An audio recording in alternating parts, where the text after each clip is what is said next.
Good evening, everyone, and welcome to another episode of the weekly comic wrap up. But this week is a very special closeout stream for our main man Dolan and for Aurelio. This is the last day that you can go back Unholy Nightmare. So you have 2 hours to go before this campaign ends. And so, what we will be doing for the next 2 to 3 hours, or however long we have here for this live stream, we will be going over some comic book news, going over some reviews, and intermittently checking in on the campaign. So, as a closeout stream, I've actually never done a closeout stream, Drew, but I know that you've been on a few, right? I've been on a few, yeah. Yeah. Been part of a few. Hey, your channel's growing, so it's like, you know what? Let's have your first, Hey, there we go. We opened on Josh. Let's close with yours.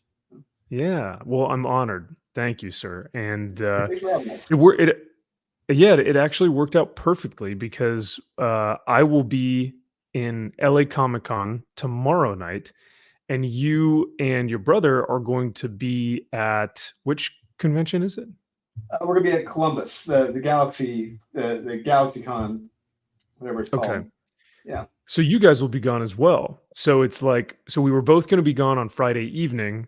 So it ended up working out perfectly that the campaign was going to close tonight because we would have had to do our weekly comic wrap up anyway on a Thursday evening. So worked out perfectly. And I'm very glad to have both of you guys on. Kyle will be joining us within the hour. And that's when we'll begin starting in on some of our comic book reviews. But yeah, I figured, let's do an exclusive, fun Thursday night, Thursday evening show where we can kill like 2 or 3 birds with one stone. Because last week we actually missed the reviews for last week's book, so we'll have to go over some of those as well.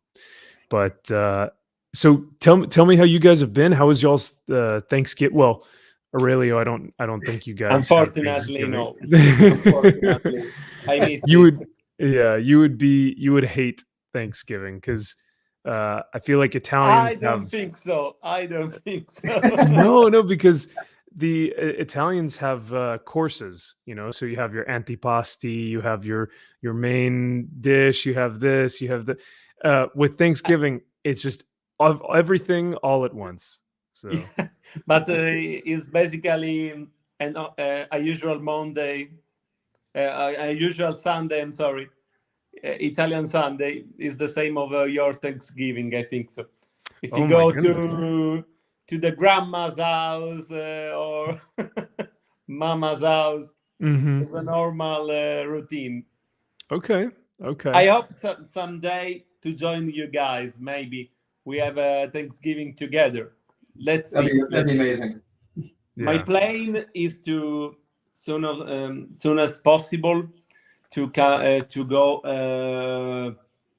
away from Italy, Europe in general.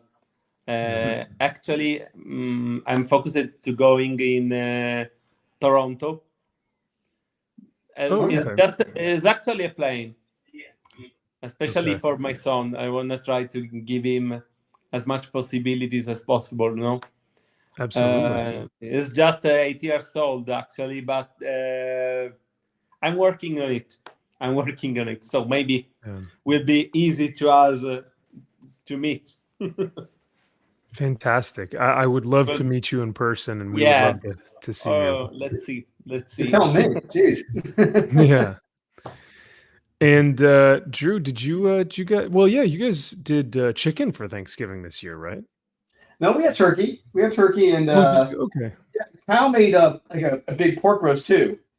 Okay. It was delicious. Yeah, and actually before we had dinner, Kyle's sister-in-law, she had made she made like a cheese and meat. What's the word I'm looking for? It starts with a C. Crescendo or something. I forget what it's called, but like it's meats and cheeses. We were snacking on that. Oh, a charcuterie board. Wow. Yeah, there we go. That's it. Yeah. And just drinking, eating that, and then after that, then we had dinner, and it was a solid day. Nice. Yeah. Sounds good, man. Well, I'm glad that you had a great Thanksgiving, and yeah, what a way to start the holiday season than to end it with a bang, with a shebang, with almost $6,500 in 175 backers. So almost 200 backers and almost 6,500 pledged. That's awesome, man. That is fantastic. So did you guys ever think that you would be seeing over 5,000 reached on the goal? Because I know initially when we were talking about this, it had a steady start, and then all of a sudden it just blew up. And like overnight, I was like, "Oh my god, you guys reached your goal! It was fantastic." So, what was going through your head those first few weeks? Yeah, just very happy, excited. Just I'm still nervous. I'm sure Aurelio's still nervous, and just we'd like to see more. But I mean, I've come to understand others the economics of things. It's particularly right now. Just right now, there's a lot of projects on Kickstarter. It's the holidays. People are spending a lot of money for family stuff and dinners and everything. So yeah, that's how things are right now. It's kind of a bad time to launch it, but we still came out on top, which is great. Which I'm excited about. But for next time, we may adjust the time when we launch an issue 2. Sure. And yeah, I think that's totally fair, because not saying that this was trial and error, because you have launched campaigns previously, but this is your first creator owned, like everything about this is owned solely through Dolan, correct? Is that through Aurelio and I were partners on this. This is all us. Yeah. Yeah. Okay. Is basically it's my second creator-owned book. The first one was a one shot that I did 1 years ago with the Nukem Comics about a one shot called Versus. Oh, okay. Yeah, it's basically more an experiment. Okay. But because I have drawn this book as an experiment, because I've drawn without any storyboard, any script, nothing. I've just draw on the page and decided what to draw every time I start a new page. No. Okay. So and that was the book, was your drawings there. Yeah, it was a 32 page books that I have drawn, colored, and bright, but as I say, no existing any kind of scripts. Okay. But this is basically another kind of creator-owned book. This is something we have prepared and focused better, especially because this time I have an awesome script from Dolan. Yeah. No, you guys both, I think, feed off of each other. I think there's a mutual creativity there with Dolan's writing and your artistry, your illustrations. I think both of you bring something fantastic to the table, and people will be able to see that once they get this in their hands. Yeah, and yeah. Yeah. Oh, yeah. Of course. So I'm so thankful to hear that this has been successful on such a great creator-owned project. And speaking of which, you guys can find the link in the chat. I've pinned it in the chat, and then I've also put it in the description of the video if you guys want to go check that out. And speaking of seeing you guys check out this book, let's see who's in the chat. And we've got MG saying, let's go. We've got Rudy. Hail, Rudy. We've got Fear Monarch and Duck Bacon. Nicholas Greer says, good luck on the closeout. Thank you so much, Nicholas. Thank you so much. Thanks, man. Appreciate it. Yeah.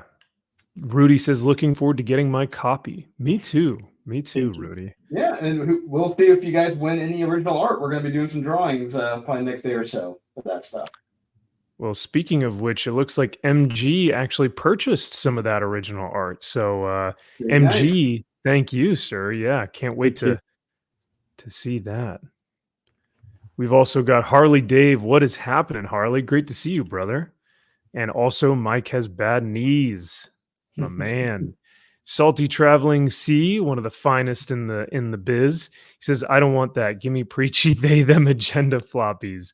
No, Salty. This is strictly storytelling. This is action-packed, fun, indie book that has now, well, I don't want to speak for myself, but Drew, do you have some sort of message in here about capitalism and Trump? And do you find that with Unholy Nightmare?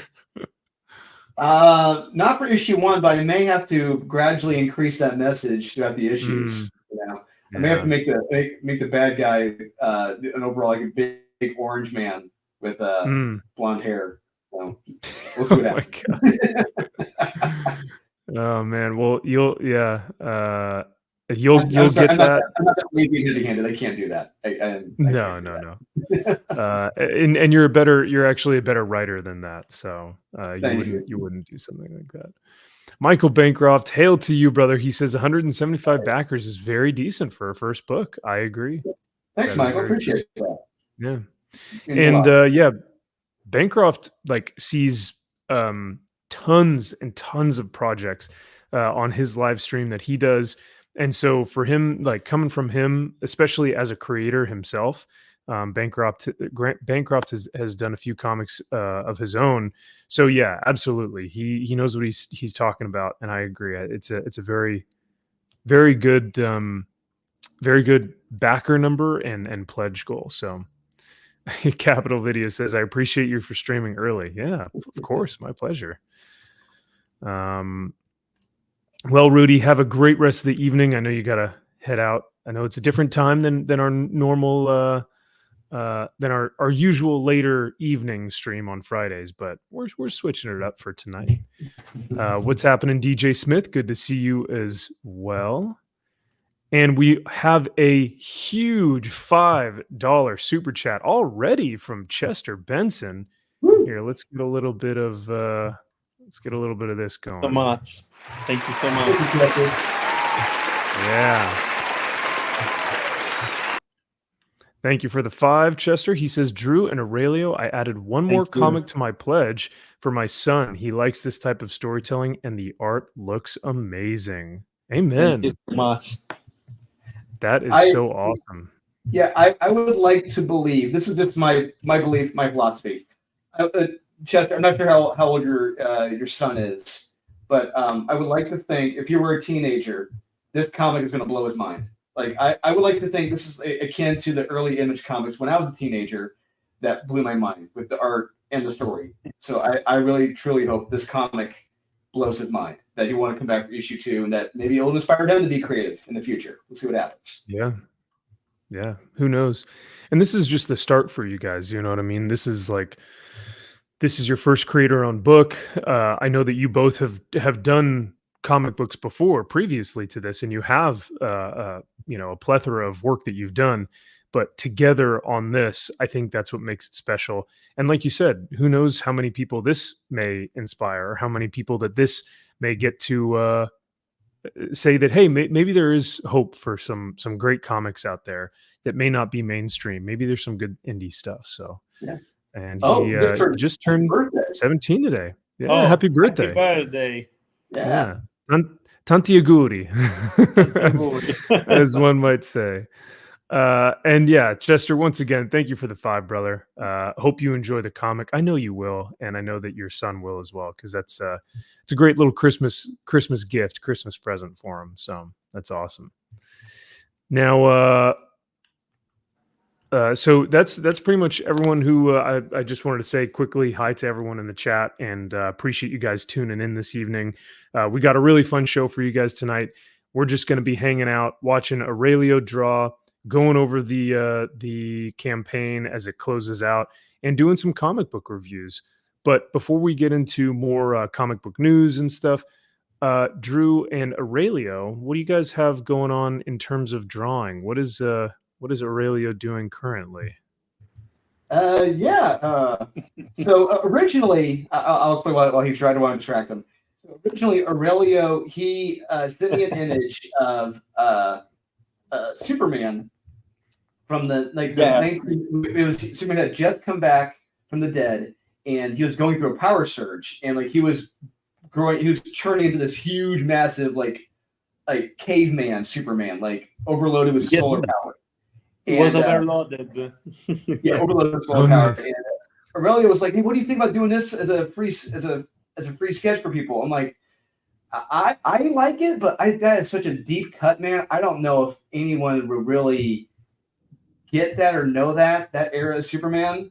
But I said, if you're looking to do like a Hulk type character, like a bulking type character like that, why not do like a Hulk, like the Pit, or hell, let's do the Golem. Let's do our character the Golem. And Aurelio was like, "Are you sure? Do you want to go ahead and spoil it?" And I said, at this stage, why not? Let's just go for it. And so Aurelio just sent me like, some of the earlier sketches he had done of the Golem, and I said it's made like one little suggestion note on the interior. I'm like, yeah, just change this up a little bit, and yeah, I think we're good to go. And so this is the first appearance of the Golem, who will appear in issue 2. Very nice. And that will be how is he introduced? Is he a villain? Is he a hero? Is he one of the characters that's helping out our protagonists in issue 1? I know you don't want to give out too much information away, right? Because we want to read about him in issue 2, but yeah, give us a little bit of backstory on the Golem. Well, let's just say they're going to get into a little fisticuffs. Him, Jenny, and the Recluse when they first encounter each other. It won't be a pleasant gathering initially, but maybe they'll come to work with one another. We'll see what happens. Yeah, we're not necessarily sure where his affiliation lies then, eh? Yeah. Okay. All right. I like that. That's good. That'll be really fun. And maybe make matters more difficult. Maybe he can't speak. Maybe he can only grunt. Well, and maybe only one person can understand him. We'll see what happens. Oh, nice. I mean, he is a golem, so he might be a little, caveman-esque. Yeah. So, but how awesome. That'll be great. Now, speaking of original art as well, are you guys going to be releasing any other incentives or any other like giveaways or with some of Aurelio's art or anything like that for the rest of the campaign? This is the last one we're going to do. We're going to put up as a giveaway. So everyone, if you haven't backed it yet, look, you have a very good chance of winning some original art, whether it's from Aurelio, whether it's from one of my prior comics I wrote. Yeah, you have a very good chance of winning some original art. It's a win-win. I mean, all you got to do is, bag it $5 or $10 at least, and you're in to win original art. I call that a win. Yeah, that's super cool, and that's such a great incentive. It's such a great prize. It's like normally you see like, oh, you could win like a sticker or a pin, but it's like winning original art. That's come on, that's pretty incredible. So, one of one, as we always like to say. Pretty much. That's going to be signed by him. It'll be signed by me. So yeah, parents. With statues, it's like 1 out of 100,000 or so. Not 100,000, but like 1 out of 1,000. With comic books, it's 1 in 100,000, or like each one of these like limited quote unquote copies has an exclusive run. But with original art, 1 of 1, baby. That's it. There's only 1 in existence, and that's what's really cool about it. If this series were ever to blow up, that person will be like, yeah, I got the first appearance of the Golem right here. First time he was ever drawn. There you go. I love it. Fear says, can't get those odds on the lotto. No. No, you can't. Ooh, this is interesting. If Fear wins, he wants Kyle, not Kevin, to sign it as well. Wow. Oh. Fear, don't you know that'll depreciate the piece of art? Yeah, Why would you want Kyle to sign?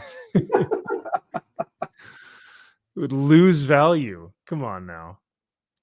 It's all right because he's not here. But yeah, we can say it. yeah. Well, I thought I'd bring this up because this is a really fun little piece of news that's been going around in the comic book industry as of late.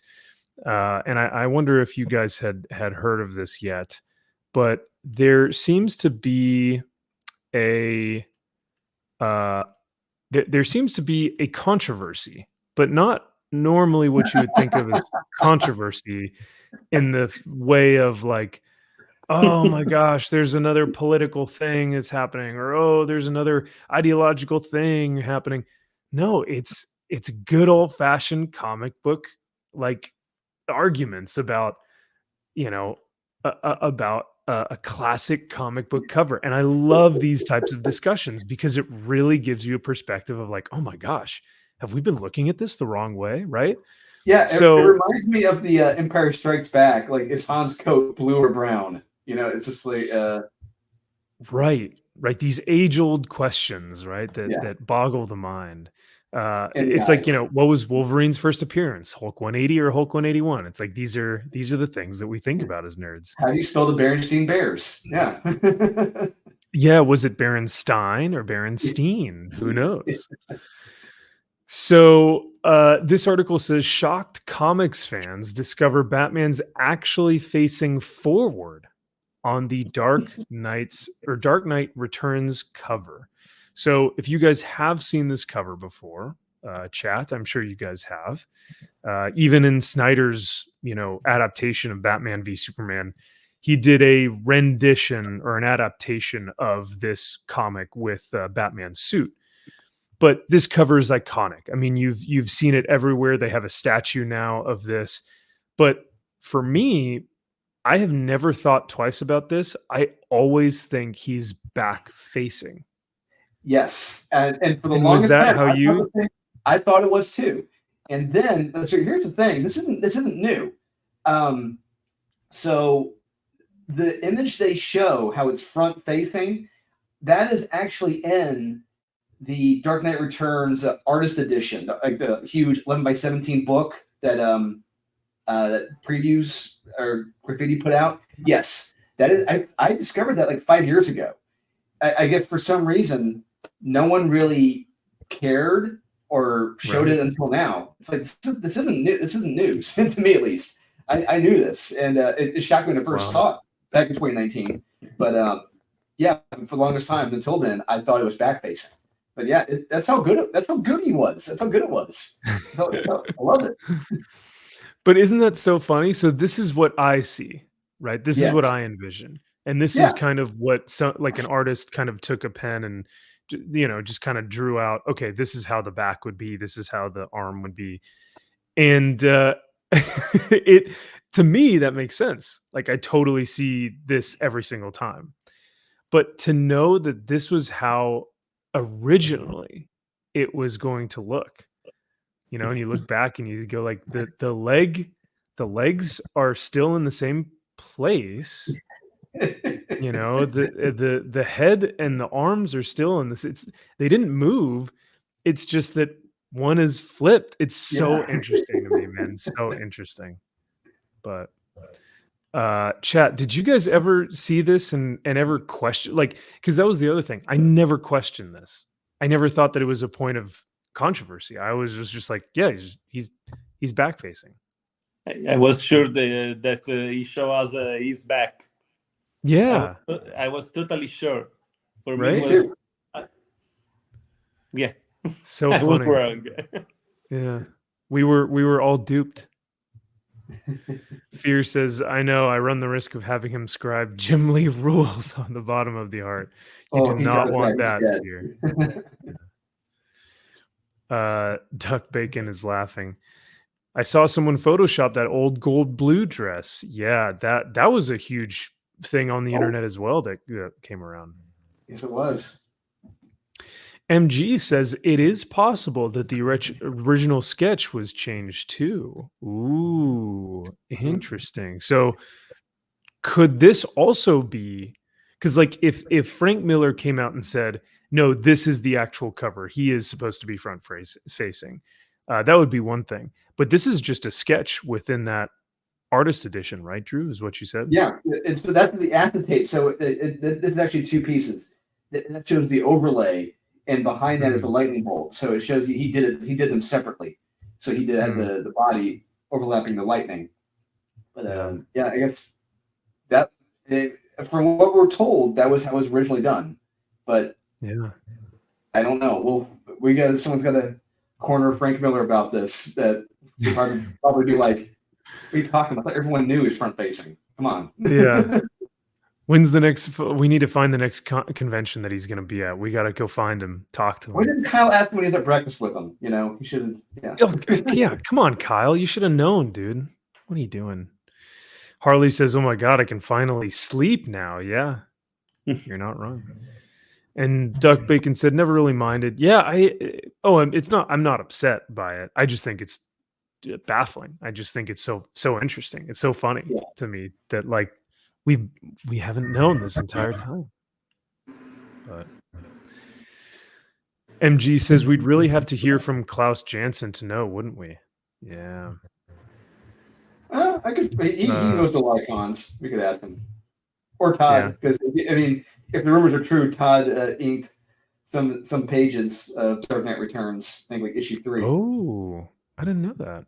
Yeah, apparently Todd did some inking on one of the issues. I guess Klaus was maybe falling behind. I don't know. It's just nothing really official to come out about it. It's just one of those rumors that, not necessarily a rumor, but like word of mouth that's really come out about it more, that Todd worked on Dark Knight. Okay.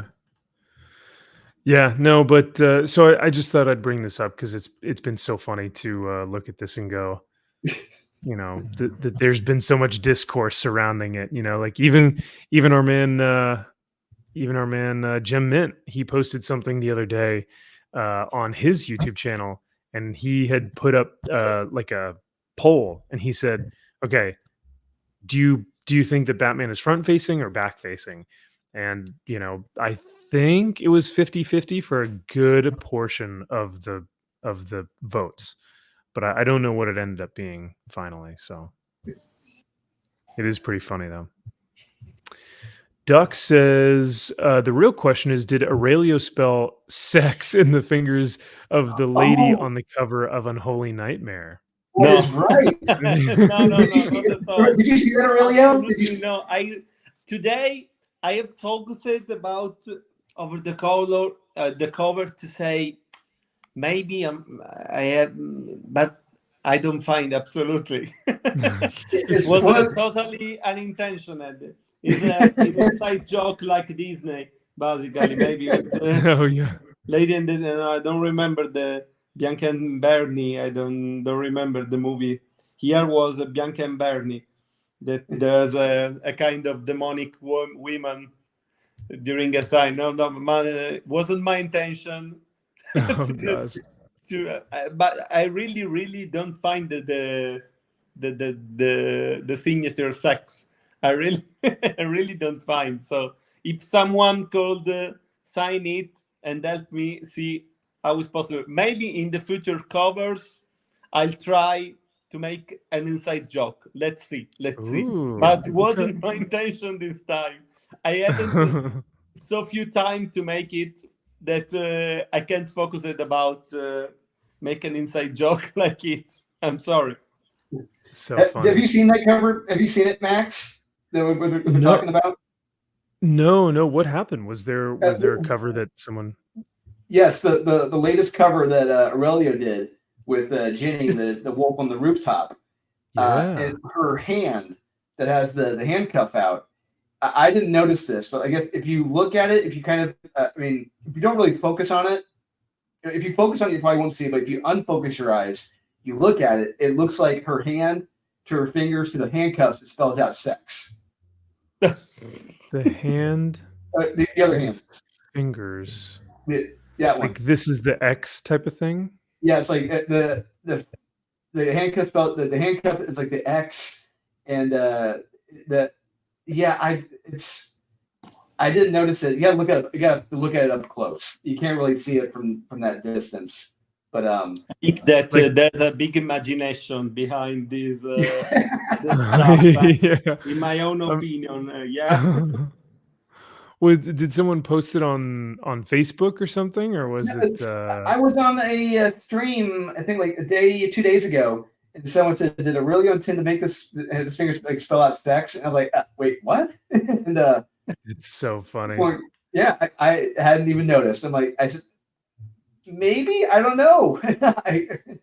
Absolutely. Also because I would have said that to you, brother. I have put the signature sex, huh? Yeah, if someone had found it, they could have gone to Mutant Farm. No, yeah. I mean, I think the cover alone just says sexy enough. It doesn't need to actually write it. I just love I love the cover for. Yeah, it screams sexy, and it doesn't even need it written. So. But that is very funny. I would have had no clue if that were actually a thing. I don't see it, but hey, maybe I'll try and unfocus my eye. It's kind of like George unfocusing his eyes on the painting, on one of those like the 3D painting, the 3D painting, yeah. And Mr. Pitt can't see it. He's like trying to look at the painting the whole time. Can't see it. Just don't take off your shirt in the bathroom, right? Oh yeah. You got to go shirtless in the bathroom. So we also have another $2 super chat from Lane Kramer. Hey Lane, what's going on, man? And thank you for the $2. That is huge, brother. He says, "Did you guys talk about X-Men Blue Origins #1 yet?" No, we have not talked about it. However, I understand that is the new Nightcrawler origin. Not necessarily new, but reintroducing the BS origin, reimagined or something. Yeah, just bring it back into play that Mystique is the mother and father, both of Nightcrawler. So wait, say that again. I'm sorry. Yes, I'm like, hang on a second. What? Yes, this was. I forget who introduced this. But they introduced that Mystique was, I think, both the mother and father of Nightcrawler. And eventually someone retconned that because it's stupid. And but now they're the genius writers on the X-Men office, and specifically the X-Men Blue team. Let's bring that back because it's so cool and progressive. Oh, no. Oh, no. I mean...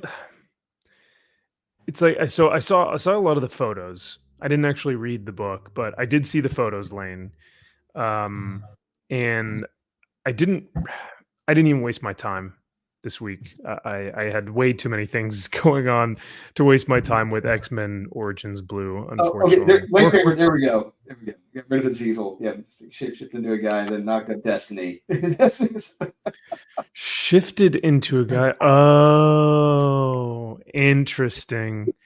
Yeah, thank you, Cy Spurrier. Oh, so this. Oh, I thought it would have been in. I thought it would have been in that Uncanny Spider-Man book where like Nightcrawler is Spider-Man. You would think. Yeah. Yeah, because I thought that was Cy Spurrier as well, but I think it is too. Yeah, but I guess that's not cool enough for Uncanny Nightcrawler Spider-Man person, dude. Oh, this could now that you say that, Lane, I could definitely see this being an allegory for that. I'm wondering if that is the case. It's gotta be. And MG, this is true.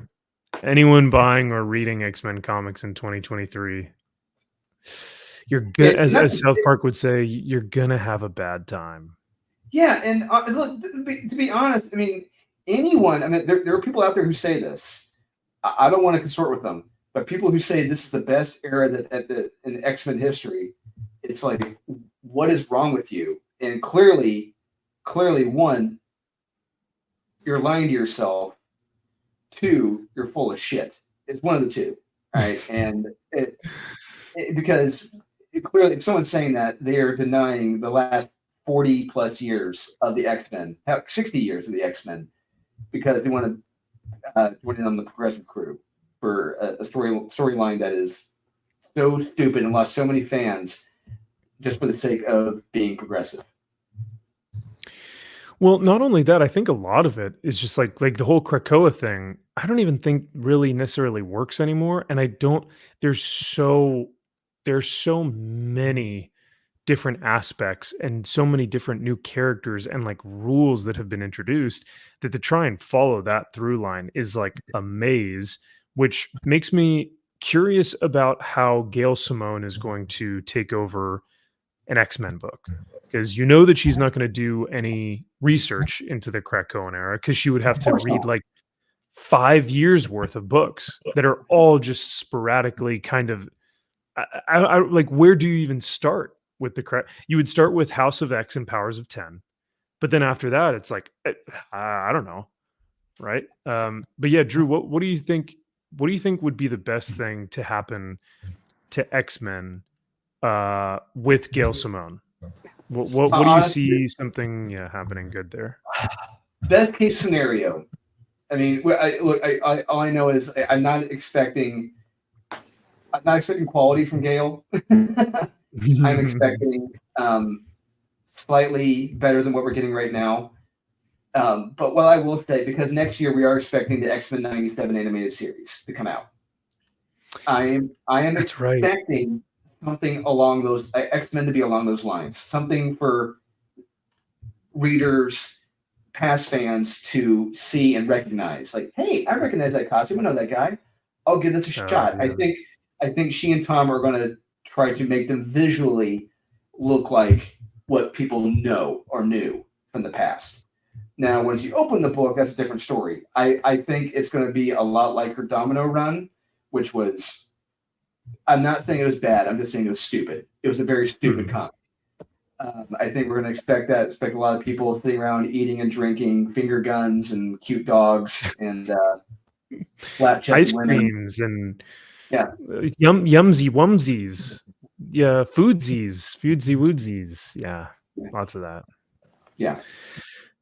It's but it is interesting because, like you said, if they are going to probably try and introduce X-Men in the MCU, and if they're going to try and introduce the X-Men 97 series, it's all going to be under the kind of 90s appeal that I think most people know the X-Men from, not the John Byrne era, but more so the Jim Lee era, not even the Silvestri era. And so, I mean, it's I liken it to in the early 2000s, late 90s, the Justice League animated series was out, and who was the Green Lantern in that? John Stewart. Now, when they made the movie, they made it Hal Jordan. It's like I understand why they went with Hal Jordan, but the bigger numbers were with John Stewart. A lot of kids, a lot of teenagers knew who John Stewart was. I really think that it may have been slightly more successful if they had gone with John Stewart in that film, because more people knew him on a broader scale as opposed to just the readers. Now, I think with this approach in the comics, if they were to go off the X-Men 97 approach and go off of those visual appearances, they're going to get a bigger audience. I think that is the smart approach to do. That's just basic bitch approach to doing this to get people back in. Yeah. But what that would have to happen, though, is I feel like that would have to have a complete cancellation of Krakoa. You know what I mean? Like, you would have to completely just ignore everything that just happened and just restart, reboot, revamp, like everything. Yeah, so. Gene wakes up. Treat it like that one's the season opener or season ender of Dallas, where the one wife wakes up, walks to the shower, and Patrick Duffy's alive. Oh my God. Oh my God. The whole last season never happened. So we have Jean waking up in bed. She sees Scott in the shower. Hey, good morning. It's like the whole Krakoa thing never happened. Wow. Could you imagine? Now, what was that movie, Shutter Island? Was that another one where it's like, oh, it's just all a dream, right? Like nothing in the movie actually happened. Yeah, it's like because he was insane. Yeah. Yeah. So something like that, where it's just like play out his fantasies. Like, are you kidding me right now? This is stupid. I'm wondering if they even need to do that. Like, I would almost prefer them not. I would almost prefer the X office to be like, don't explain it, just restart. It would take too much effort. It would be nonsensical. It would never live up to anything if we tried to explain away the Krakoa era. Let's just take our losses and just start a new book. Or better, do what like you just said, Max. Just start the first few issues of like a whole brand new story, and just kind of maybe gradually tease it or mention it in a word bubble here and now, and work on a story that you can tell later of what happened to Krakoa. You don't have to tell it right away, but eventually get to it, so you get that time to work on it to make it good.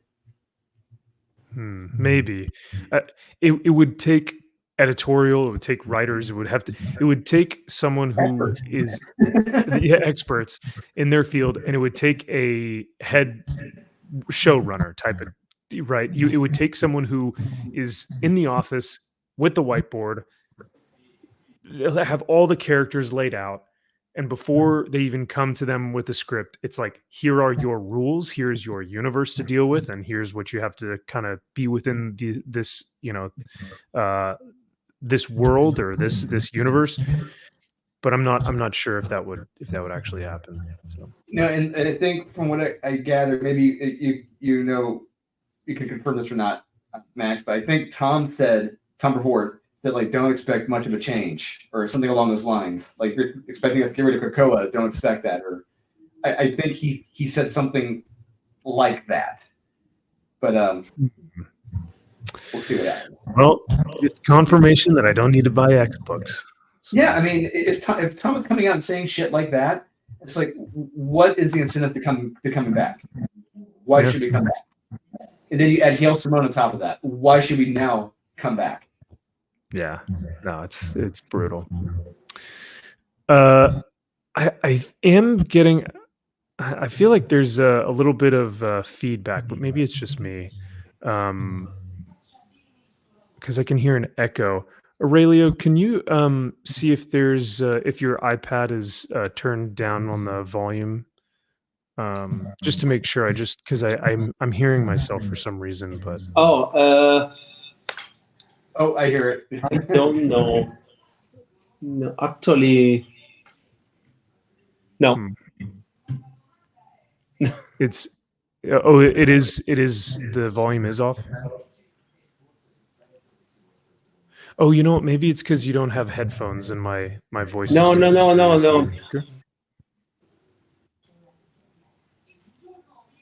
Huh.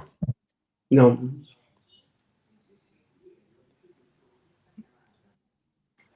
Oh, well, okay.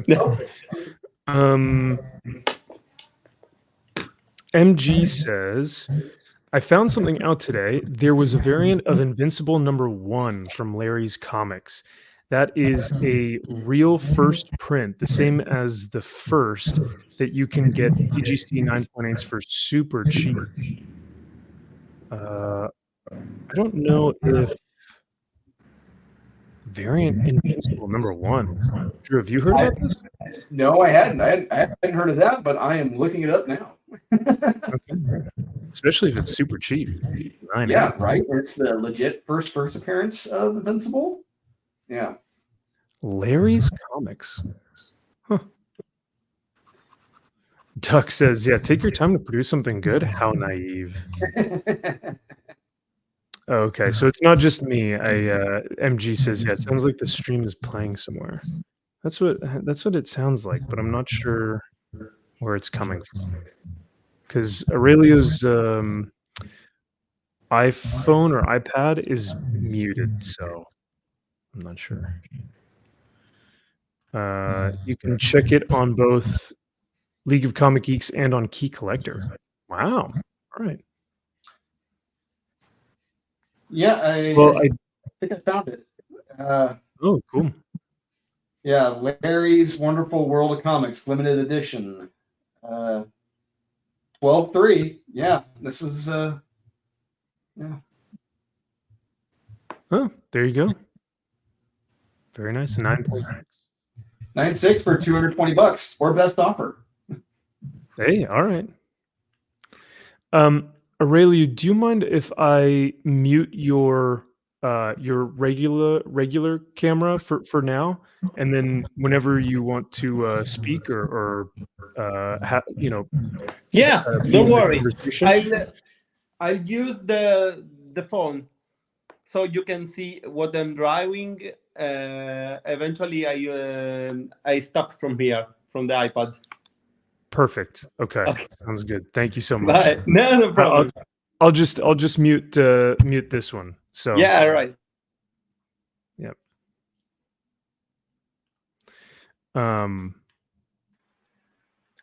You hear me now? Yes, I can. And I Okay. don't hear It's I don't better? hear any echo, so that's good. Yeah. Fantastic. Yeah. Thank you. Apologize. I'm not an expert of Oh, light. that's okay. Me neither. It's a work in progress here, so it's all right. Yeah, Hey, it's more here- important that you see what I'm drawing, that you see my face. Actually, I agreed. No, we love seeing your face. It's Nah, totally don't worry. I'm jogging, my friend. Fear, if you were going to call me an audiophile, at least spell my last name right. Come on, man. It's in my YouTube channel name. Priestley, Priestley. Come on, man. But yes, I am a stickler when it comes to my audio because if I'm listening to a podcast, audio is the quickest way to get me to listen in or not. So let me share this with you guys because I thought that this was super interesting. And so these are this is Brian McClay from Beyond Wednesdays. We've shown their channel on the show before. I think the last time they were doing some like variant covers and some, they were talking about different books that were like hot or not, or books that had fallen in price. That's right. Yeah, they're the the prospectors. Yeah. Yeah, a lot of these guys are prospectors. I think some of them are like former prospectors. I don't know if they're currently still prospecting. So, oh no way, MG. All right, well, look at that. Look at that. I haven't watched the whole thing, so maybe it's in here later. Huh. But I love this channel. I love this show. I think they put out some really great content. Well, entertainment. I don't want to call it content, but this was something. I'll just kind of play it for you guys here and have it muted. But essentially, what they're talking about is they want to create a top 100 books every like comic book collector needs in his or her collection. And I thought that that's a really interesting concept because it's so difficult to really determine like what are the top 100 books that every collector needs, every comic book collector. And so they were creating the criteria here. They were saying it has to be raw. So it can be graded. If you can get it graded, great. But these are all just raw books. It has to be less than $1,000. And it can be any type of key. So whether that's a first appearance, fantastic cover, an origin, like a key origin, a first appearance of a creator on a book doing interiors or something. And they went through and they started listing off some of the books that they thought would be, let's see. Some of the books that they thought would be interesting. So Amazing Spider-Man 300, obviously, that's an easy one. New Mutants 98, New Mutants 87, G.I. Joe 1, G.I. Joe 21. Drew, what do you have any that you think should be added to the list, or do you have any that you're like, you see this and you're like, oh man, it needs this, it needs this, you need to talk about this, like as for like the books themselves or like the criteria, just either one, because I think their criteria is really smart. I like the criteria. but well, here's my thing, because I'm not really a big time collector. I like to collect the obscure stuff, and what I look for and hunt for, these guys probably would have no interest for, couldn't give a shit about.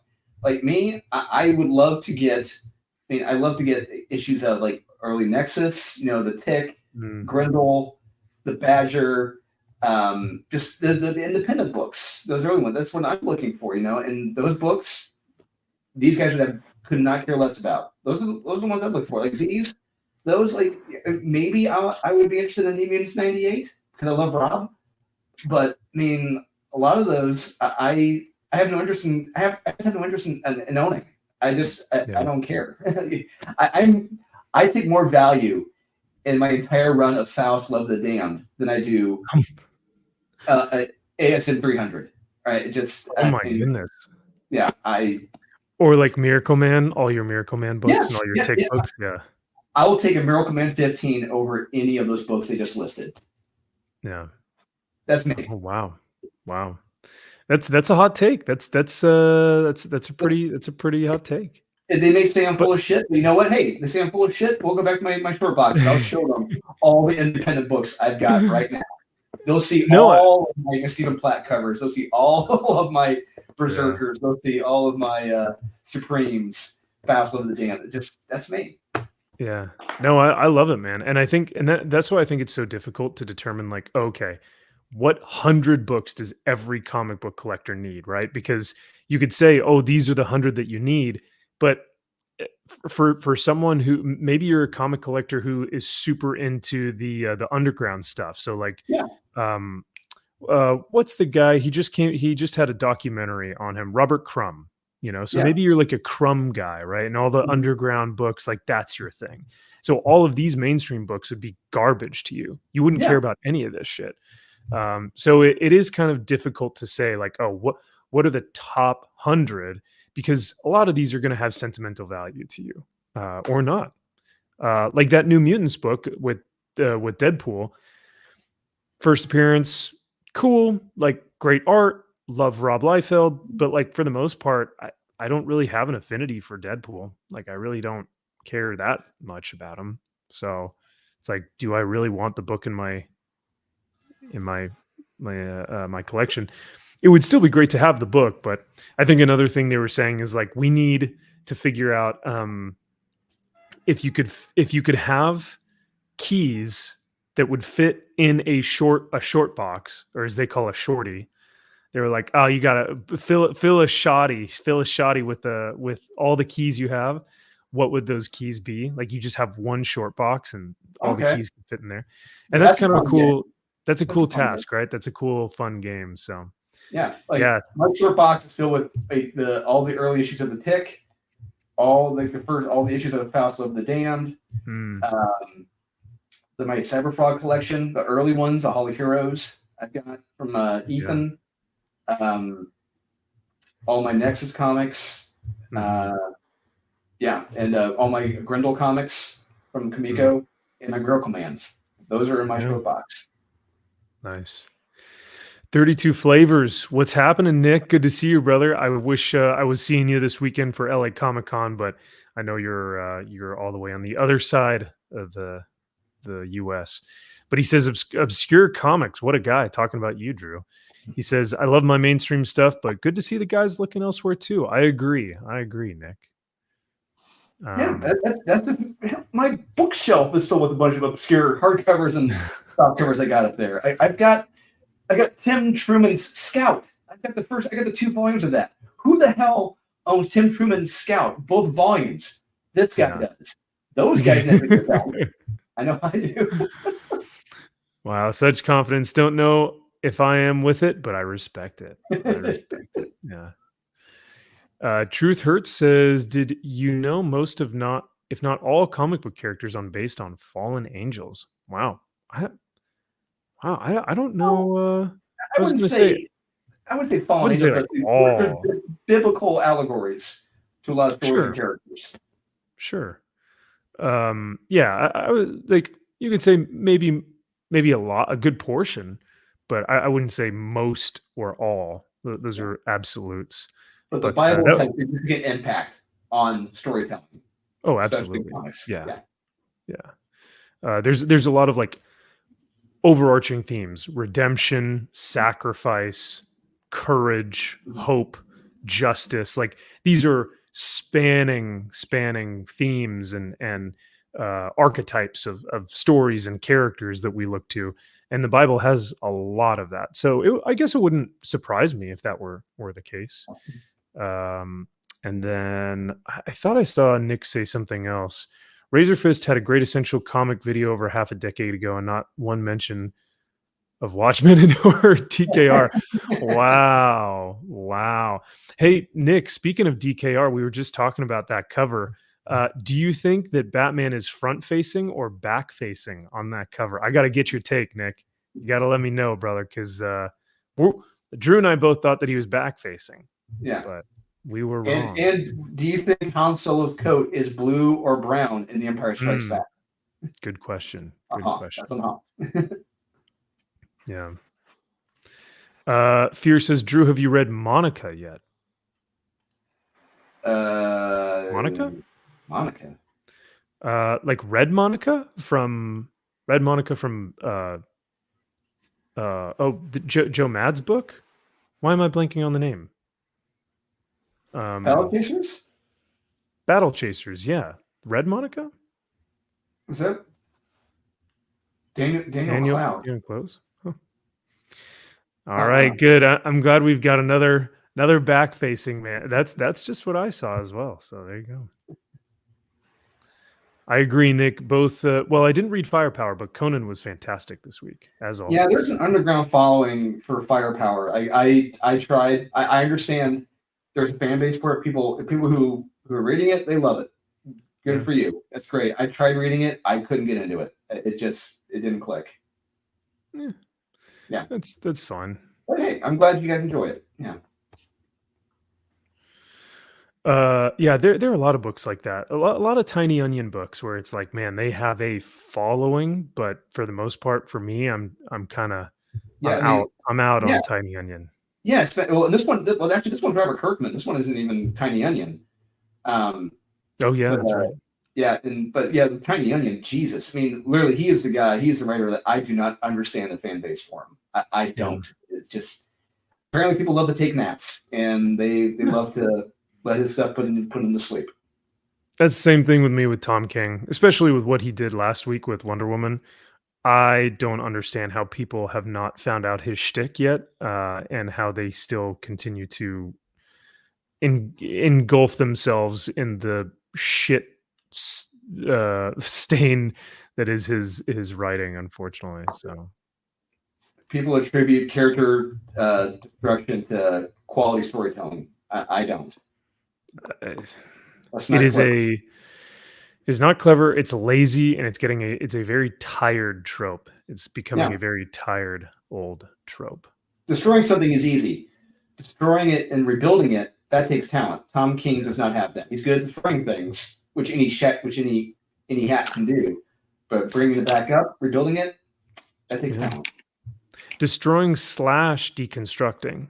So it's not just the destruct. He's not just like destroying something. He's like deconstructing it bit by bit by bit by bit, and then until it's finally destroyed, and you're like, well, there's nothing left except a pile of rubble here to deal with, because he's deconstructed it so much. So I liked one King story, and that was The Vision. Well, Nick, I think that was where he first kind of got that big following, was like, oh my gosh, Mr. Miracle and Vision. Like these were his like flagship titles that people were like, oh my God, we love this King guy. And then since then, it just all went down the drain. I don't know if he just had a midlife crisis, or if he just like after that felt compelled to get his therapy on the pages, but it was terrible. He's on the record. He suffered or suffers from clinical depression. So he's on the record for that. But and I feel for him. That is nothing to be, that is nothing to scoff at. That is nothing to joke about. However, don't make us suffer. His depression is now being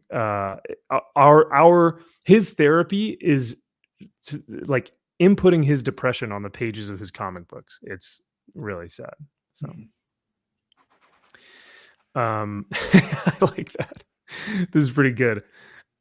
King is the key to successful comics. I first read that and I was like, what? How? Because whatever King wants to do, just do the opposite. It's kind of like Yeah, it's kind of like opposite George. It's like just whatever George would do the exact opposite. Yeah, have tuna salad this time, you know? Yeah. Speaking of George and pathetic opposite people. No, I'm kidding. Kyle's probably in the background being like, what are you talking about? Looks like he's got pretty soon here, just like Josh, he's gonna have his own channel. He's like he's gonna have his own deal. He's a better YouTuber than I am already because look at this setup. He's got the boom I'm legit arm. now, right? Am I legit? He's got the Wolverine Mark Teixeira shirt. Like I can't compete with this. I'm up there now. That's what Jim Lee does. So, Cal, did you get that shirt from that link I sent? From the Weapon Prime. Yeah. How's the quality of the shirt? Is it 100% cotton? Is it actually?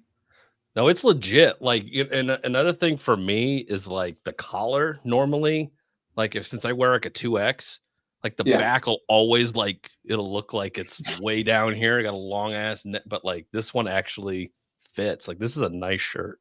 Mm. Dude, it looks legit. I feel you because if I wear an XL, and so the neckline is like it's either way too low or stretched out. Yeah. And so it to fit big guy, to fit big shoulders in shirts is really difficult to do. So, but that looks dope, man. I like too that his arms are actually like up by your shoulders. Yeah, that looks sick. No, it's a legit shirt. Very nice. Very nice. They have several like that I want to get, but they're expensive. It was an expensive shirt. It was almost like $50. What's their tag again? Where'd you get it from? Weapon Prime is their Instagram. So they do like drops. Weapon Prime. If you guys are looking for a comic book channel, shout out Weapon Prime. Kyle's or like shout out to them. We'll sponsor your stuff. Hey, and shout out Max. They're going to be dropping a it looks like possibly Lobo shirt. Yes, I saw that. Yes. Hell yeah. But they only drop them for a time. Like this shirt, you can't get it anymore. Yeah, it's done. Nice. Yeah. How cool, man. What an awesome plug. Thank you for showing off.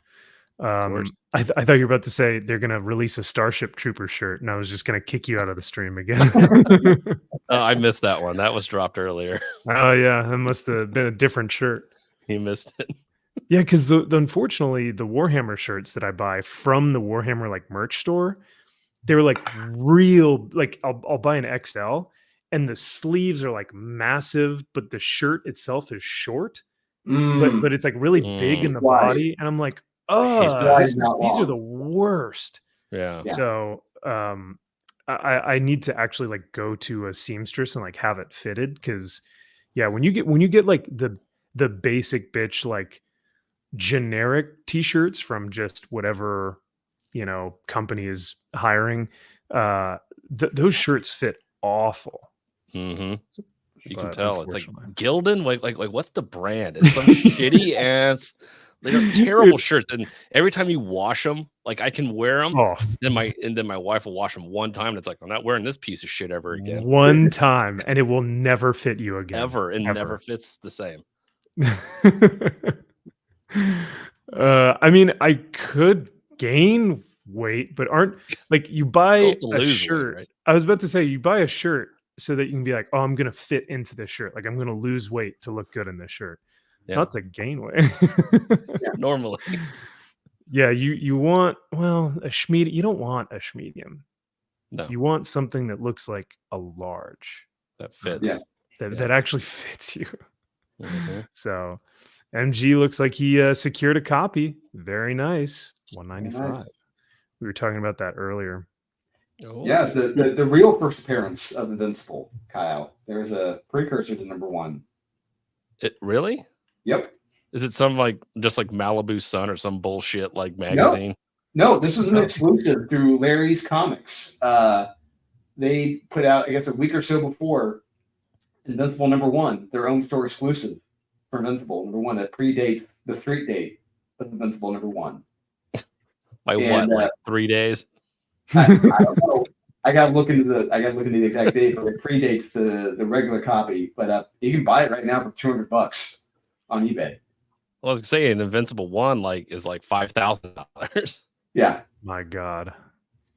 It was funny. I was at my local comic shop Wednesday. Yeah, so yesterday. And the manager, I'm talking to him across the desk. I'm buying my Conan book, and he gets a call, and he's like, "Oh, you want what now?" And he's like, "Oh, all 3." And he goes, "Let me check if I have them." And he goes in the back, and he comes back out with the 3 oversized phone book Invincible omnibus collections. And he goes, "Yep, I got them. All right, I'll have them here for whenever you come in." And I looked at him and I just said, "Somebody just finished watching season 2. Yep. Definitely wants those books." So. And that happened with season 1 too. When season 1 happened, those compendiums stole like hotcakes. And yeah. Aside from 1 or 2 lines in the show, season 2's actually been really fun. That's what I've heard, is that people are saying they like season 2 more than 1. So far, yeah, I have to say.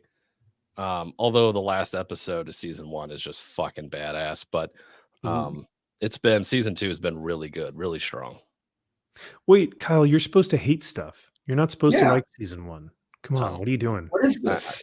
I know, I'm crazy, right? Heaven forbid I actually like something and admit it. That's not Jim Lee.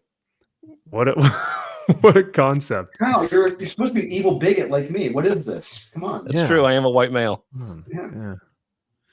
MG says, "Fill it out, little fella." Hey, MG, I can fill out a schmedium. Get out of here.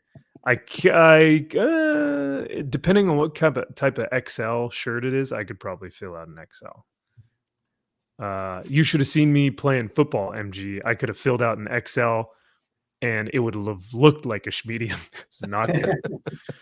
So, next level try blend, best ever T-shirt. Well, now I got to check it out. I got to see if you're right, Andy. So, This is funny. Max can't gain weight because he'd go from otter to bear and throw off the entire whole animal food chain on YouTube. Yeah, no. Josh doesn't want a bear. No one wants a bear. We want otters. That's the reputation you got to uphold, man. Yeah, right. I got to be this version of this sphere of YouTube's otter, I guess. So it's fair. Capital says, "Hey Kyle, Jim Lee is coming to Baltimore Con in 24, Saturday only." Ooh. Uh-oh. Well, so if you've got an extra $500 for a signature, yep, I might have to. Might have to. You'll wait 3 hours, but hey, and he'll be late. So I already did it once. I'll do it again. With the CGC guy next to you. You'll wait. Yep. Yeah. Waited hours. Oh boy. So now that we've got the YouTuber here, the official YouTuber, now that he's got his microphone set up and his comic book shirt all ready to go, Drew, why don't we you guys want to get into some comic book reviews? Let's do it. Yeah. Sweet. Or you want me to do show and tell real quick? I got a couple things. That's right. Yeah. Oh, you know what? You're right. You got to do show and tell, and I have a little something too. Now, before we do that, quick reminder: go in the description below, or check out on the in the chat pinned comment. We are almost to $6,700. We can make it there. We just jumped $200. How about that? Yeah. So. With 2 more backers, so a couple more backers, some extra quiche. Yeah, thank you guys so much for the support. So if you guys if you haven't backed it already, we have 1 hour left, people. That is it. So get your hands on Unholy Nightmare, maybe some original art, maybe a digital, maybe a couple different copies.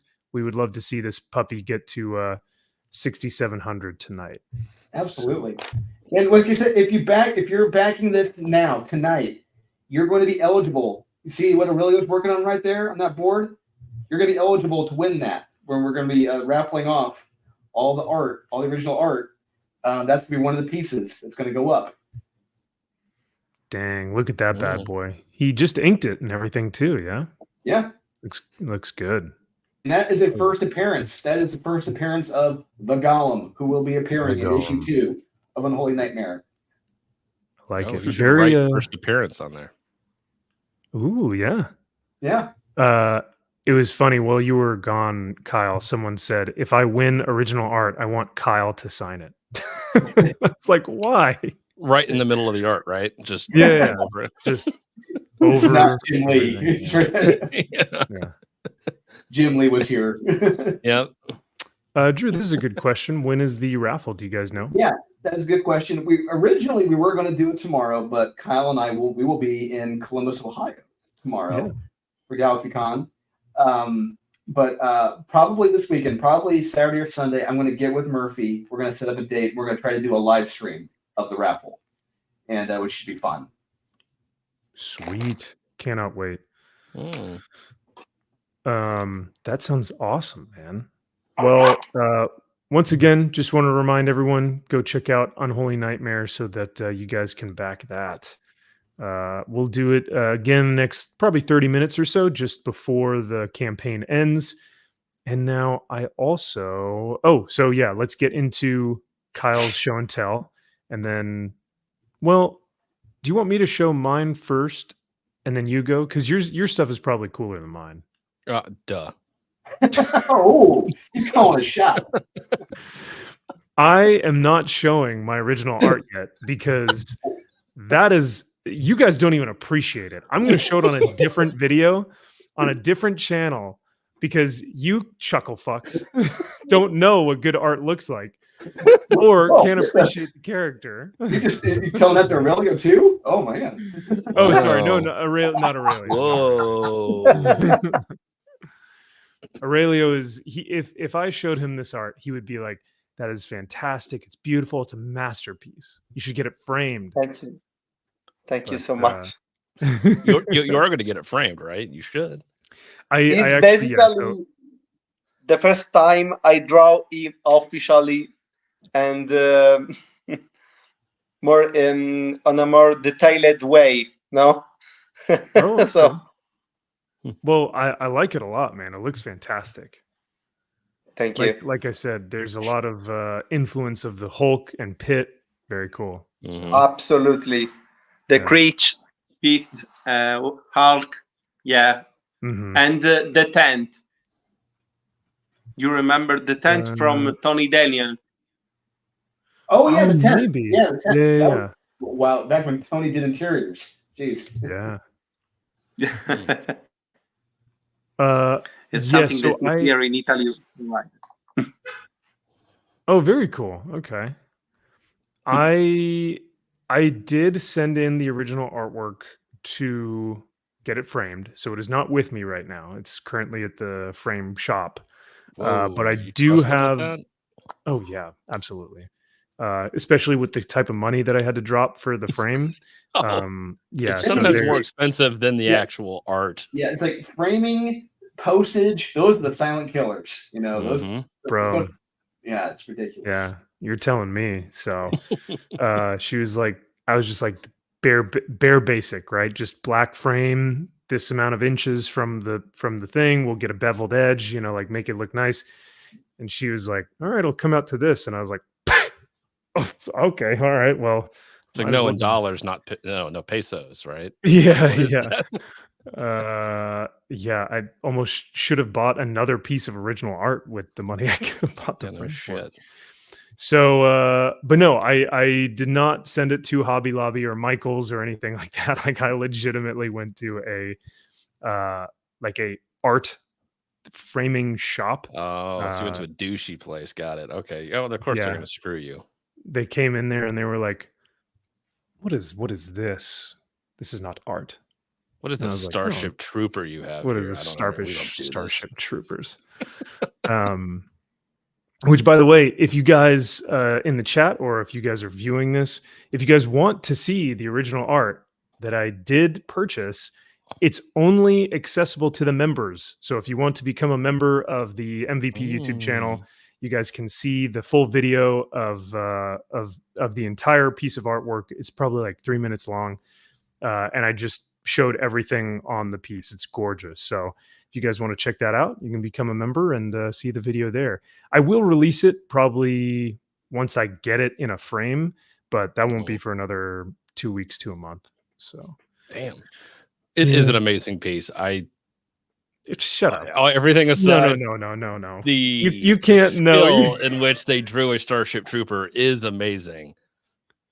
So these jabronis on our group text, I showed off this piece and I was like so proud of it. I was like, gentlemen, I gift you this piece of art, my first original piece, my first original art ever.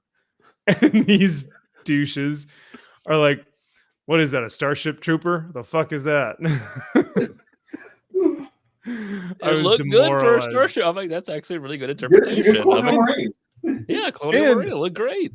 And it's an artist that we know and like we've talked about before.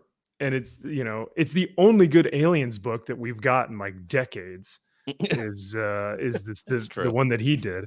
Yeah. So I was like, so of course they'd like it. Nope. Loved it. You loved giving me shit for it. That's what you guys enjoyed. Yes. But anyway, so I won't be showing that tonight. But I will show off a gift that, because Kyle, I'll let you go second because I think you do have some cool stuff, but I will show off this. I haven't actually gotten a chance to open this yet because Drew sent this in, I think, a week or two ago. So thank you again, man. This is a really, really cool Christmas gift. I'm very, very honored to own this. So this is Fighting American. So the preview edition. So this is all the black and white interiors of Stephen Platt. Yes. And then also the Stephen Platt signed sketchbook. So I am absolutely in awe. I haven't opened this yet.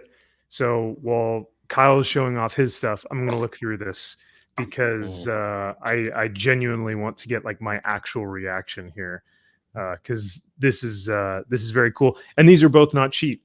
So like I said, I'm very thankful. So thanks again, man. This is welcome, man. Very, very kind. Absolutely. Anytime. Yeah. They are great. Yeah. Yeah, because Kyle got his sketchbook too. I got the sketchbook. I actually have one of those American things. Flag? Is that American Patriot? What the fuck is American? Fighting American, that's it. I was looking through my shit and I'm like, oh, I have one of these. I don't know when the hell I had it. I don't know when I got it. I have no idea. 25-cent bin, all the stuff that you need to sell.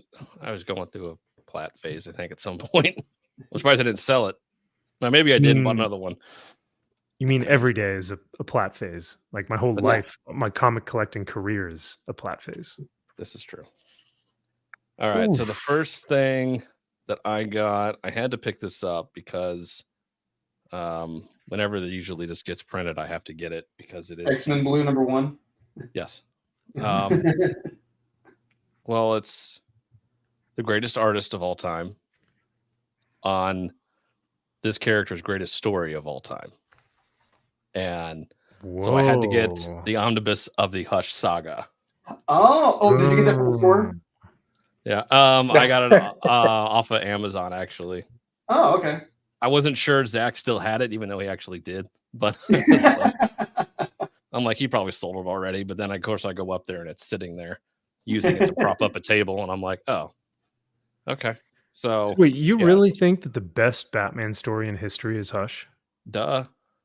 Like, I can maybe see if you're saying like, oh, the best art for Batman's history is Housh, but the best story is Housh? Yeah. It's a bold claim. Yeah, is it though? It's true. I don't know. Drew, what's your favorite Batman story? Honestly, for me, it is. I think I talked about this with Josh. Mine is the Batman Prey. It's the Legends of the Dark Knight. It takes place. It's a Hugo Strange story. It takes place between year 1 and 2 of Batman. Paul Gulacy's on the art, and it is fantastic. It is pretty much Hugo Strange figuring out who Batman is, on top of him like making a cop kind of like a copycat of Batman, and it terrific stuff. It's amazing. Paul Gulacy's art is terrific. I highly recommend it. Like if you love Batman Year One, you're gonna love Batman Prey. It is fantastic. That's rad. Aurelia, do you have a favorite Batman story? Absolutely. Mine is Crimson Rain. Ooh, Yeah, that's it's the I know I have said too much time, but the art. Yeah, the artist on that, Kelly Jones. Yeah, I'm totally love that. All the because he have if I don't make a mistake, should be 2 miniseries about. I love both. I remember when I read it when I was a child. That scared me out a little bit because I've never seen Batman as a vampire, but I was totally fascinated about. As remaining one of my favorite story with the crossover with Judge Dredd, drawn by Simon Beasley. Yeah. Yeah. Yeah. I want to be honest, I'm not a big Batman reader, but there's a bunch of stories that I really love, and Ash is one of this story. Oh yeah. Okay. Nice. Well, yeah, thank you, because I noticed that no one said Hush, which is good. Nick said No Man's thing that Land. matters. Yeah, it's all right. No Man's Land is good. I like that one a lot. That is a long story. That is a very, very long story. That in itself has like 2 omnibuy. That's not including Road to No Man's Land. There's like a precursor to it, and then you get No Man's Land, which is 2 omnibuy. It's ridiculous. This is interesting. Nick is saying that Jim has even better works over at Marvel and DC, and he's not even talking X-Men. Wow. His Punisher stuff. I mean, honestly, I firmly believe his Punisher stuff is some of the best work he's ever done, and his early X-Men stuff is right up there too. Like up to X-Men 1, that was probably like his best stuff. Yeah. I would have to go through his, because I have his artist edition book, so I need to actually go through and see like his, You see his Punisher stuff; it's amazing. His Punisher War Criminal stuff. Oh God, it is killer. Well, speaking of Batman, Kyle, I don't think we got your take on this, and then I'll let you show off the rest of what you got. But did you notice this? And what's your take when you look at the Dark Knight Returns? Is Batman back facing or front facing? Oh yeah, I always thought he was back facing. Okay, all right. So that's 4 for 4. The first thing I see, it's his back. Yeah, this is what that's what I see. Yeah. Still, and I would still say that like most people see this, right? And I always will. Yeah, I don't see this. I can't see that. It's like the highlights magazine where you're trying to find the picture inside the picture. Yeah. And it's just used to look at it. I'm like, nah, it's still wrong. I don't see that. Like, you can draw whatever you want on there. That doesn't. No, I don't see it. Because I wonder if he like did this. MG in the chat was saying like, what if he did this after the fact? Like he was trying something different. Was like, maybe I should have him front facing, but then like decided to discard it. So and scrap it and go. Yeah, but you should have asked. It looks like that right arm is in the That looks right. It totally needs to be in the foreground. Yeah, but some people were saying it's like, well, Batman's not left-handed. It's like, sure, but he's jumping through the air. What the fuck does that matter? What hand he's like? Now I will give him this. For a comic book cover, you would tend to want to have the character front facing, which is why I could definitely see why this was the original intent. I guarantee that's going to be the answer you'll get from Frank. But I see this and I go, no effing way, dude. It's totally his back. Yes, it is. Always will There's be. no way. The perspective is totally. Oh yeah. So sorry. I see just someone has the GIF down there of the animated on YouTube. I mean, on YouTube, on HBO. I don't actually remember that scene if it actually is back or his front. I don't know. Yeah, I'm not sure. That's his back. It's yeah. Guys, I'm sorry. Few seconds that I take out my camera because I have so much pain on my back. I need to sit better. I'm sorry. I apologize. No, that's okay. That's okay. Yeah, it's fine. Yeah, take a break, man. Yeah, absolutely. Yes, you guys. Emilio hurt his back earlier today, and he was literally putting his blood, sweat, and tears and his pain into doing this piece of art for you guys. Oh, so no, it was my pleasure. I was happy to stay with you guys. I want to see the final of the end of the campaign with you before I die. Maybe I don't know. No, we always love having you on. So if you can stay, awesome. If not, just let us know. I don't want you to have to be in more pain. So it's my pleasure. I want to end this adventure with you with you live. The end of the Kickstarter it's fun. I'm just sorry because I really need to sit better. No, of course, yeah, not a problem at all. 42 minutes ago. Yeah, or lay down, because when I got my back injury, I just had to lay down. So wow, slacker. Get one of these racket balls. These are really good for massaging your back on. Roll out the old muscle. Yeah. Thank you so much, Zaxx. I appreciate it, man. Yeah, we are nearing the last hour or so of the campaign, last 45 minutes of the campaign, so we're excited. Yeah. Okay. Sorry, I diverted the conversation because I had to get Kyle's opinion. So you got the omnibus. What else did you get, Kyle? All right, so this book has been on my list for a long time. I've always loved the cover. It's always been one that has just drawn my eye, and I'm like, I love this book. I would love to get it. Could never afford it just because it's just an expensive book. It's a Neil Adams cover. Is it a key? Oh, it's a key. It's first appearance. That's right. Kid, it's like the skateboard kid or whatever. Not that good. Not that good. So this one actually came with another book, which I already had, but I'll be willing, happy to take it. And Neil, it's beat up. It needs a press. Okay. It's not in the highest of grades, but I don't care because I just wanted to have it. It is Tomb of Dracula #1. Oh, wow. You already had that. I did not have that because I had Tomb of Dracula #2, and it came with another one. So I have 2 copies of Tomb of Dracula #2. And now Tomb of Dracula #1. Very nice. My gosh. This cover.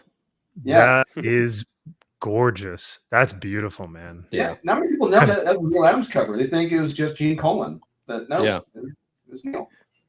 Yeah, it's got, rip right here and like another kind of little tear up here, but it needs a press for sure. But I got both of these for like $180. No way. Tomb of Dracula #1. It's hard to get one for under like $300. Yeah. Like 3.0. Oh my God. Oh yeah, they're insanely expensive.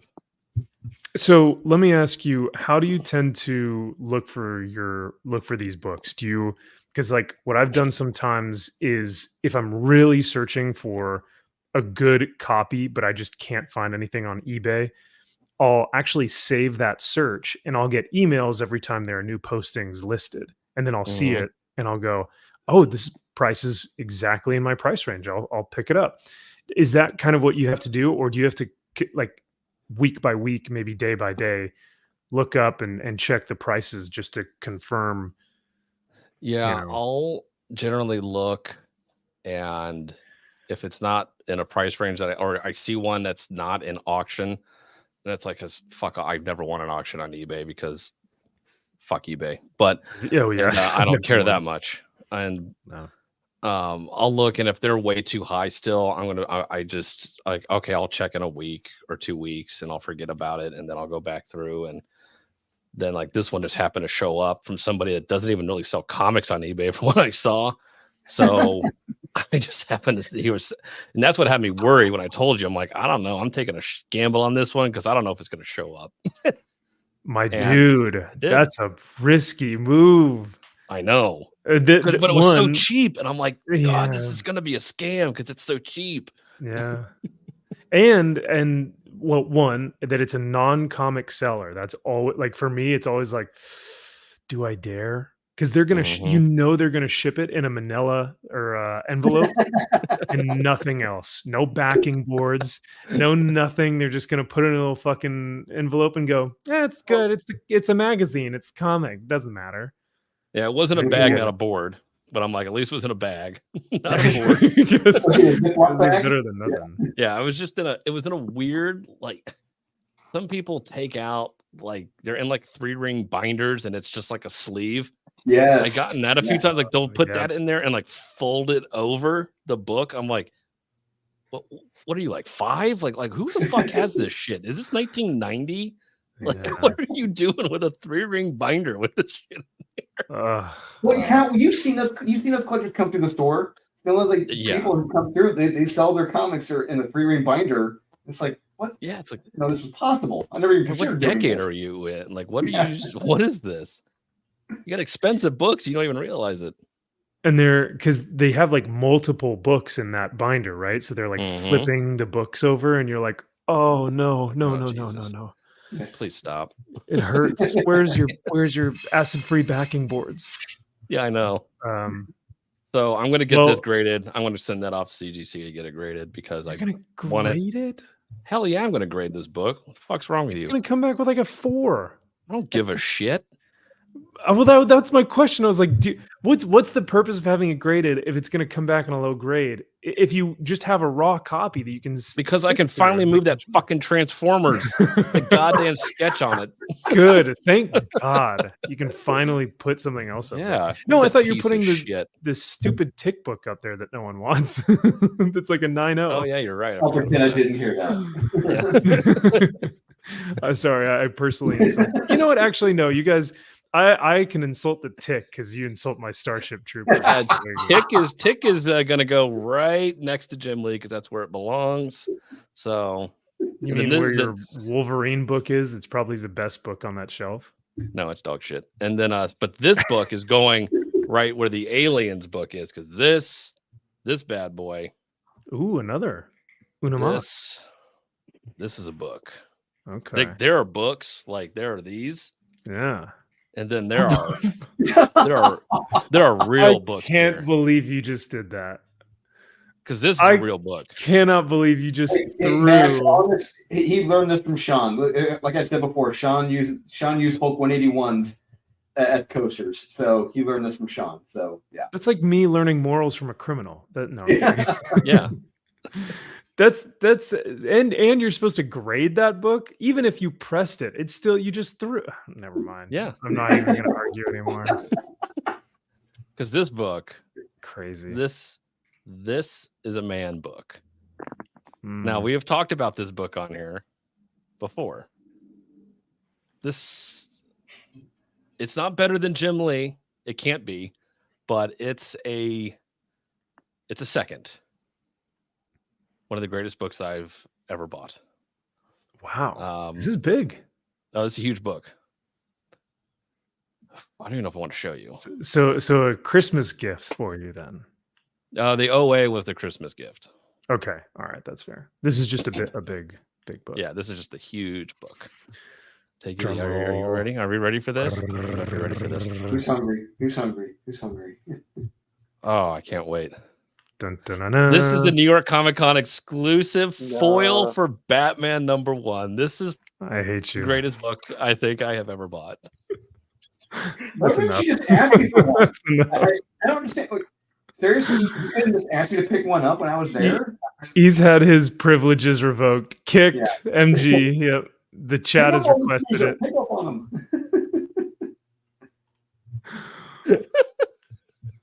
Pathetic. Oh shit! The fact that you bought that when it was like on the video, what, 2 weeks ago, when all of the guys were like, "Don't buy this bullshit." Spite? I will do anything out of spite. But even to troll yourself, you just lost money on that book. Yes. This was $25 well spent. Thank you. So that's the silver foil. Silver foil. Silver foil. It's not the gold, but all right. Yeah. I mean, even Fear says the gold looks better, but I mean, if you're gonna troll, you might as well go all the way in and get the gold. But yeah, you went halfway. For what, $500? Yeah. Am I then frozen? I'd be. You are frozen. Yeah, you just kind of half-assed it. The book is interfering with your camera, like the I silver told you. foil. The silver foil is it's not a good thing. It's like, yeah. Oh man, I cannot believe you had me going there for a second. I truly. What are you thought talking about? It's an amazing book. It's the second best book that I own. So where's it going to go on the shelf? Right next to Jim Lee. Oh no. Oh God. I told you I'd do it out of spite. I don't even know how to respond. Honestly, I'm literally in awe. That kid we watched a video of like months ago, who had like all the new X-Men comic book runs. Yeah, and he was like, "This is the best comic I own," and it was like the Bobby Drake one. Yeah, this is right up there. Yeah. Oh, absolutely. Yeah. You know what, Kyle? When we do our Max's Man Caves on Sundays, we're gonna react to this video because normally we do like what's the cringiest stuff. Like we always react to Jadzia Axelrod and the panel of who was it? Tinian and that whole panel that we talked about. We're gonna react to this video here and we're gonna talk about how cringy this was. That's high praise. Speaking of high praise, I got to give it to my man Zaxx. He says, "Backed last minute. Hail to you, sir. Thank you and cheers." Thank you. Love it. Hail to thee. Yes, thank you so much, man. Appreciate it. Raphael says, "Anyone going to LA Comic Con?" I will be there, Raphael. So if you're on the lookout, if you're at the convention and you see a bearded 6'1" man and wearing all black, it's most likely me.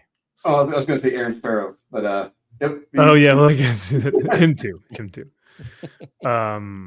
But then again, most people at Comic-Con are bearded white males, so like wearing black, most likely. Yeah, that's not the demographic of people that read comic books. Thank you. Thank you very much, as Jesus, Captain God Marvel in heaven. Did you guys see that article of the retailer who legitimately said he was like, I hate to say this, but like the best comics that are selling right now are all written by straight white males? Yeah, and then Rich Johnson, they decided to poke fun at him for saying that. Yeah, it's like, yeah, you. It's just, yeah. Could not believe it. Why am I still frozen? God damn it. The shame took the video. Yeah, the cringe stopped your video. And it stopped the video with the stupid book in the frame. So I can't even get rid of it. Even fucking better. You know what? I don't want it to load now. It's like not even showing your face. It's just showing the dumb book. Fuck, that's awesome. I could have even planned it better if I wanted to. Even Mike is like, so you're just not going to try to fix the camera? Yeah, no, Zaxx, it's funny because that's Zaxx says that's not the demographic anymore. Well, that's the thing, man. When the entire industry has said, listen, we don't want 20-year-old to 50-year-old white males anymore. We want a different demographic. And then when they go, man, why aren't our books selling? You realize that 20 to 50-year-old males tend to have exposable income that they like to spend on hobbies, cars, tools, comics, whatever it is, sports. They have that expendable income and they love spending that money. And women, yeah, I guess so. If that's like what you're into, I guess. But yeah. Or even worse, Batman's Silver Foil comics. So. That is a solid investment. The book has nowhere to go but up. Because it's already in the basement. Exactly. Yeah, I was about to say it's already dropped from $25 since it left the seller's hands. It's dropped value. Yeah, if you're like Krusty the Clown and you just love, using a burnt $100 bill to light a stogie, yeah, there you go. That's a comic for you. Yeah. See, Drew, he's fanning himself off because he's like, I'll never financially recover from this. Watch his camera freeze again because of that. Just watch. Like the air is actually better. Like it feels kind of weird, nicer. Huh. Yeah. Weird. Huh. Well, all right. Well, amazing. Anyway, moving on. As you were showing that book off, I was actually looking at real art and a real, some real comics here. But middle tier. Dude, this is unreal. I've never seen Steven's stuff like this. I do have a print of his Cable and Wolverine poster. Ooh, yeah. I had Matt Bat Banning, who is his inker. I had him sign it at WonderCon. But this stuff, dude, I mean, God, could you imagine like owning a Moon Knight like that? Like, honestly, if I had more time at New York, if I wasn't manning that damn booth, I would have been down there and would try to get on his commission list to try to get him to do a Moon Knight or a Prophet or a Miracle Man or a Grendel. And but I just hopefully MegaCon this time it'll happen. I'm just gonna ask him for one thing. There you go. Oh, I'm gonna ask him. Just replicate this. I got my poo knockoff that Morant did of that. Poo knock. Get out of here with that nonsense. Yeah, but hey, that's coming. I got a set coming to me. Crazy talk. And then this stuff, like I love the proportions on how he draws superheroes. It's so funny. Hey, look at the forearm, bro. I mean, that is amazing. It's a superhero. It's exaggerated proportions. That's no. Like I said, don't get me wrong. I love this. This is way better than I would prefer this all day, every day. This is how I want my comics to look. And you know why? Because we have no comic that look like that, except for Unholy Nightmare, which you can get right now on Kickstarter. Yes, you can. Like, come on, look at that action. You can feel the impacts from this book. Gosh dang. The line work, the shading, the musculature, like everything. It's perfect. He's a good Captain America. Oh wait, oops. It's pretty damn close. Dare I say it's Jim Lee level. Mm-hmm. Nah, not quite. Jim Lee is way better, but this kid's not bad. He's going places. He's not bad. Yeah. Fear says MegaCon Orlando. He's confirmed. So Zach and I talked to him in New York. He said he's going to be there. I mean, he's not on the. They just released the first guests for Orlando MegaCon. He's not on there, but he told us he will be at MegaCon in February. So nice. There's a bunch of shit names on that list. They say they put out. Now, there's Kyle. There's good names. There's good names, bro. Dude, don't even. It can't even compete with LA Comic-Con. If you look at LA Comic-Con's, if we have time at the end of the show, we'll look at it. The LA Comic-Con creators, it's a nightmare. So nightmarely good. This is nightmare good. This is the Unholy Nightmare. That's the type of good that this is. Not LA Comic-Con. That is a nightmare unto itself. 25 minutes to go. That is right, people. We have half an hour left on this project, and we are fully at 181 backers, and we have surpassed $6,700. So thank you guys so much. This is awesome to keep seeing these numbers go up and up and up. So if you guys haven't already, just a quick reminder, link is in the chat and also in the description. So go check it out. Half an hour left. But let's get into some of these comics now.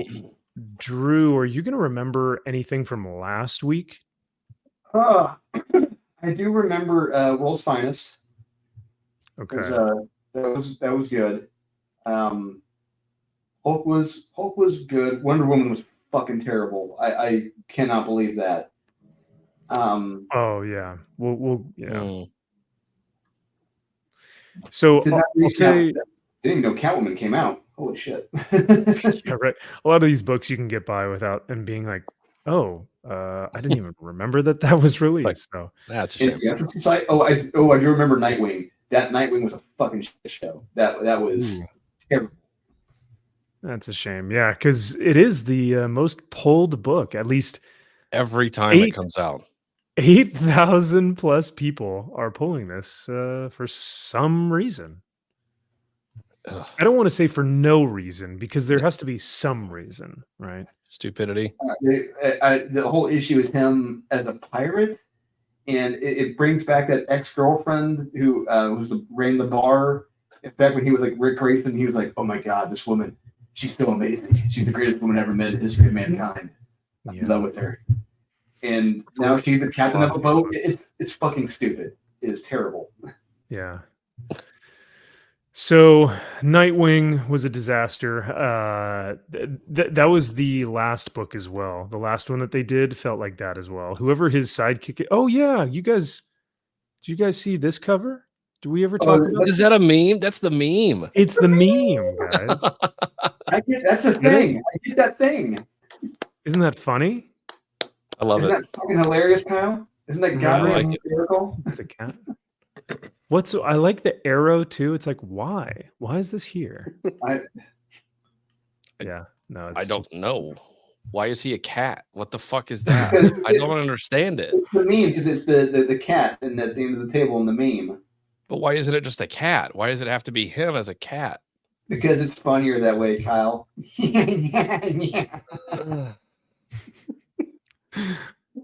I still can't tell if I love or hate this cover. It says the comic. Honestly, I feel like it should be a variant.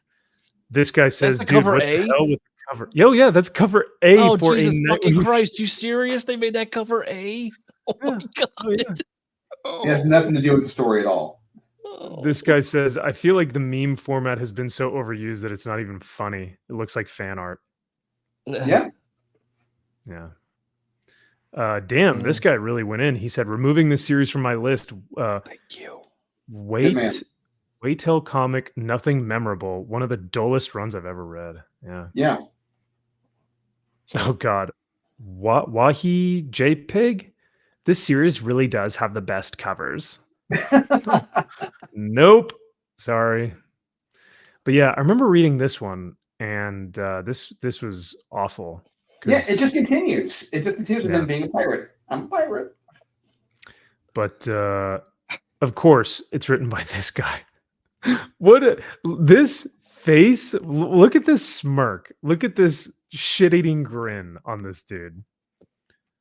It's a guy who knows I'm writing shit. You're gonna buy the shit, and you're not gonna complain. Yep. Which, by the way, happy birthday, because it was his birthday yesterday or something. Yep. Fuck that piece of shit. Oh yeah, no, I'm totally. I've sold all my books that he's written. It was the same thing that I did with Tom King. It's like knowing who you've shown your true colors. I don't need your work. And I was actually looking at a lot of the books that I had from both of them, both Toms, and I was like, looking back at it, there's really not a lot of substance to any of this, right? But not really. I had a bunch of books signed by Tom King for a while there, and I have one book. It's personalized because Drew got it like 3 or 4 times signed. It's got Tom King, David Finch, a bunch of other people on it, and I'm like, out of respect for the other people, I know Tom King did sign it, and I almost want to like erase it or like just draw over it. I might have somebody like at some point like, can you do a remark over this fucking signature? Well, Kyle, we're gonna see Simon Bisley tomorrow, so you can have Simon Bisley to do a sketch over it. I'm gonna have him do one in my Bible, that's for damn sure. So very nice. He might. Oh yeah, you're gonna bring the Bible, man. Oh, That is yeah. so smart. Hell yeah. Yep. Oh, I want cannot to wait. see his reaction to that. I want to see how he reacts to you. Me too. I'm curious if he sees those very often. Yeah. Yeah, please send me a picture because we'll show it next week on the weekly comic wrap up. And like I'll show your photo of it so that it comes in a better resolution. Because oh yeah, I can't wait, man. That'll be cool. So what should I have him do? What his choice, or like I've been debating the past couple. I would say crucifixion, or have him do his own choice. For me personally, like I'm gonna ask him to do a side portrait of kind of like a Jesus looking down with the crown of thorns. That's what I would probably want him to do. That's almost literally exactly what I had in mind for him Right? to do. Yeah. But then I was like, or do I just be like, hey, what do you like? I'm like, what do you enjoy drawing? Like, have you ever remarked one of these before? But like, now me, what I would do if I had a copy. This is just me. It would be the crucifixion, but as the cross, it would be Swamp Thing, because I would out of what was done, like the story that didn't get published. Rick Veitch told a story where Swamp Thing was at the crucifixion and he was composed of the tree of the not the tree, like the wood from the cross that he was crucified on. Okay. So I would have some Bisley do that stuff, but yeah, that would be wild though. That would take a lot of time because the detail in Swamp Thing alone, a lot of money. Yeah. You just do his face at the top of the cross or whatever. My only question is, like, I always hesitate asking the artist to do what they want to do, because though they, like, what if the artist is like, if I go to Art Germ and I go, I would love for you to do a remark on this. Could you do a portrait of one of the favorite girls you like to draw? And he draws Harley Quinn. I'm be like, oh no, I didn't want you to draw Harley Quinn. So it's like, fuck. That's his favorite to draw, but I don't care. He's gonna put character. Lobo in my Bible. What the fuck? Yeah, the Bastich himself. Which would Jesus in the face, just like fuck. Yeah, God, it's like that's something. I was not expecting that. No. Like, it would look awesome. cool, but it's like right. Judge Dredd, you were the one who pierced the side of Christ. I can't get mad at you. It's awesome, but not what I had in mind. Yeah, you give it to your son, and he's like, "Daddy, I don't remember this biblical character," and it's like, "Oh, well, it's somewhere in the middle there." It's written. It's in Revelations. It's way back. Yeah, it's in the book of Numbers or something. I don't know. So yeah, but I'm interested to see what you get. What are you leaning more towards? I don't know. I honestly don't know. Like, I was gonna make a game time decision. And it was almost. I kind of wanted to give him an option. Like, okay, do you think I should do this or this? And like, he may be like, "Yo, go fuck yourself," and I'll be like, "That's fair." Or he's like, "I don't remark these books. It's too important to me." I'm like, damn it. I don't know. I really don't know. I thought about a Jesus. I was like, maybe something like that. Then I'm like, is that weird? I said, can you draw Jesus for me? It just seems like, it's in the book of the Bible. I know. So it makes total sense. So it's not like it would be blasphemous or anything. Weapon Prime, they just dropped a certain Lobo image on Instagram. Oh. Yes. All right, then. Maybe we'll have to check that out here. Yeah. Yeah. But I don't know. Oh yeah. So we'll see. It'll be a surprise. I can't wait. Looking forward to it. MG, to answer your question, if you go to League of Comic Geeks and you click on one of the comics, in the bottom row here of the comic book cover, whenever you're looking at it, it'll say how many have pulled or have it pulled, quote unquote. How many have it in their collection, which is like this little box here, this little short box. How many people have read it, which is this 603 here. And then This I don't know. Do you guys know what this third number is? I'm not sure what that 145 is over here. But comments, maybe? How many people threw it away? No, is that a trash can? No, I don't know. Oh, how many people want it? Sorry. Okay. Yeah. So like you can put all these little icons up here.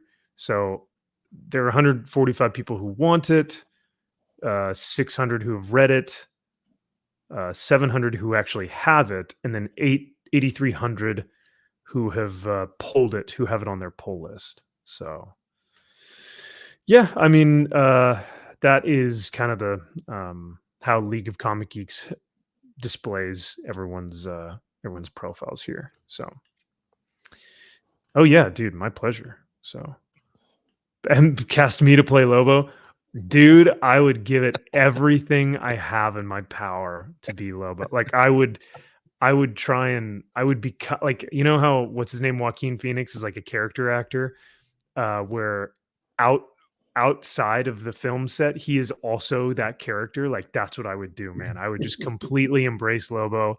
I would give it 110% of my efforts to on screen. Like, oh, that'd be so much fun. Yeah, think about how fun that role would be. Just playing the Bastich. We'll find out from Jason Momoa when he plays him. Yep. Which is like, again, I know you guys like the casting. I just think he's way too overused. Get someone else in there who has a better shot. You know, there are thousands of Jason Momoas walking around LA that potentially might even be better actors. I don't know, but whoa, that aren't bros though. Do we want a bro for Lobo? Hell yeah. Yeah. Bro. That's what I think of when I hear bro. My man. We need like my man.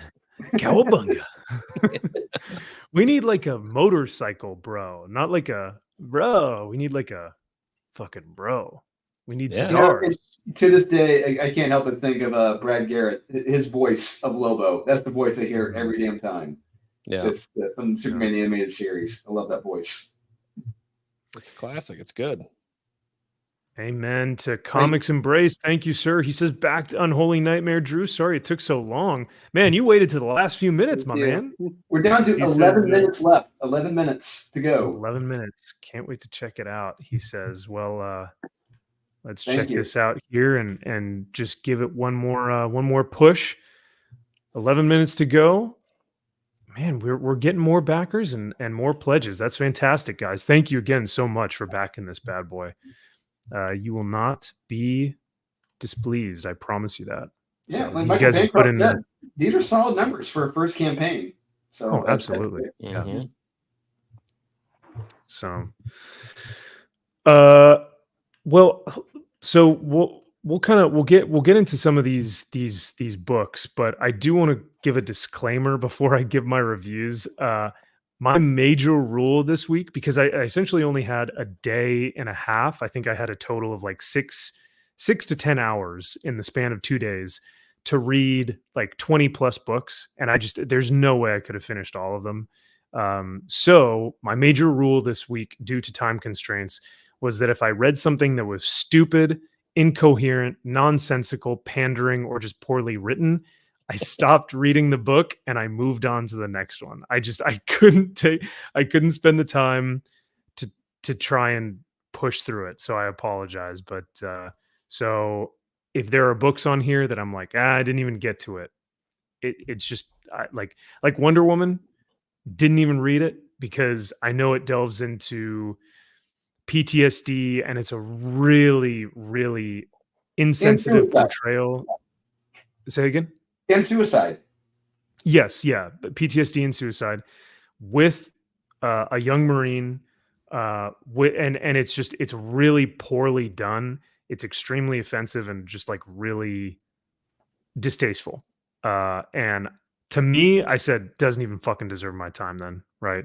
If you're going to play around with veteran suicide and PTSD, it's not for me. I'm not even going to touch your book. Like. It's fun to roast these things, but if you're going to do that in your book, I'm not even going to waste my time. So stuff like that, I didn't read. The other one, on a lighter note, I think Avengers Inc. is on here.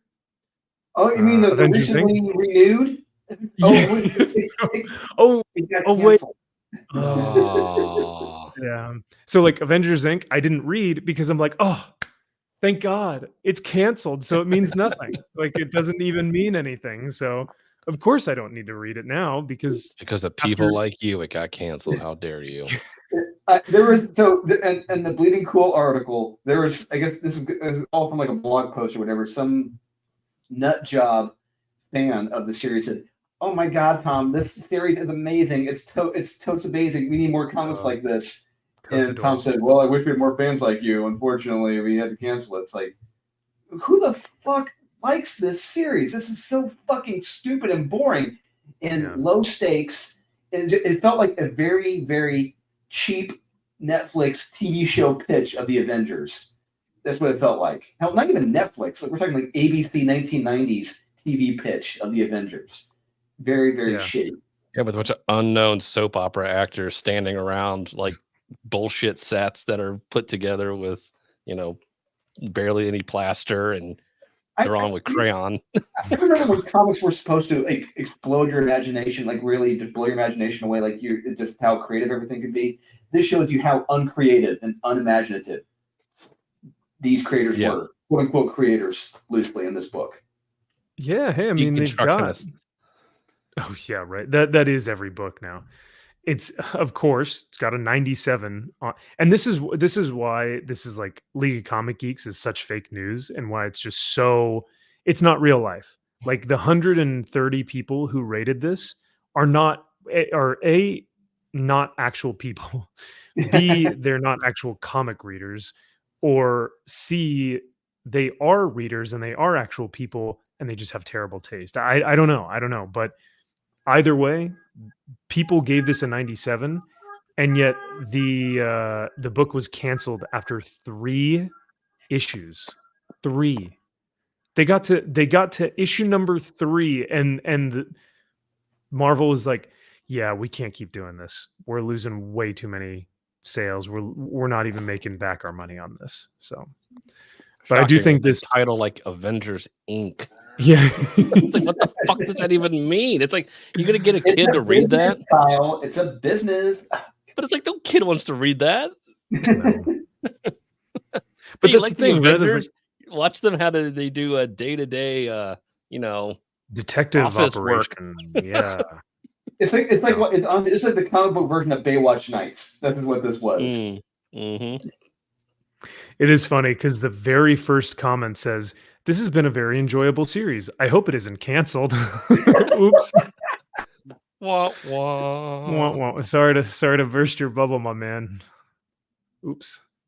But hey, 97%. I mean, they'll just people love it, right? Yeah, it's just so good. It got canceled after 3 issues. That's didn't even have time to breathe. Yeah. Yeah, if you're that Wonder Woman issue was tone deaf, 100%. Hey, we got our man Josh. Hey. Josh, hope you're doing well, brother. Love you, Hey. man. And it sounds like you're coming through the laptop mic. Oh, I think he was talking about my microphone. I don't know how I sound to you guys. He's saying my microphone doesn't sound that good. You sound like you're like underwater a little bit. I do? Oh. A little bit. Maybe, yeah. Well, comparatively now to Kyle's. Oh, okay, yeah, I think that's a little bit better. Yeah, right here. There it is. Is it better, Josh? Right there. Yeah. Oh my God. Don't get him excited. He'll come onto the show. Oh, literally. Yeah. Raphael says, "What's wrong with his Batman book? I bought one at my local comic shop, but mine is gold." Ooh, yeah, Ooh. Raphael, that's a good point. You bought the better one, which, I mean, granted, I don't think it's a good book either way. If you're a true Batman fan, you had money, that's the one you would buy. Yeah. Right? Like if you are going to buy the book, you're going to buy the gold one. So, Raphael, when I'm just doing something out of spite, I don't want to go in too hard to the paint. I'll go in, but not that far. Hey, come on! I mean, Larry's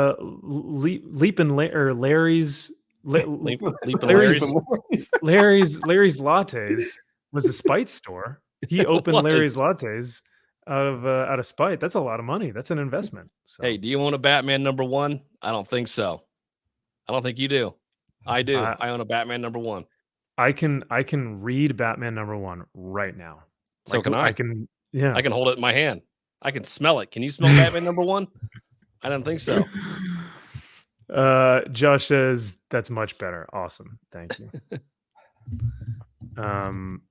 Let's see here. So do we want to, for the next, let's say 3 or 4 minutes, do we want to stay on the page and just kind of we'll count it down? Okay. Aurelio, hey, good evening. Forgot you were here. Hi. Good night to you. Good night. Yeah. How's your back feeling? A little bit better? Little bit better, my friend. I'm scared for tomorrow because I'm going to teach at comic school. So I hope my students. So what you should have done, Aurelio, you should have told them, like, as soon as your back started hurting, you should have told them, hey, if you haven't backed the book yet and you back it tonight, you get tomorrow off. How about that? No, I think that they have backed yet. They was advised a few months ago. No. Okay. They know it. My back hurts from carrying all of you through this course, you lazy pieces of shit. My back. If you back my project, you all get a letter grade, or you all get an A. Yeah, exactly. Exactly. 2 minutes to go. Once again, guys, the link is in the chat and it is also in the description. So, but we are very excited here, for the end of this project. Drew, what's been some of the highlights of launching this? What are some of the highlights, and what are some of the things that you've learned from this project launching this? I learned how much you have to hustle, how much you really have to get your name out there, and I've learned that there are still a lot of people who do not know what Kickstarter is. You say Kickstarter, they'd be like, what is that? How does it work? You kind of have to walk it through with them. It's still a new thing. It just, really just getting out there to every channel that you can to let people know about you. And even when you think you've gone to the biggest platforms, people will still have no clue who you are. It's even to that point. It's just, you really just get the hustle, just getting out there to as many channels as you can, as frequently as you can. And just, and Facebook advertising, that is not worth the money. Yes, I remember you telling me that right off the bat. You're like, I'm never going to Facebook again for advertising. So, unfortunately, honestly, I think you would probably be better off on Twitter. I see some fantastic comic book threads on Twitter, man. So because I keep getting notified on Instagram, like, you have a new follower on Threads, more new followers on Threads. I'm like, what the hell is this? And I may give it a shot sometime. We'll see what happens. Okay. Yeah, it's tough because it's like a lot of these, like, Twitter is an absolute cesspool. I will agree.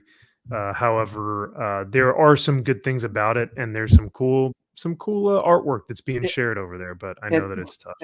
Speaking of Twitter, it's 55 seconds to go. But the recent video from Elon Musk at that conference when he pretty much told, funny, dude. I could not. I'm like, I kind of want to join Twitter now because he said that to him. Because he said it to Bob Iger.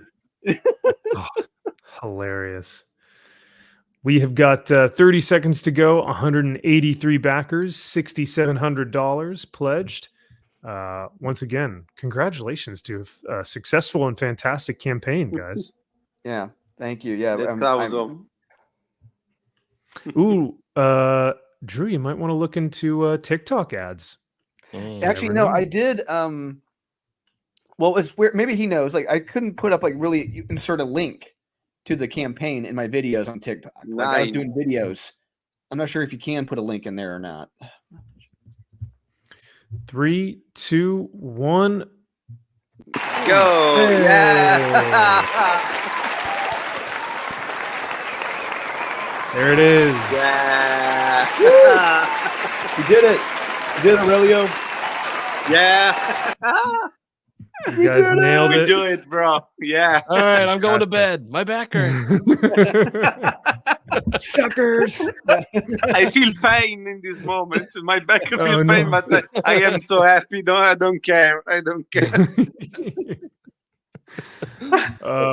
You guys are fantastic. Thank you again for coming on the show and talking about the campaign, and congratulations once again, guys. Seriously, this Thank is you a so much. huge Thanks to milestone. you. Yeah, and I think this is just the beginning, like I said. So this is going to be really something special. Yeah, absolutely. Like we said, Aaron Sparrow's coming on board as the editor, and I've already sent him the page breakdowns for issue 2, and already sent him the 10-page backup story that we're going to do. And I already got another artist to do that 10-page backup story. And you guys have seen his art. I've shown you guys his art, and in the past, he's doing something with Murat Michaels. I'm not gonna say who his name is, but yeah, I can't wait to see it, and it's gonna be exciting for issue 2. And like we said, what Aurelio just showed, that sketch he did, we're gonna raffle that off. That's the first appearance of the Golem in issue 2. Can't wait. Yeah. And I am a little selfish because I kind of want one of those original art pieces, so I'm hoping that I win the raffle. But I mean, I guess I can be considered as part of the raffle. But If you back there will be no bias, I promise. So if I do win, I promise there's no secret dealings behind the scenes. But yeah, I don't think I've ever won anything like a raffle. An eBay auction, like nothing. So it'll be quite the surprise if that happens. Rigged. No. I promise it's all fair and balanced. You never won any of the Comics Elite giveaway stuff that nobody ever claimed from us? Yeah, I couldn't believe that. The amount of stuff we gave away for free and people just never claimed it. It's like ever. Well, because you guys are giving away Skippets and Mez. Who wants those books? And top 10s, but hey, there were some Skippets and Mez that were some good books.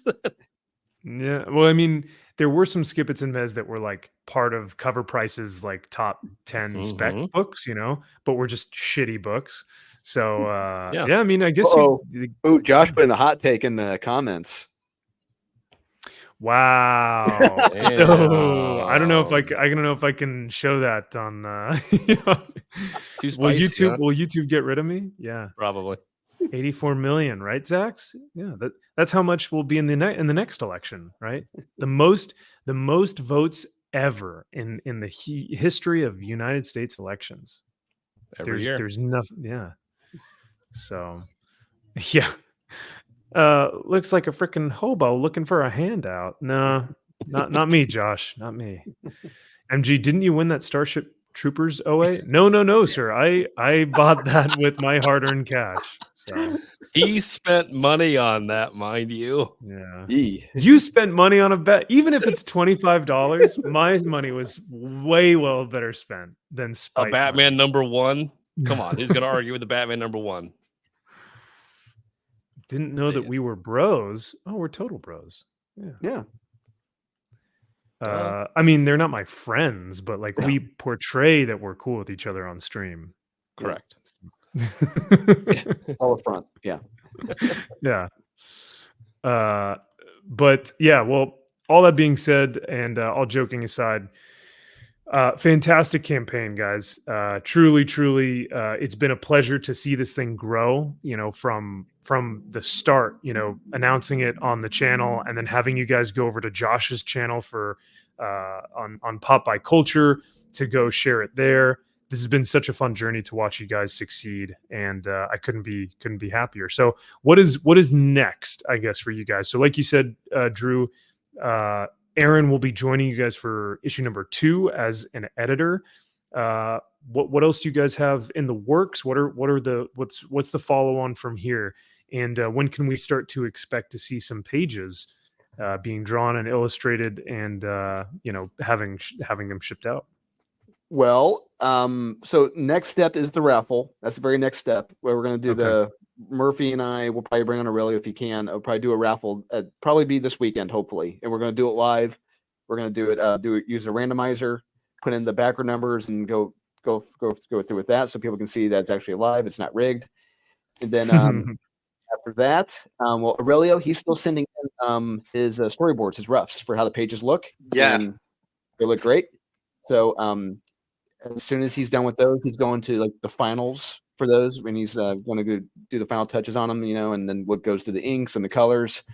So after the raffle is finishing issue 1, and then after that, it's going to be working on for me issue 2, doing the panel breakdowns once Aaron gives his thumbs up, and I'm going from there. Very nice. Yeah. And Raphael asks, how often will these issues come out? Do you know? Well, for right now, it's 1 a year. For right now, okay. So we're hoping that best case scenario, we get everything done for issue 1. We get it, fulfillment happens this spring, like around April, and we can launch issue 2 in the summer, hopefully during a better time, not during the fall. So that's the plan for right now, but things change. I can't comment on certain other things, but for right now, the plan is 1 a year. Cool. Excellent, man. Looking forward to it. Thank you again, chat, for helping us back that, and thank you guys for your constant support.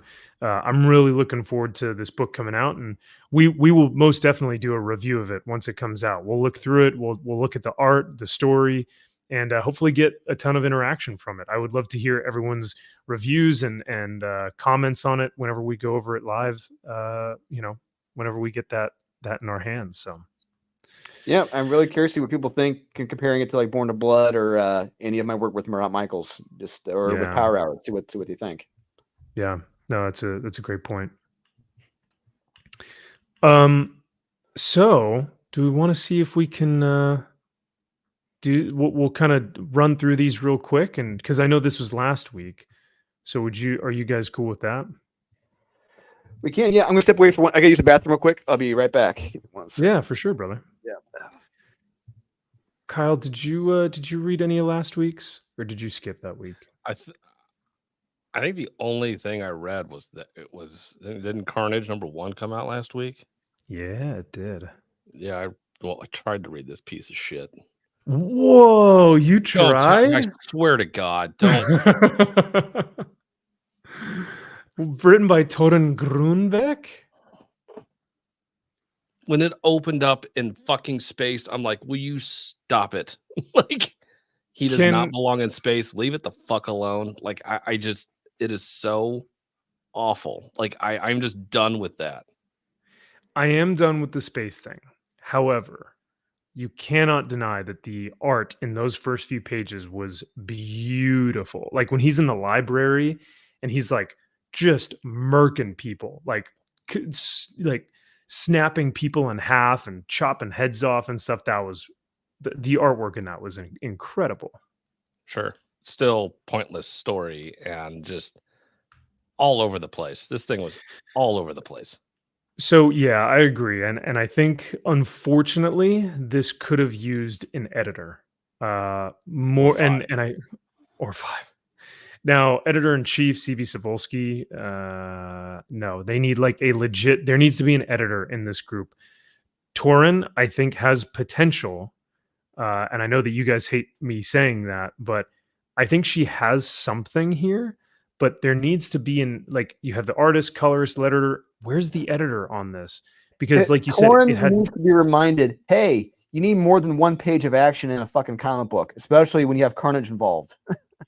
Yeah, and a story.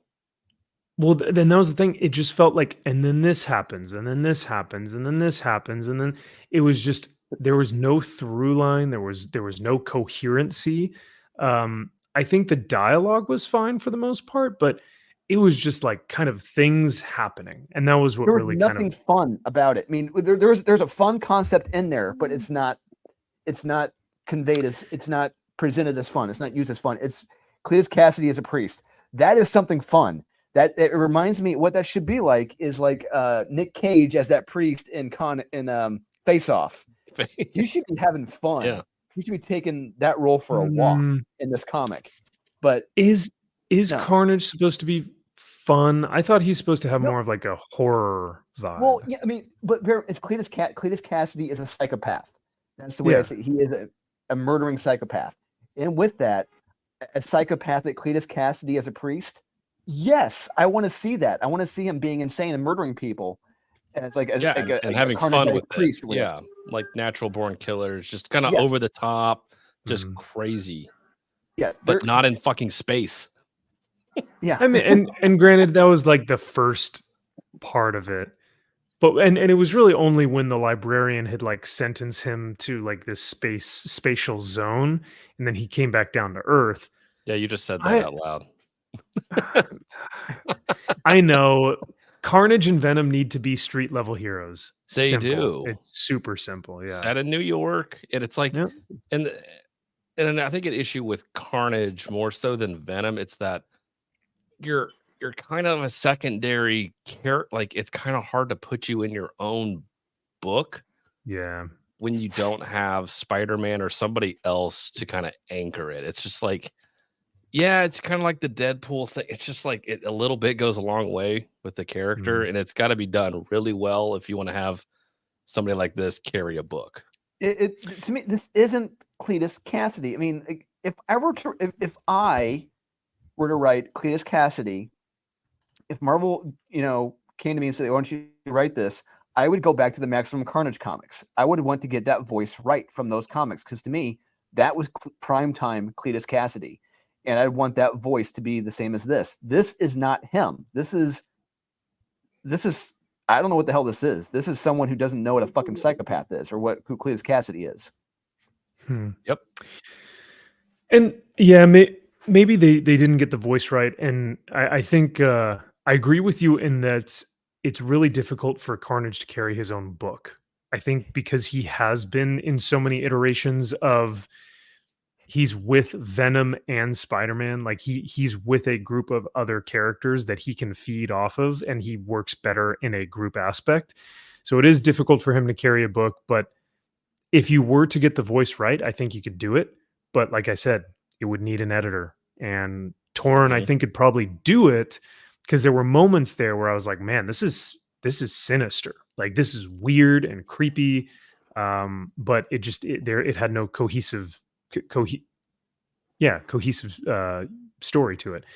The other thing that I didn't really like is it was really heavy on the whole like, we're insane, we're psychopaths, so we're gonna read the Bible and worship God, and we're all gods, and this is like scripture. And I was like, yep, of course, yeah, no, let's just make a way to have fun with that.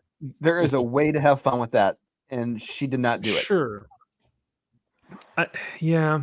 Like I said, hanging fruit. If you don't remember it, Max, watch Face Off with Nick Cage in that opening scene when he's dressed as the priest.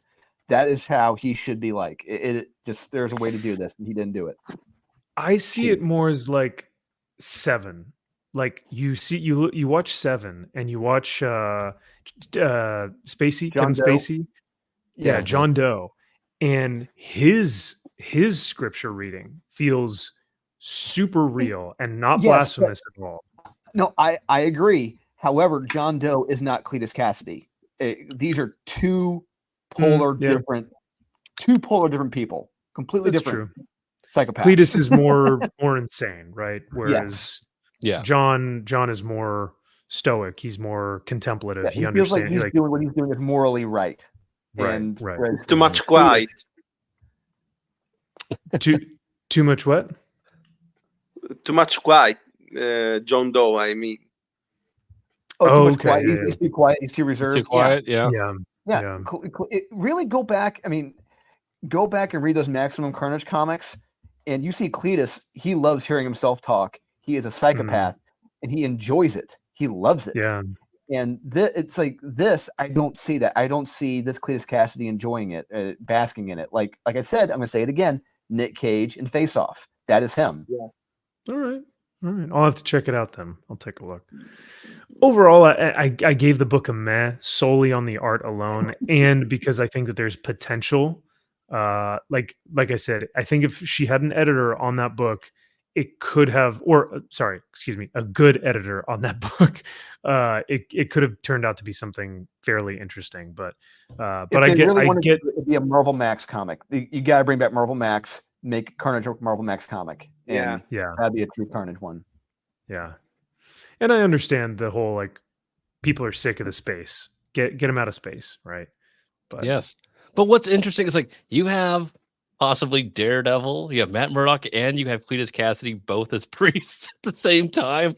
Oh, like, yeah, that's true, huh? Yeah. The juxtaposition you could be doing with that, like that's a whole can of worms. That could be a lot of fun.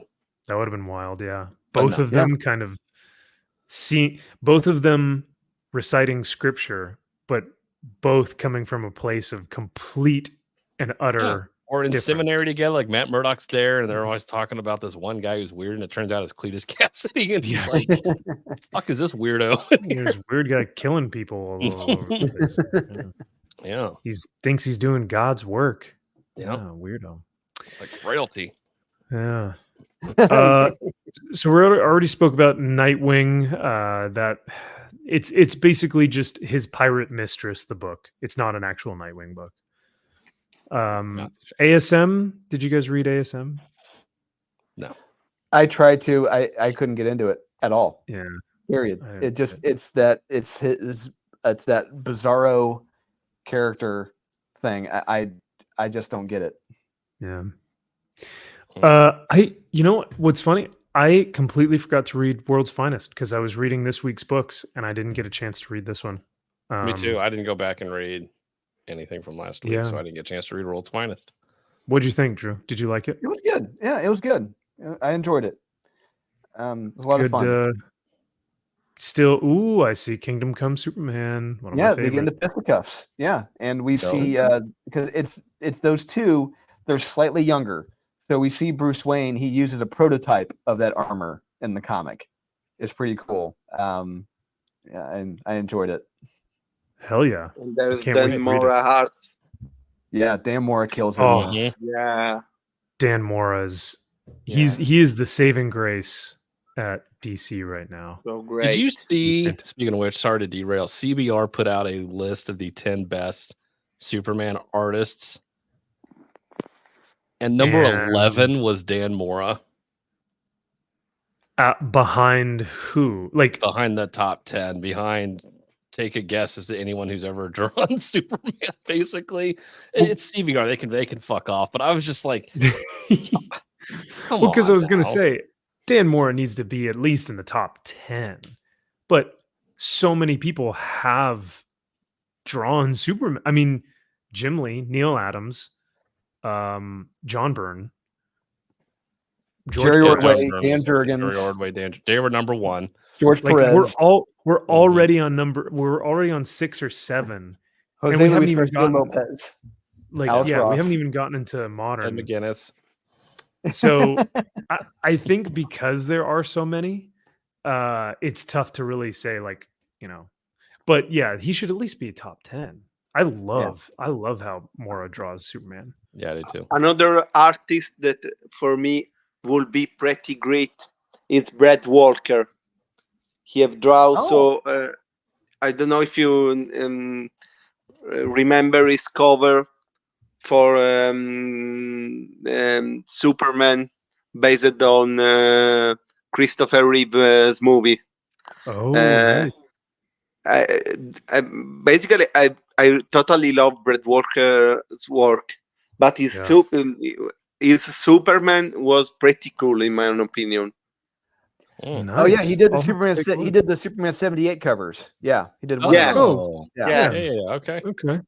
Yeah, he did. So very, very Christopher Reeves-esque. I love those covers.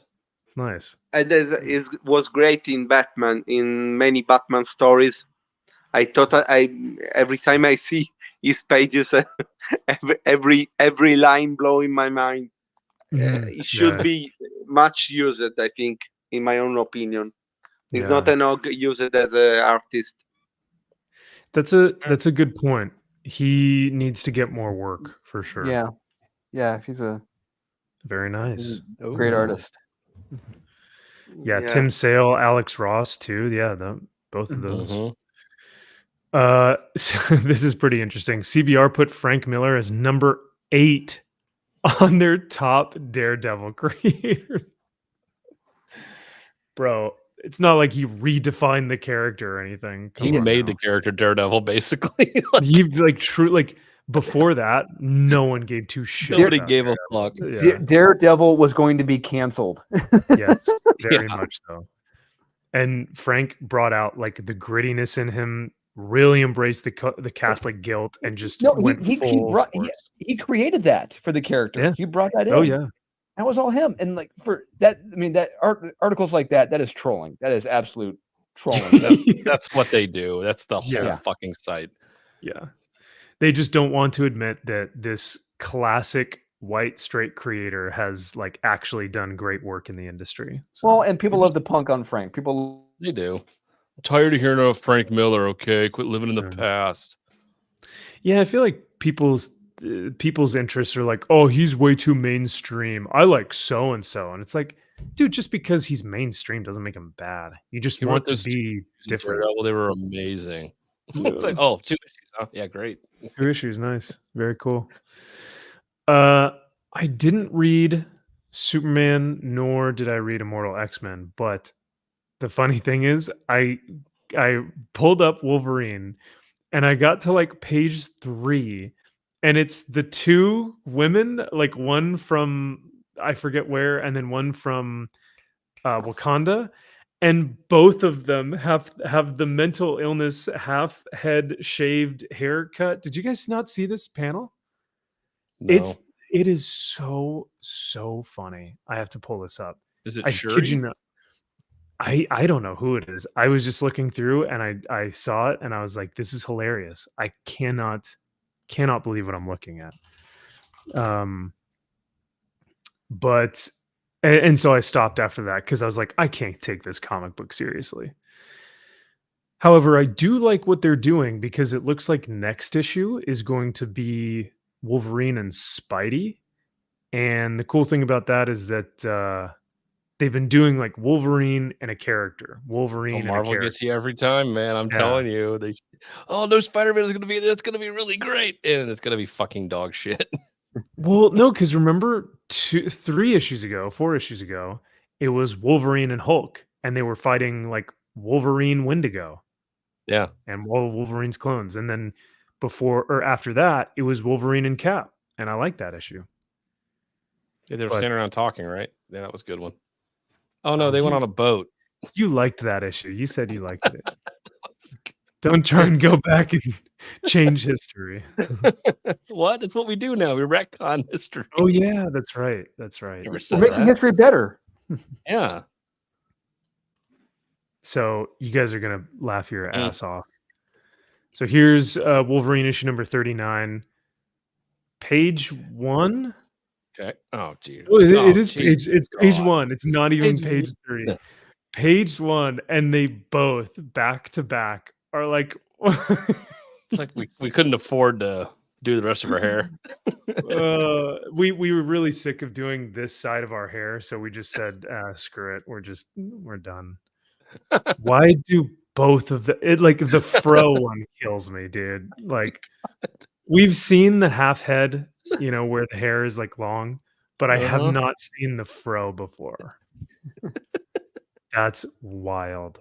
It's like a hedge trimmer when you have like a head just in front of your house. It just what is it? It looks like they made a mistake. Like they were like trying to put the little racer lines in here, and then she's like, yep. Like, oh shit! Oh no! We'll put another one in here. It'll make it look like we meant to. Yeah. It's like you're supposed to be taken seriously. Both of you are. That's like, are they delegates and they are walking around looking like this? No way. With their pissed off facial expressions. Look at that bitchy face. But look at them the whole time. Yeah. Are those Native American guys standing in front of her? I have no idea.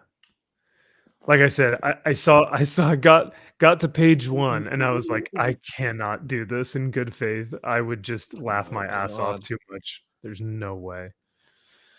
And there really isn't a lot of Wolverine, to be fair. It's a lot of Black Panther, which is fine. But it's a Wolverine book. But it's a Wolverine book. And yeah, he needs to be in. So is that T'Challa? Is he still kicked out of Wakanda because he's a male? Yes.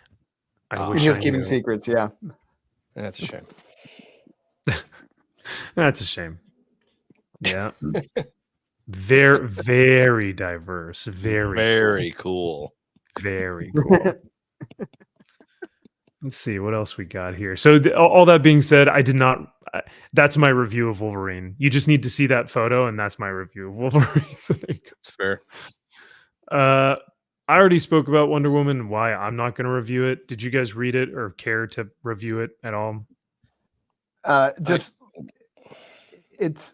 saying avoid. I mean, it's a shame that these great artists, are being wasted on shit stories like these, and it for real. Really more editors need balls. Really, balls to say to Tom King, no, you're not doing this.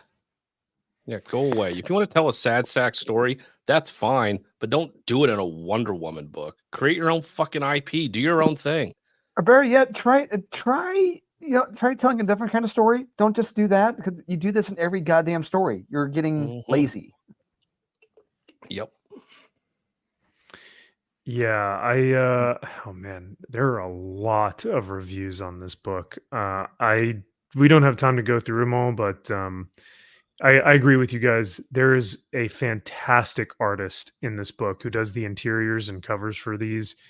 And it is such a shame to see it go to waste to the hack, piece of shit writer that really has no reason for writing right now, especially with what his whole shtick is. It's just pathetic. So I do like this. These are nice covers. Is that Lobos? No, I can't. That's not Lobos, is it? I don't know who it is, but looks nice. Not too bad. Nice. Too bad. What's this, Mike? Okay. Mike Deodato, since he's back at DC now. Let's see. Hulk. I think you said you read that one, Drew. Yeah, that was all right. Was Ghost Rider actually in it? I think toward the end. Yeah, Ghost Rider shows up. Yeah. My God, a 99. Whew. Whoa. It's a perfect book. So which Ghost Rider did we get? It's another Ghost Rider. Talia? It's what? It's just another Ghost Rider. Apparently there's apparently everyone's a Ghost Rider now. So yeah. Oh, it wasn't Moon Boy? No. That's a shame. Oh yeah, Moon Boy. I was gonna say, wait, Talia. Where's Talia? And then I was like, oh yeah, Moon Boy. God, that's right. Okay, so Drew, I think I remember you saying something about the Justice League Godzilla Kong. Oh, I did read that. I read that. Yeah, too. yeah. So we did get some action, but it was stupid. I mean, and not even stupid fun. It was just the banter. The dialogue was written like the characters are 14-year-old girls talking to one another, and it's ridiculous. It was stupid, and it wasn't fun at all. And that's what's so hard for me to believe is like this concept should be the easiest of books to write. Like we always joke about like, oh, it's the creator just took a bunch of action figures together and smashed them together. In this book, you can do that and make it a lot of fun.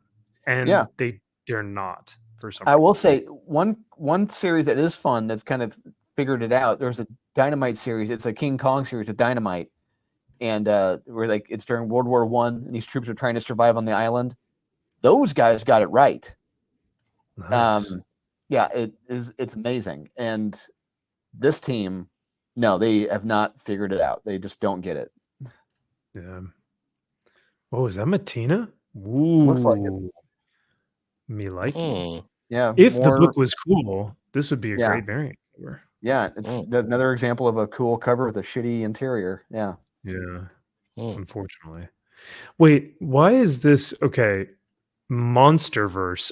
Is DC going to start doing a Monsterverse where they have different like Creature from the Black Lagoon? versus DC characters. Like, are they going to start doing a MonsterVerse? I hope so.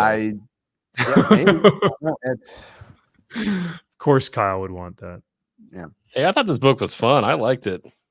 I thought they did too much. So the first issue I really liked because they were smart about it because it's a slow burn, just like the original Godzilla. Slow burn, which is great. This one, unfortunately, they ramped it up too much, and they had 3 separate monsters going in 3 separate areas, and it's just like, you're doing too much now. You have too much going on. You need to just tease Godzilla and then maybe a couple others attacking Gotham or something at the end.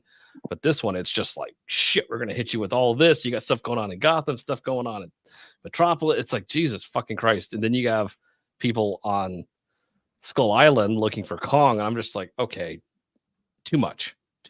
Slow it down. Take it easy. I like the slow burn. And then, because you got a great visual to Superman fighting Godzilla. That's great. I legitimately can't tell if you're joking anymore. So I really liked it. It was too much though. I had a lot you of fun legitimately liked and had fun with the book. Very well. Yeah. All right. And you know what? I can't actually tell you, oh, that's ridiculous. How could you like this book? Because I didn't read it. So especially because the first book to me did not seem like a slow burn. It didn't seem like there was an impending doom. Because if, like with Jaws, you get a little bit of that monster, of that, like, you know, that creature, but you feel like the atmosphere of the film is one of, when is it going to happen? When is the proverbial other shoe going to drop? And you're waiting and waiting, and that's what causes like the tension. And I just didn't feel that in the book, because you're like, should Superman get married to Lois Lane? I don't know. And I just never felt the impending doom. So, but you knew there was, because it's entitled Justice League versus Godzilla versus Kong. But so you know it's going to show up at some point. At some point, I was hoping, not the last page of the book, I was hoping that I'd see a little bit more than that. And you get it in this book. You get it in this one. It's great. That's how it starts out.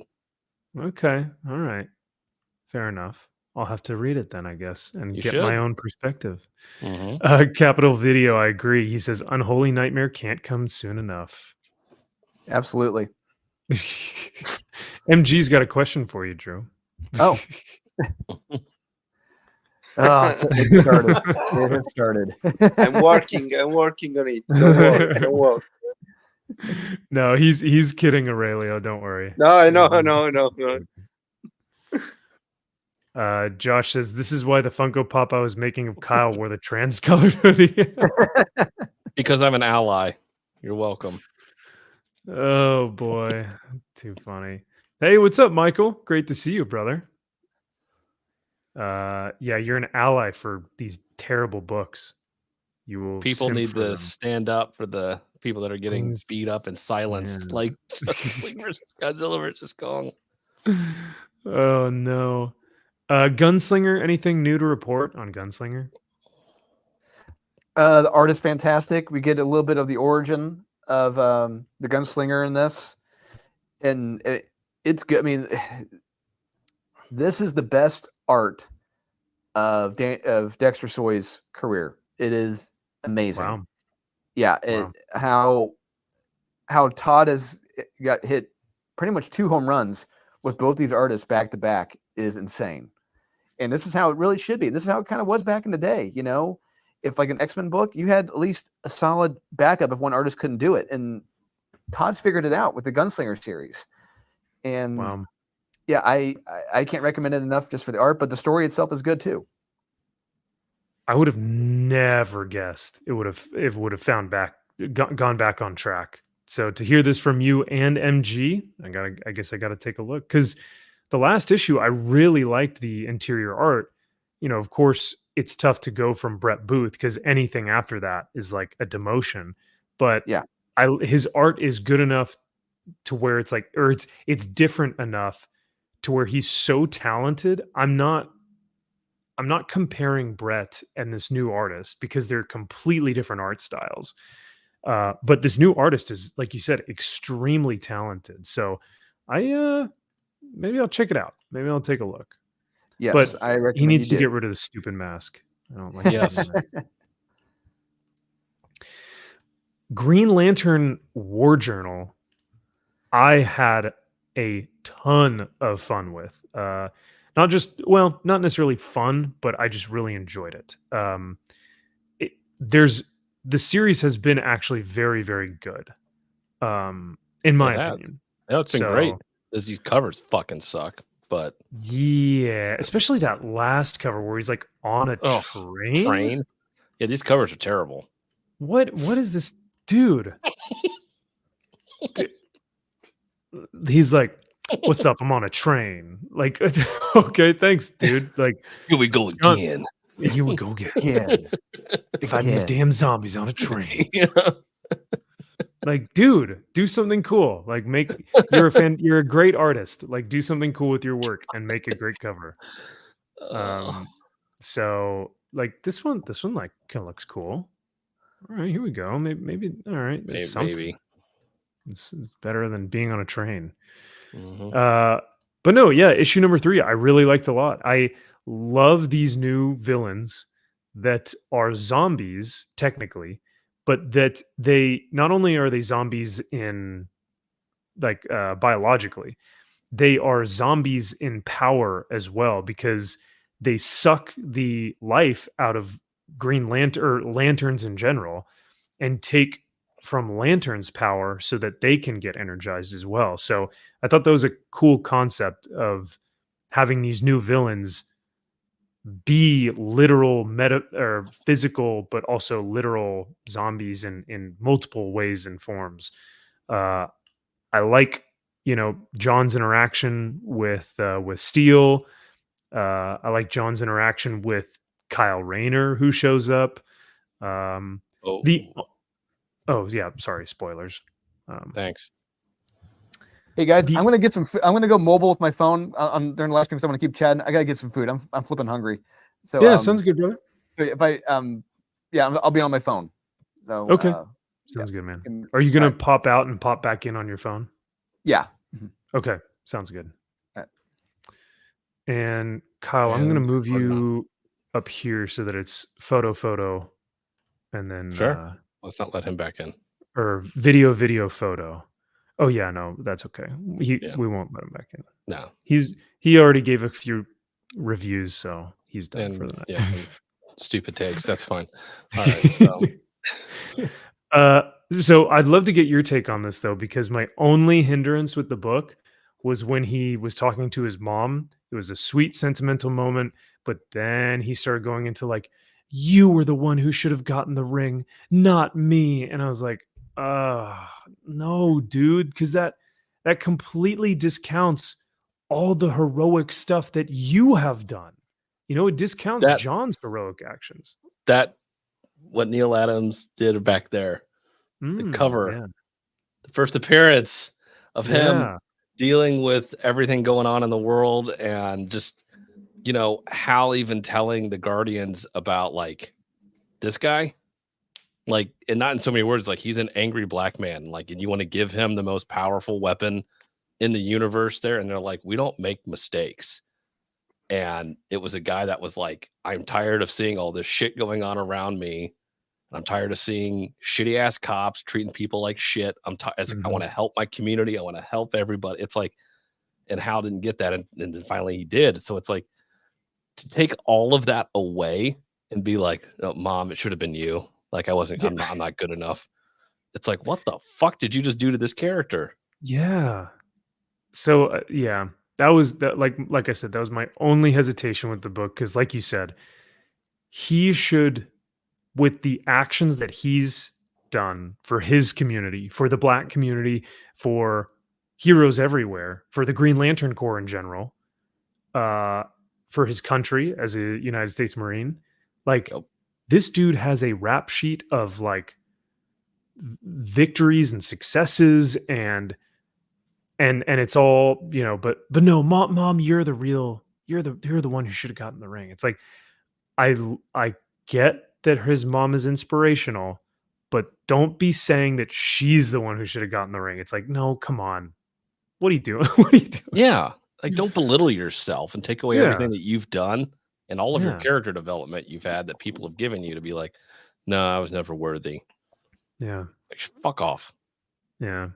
So, but overall, I mean, what did you like these new villains? Do you like the artworks, all that stuff in the book? I've loved the artwork. I really like these villains. I was excited to see where it went because I know the last one ended on a cliffhanger with, I think he infected at the end at some point of the last issue. Yeah, he was. Well, this issue, he got infected, and man, it's a nasty infection. Yeah. So then I'm like, oh, where are we going to go from here? This is interesting. And I'm like, so are these zombie parasites just going after green, the willpower lanterns, or are they also going after the yellow, the red? Like, are they going after the other lanterns too? And what does that do? I don't know. There's a lot of questions I have.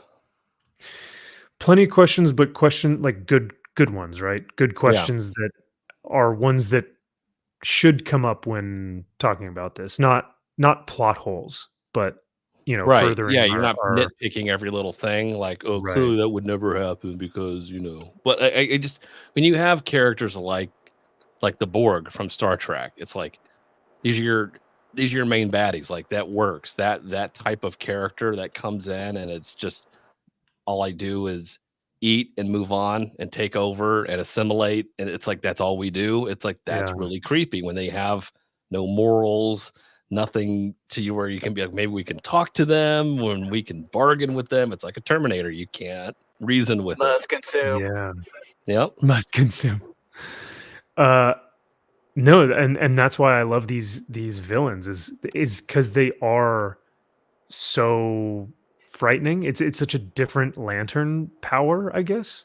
But I mean, look at this burn or this infection. That thing is disgustingly nasty. Like, and smell that.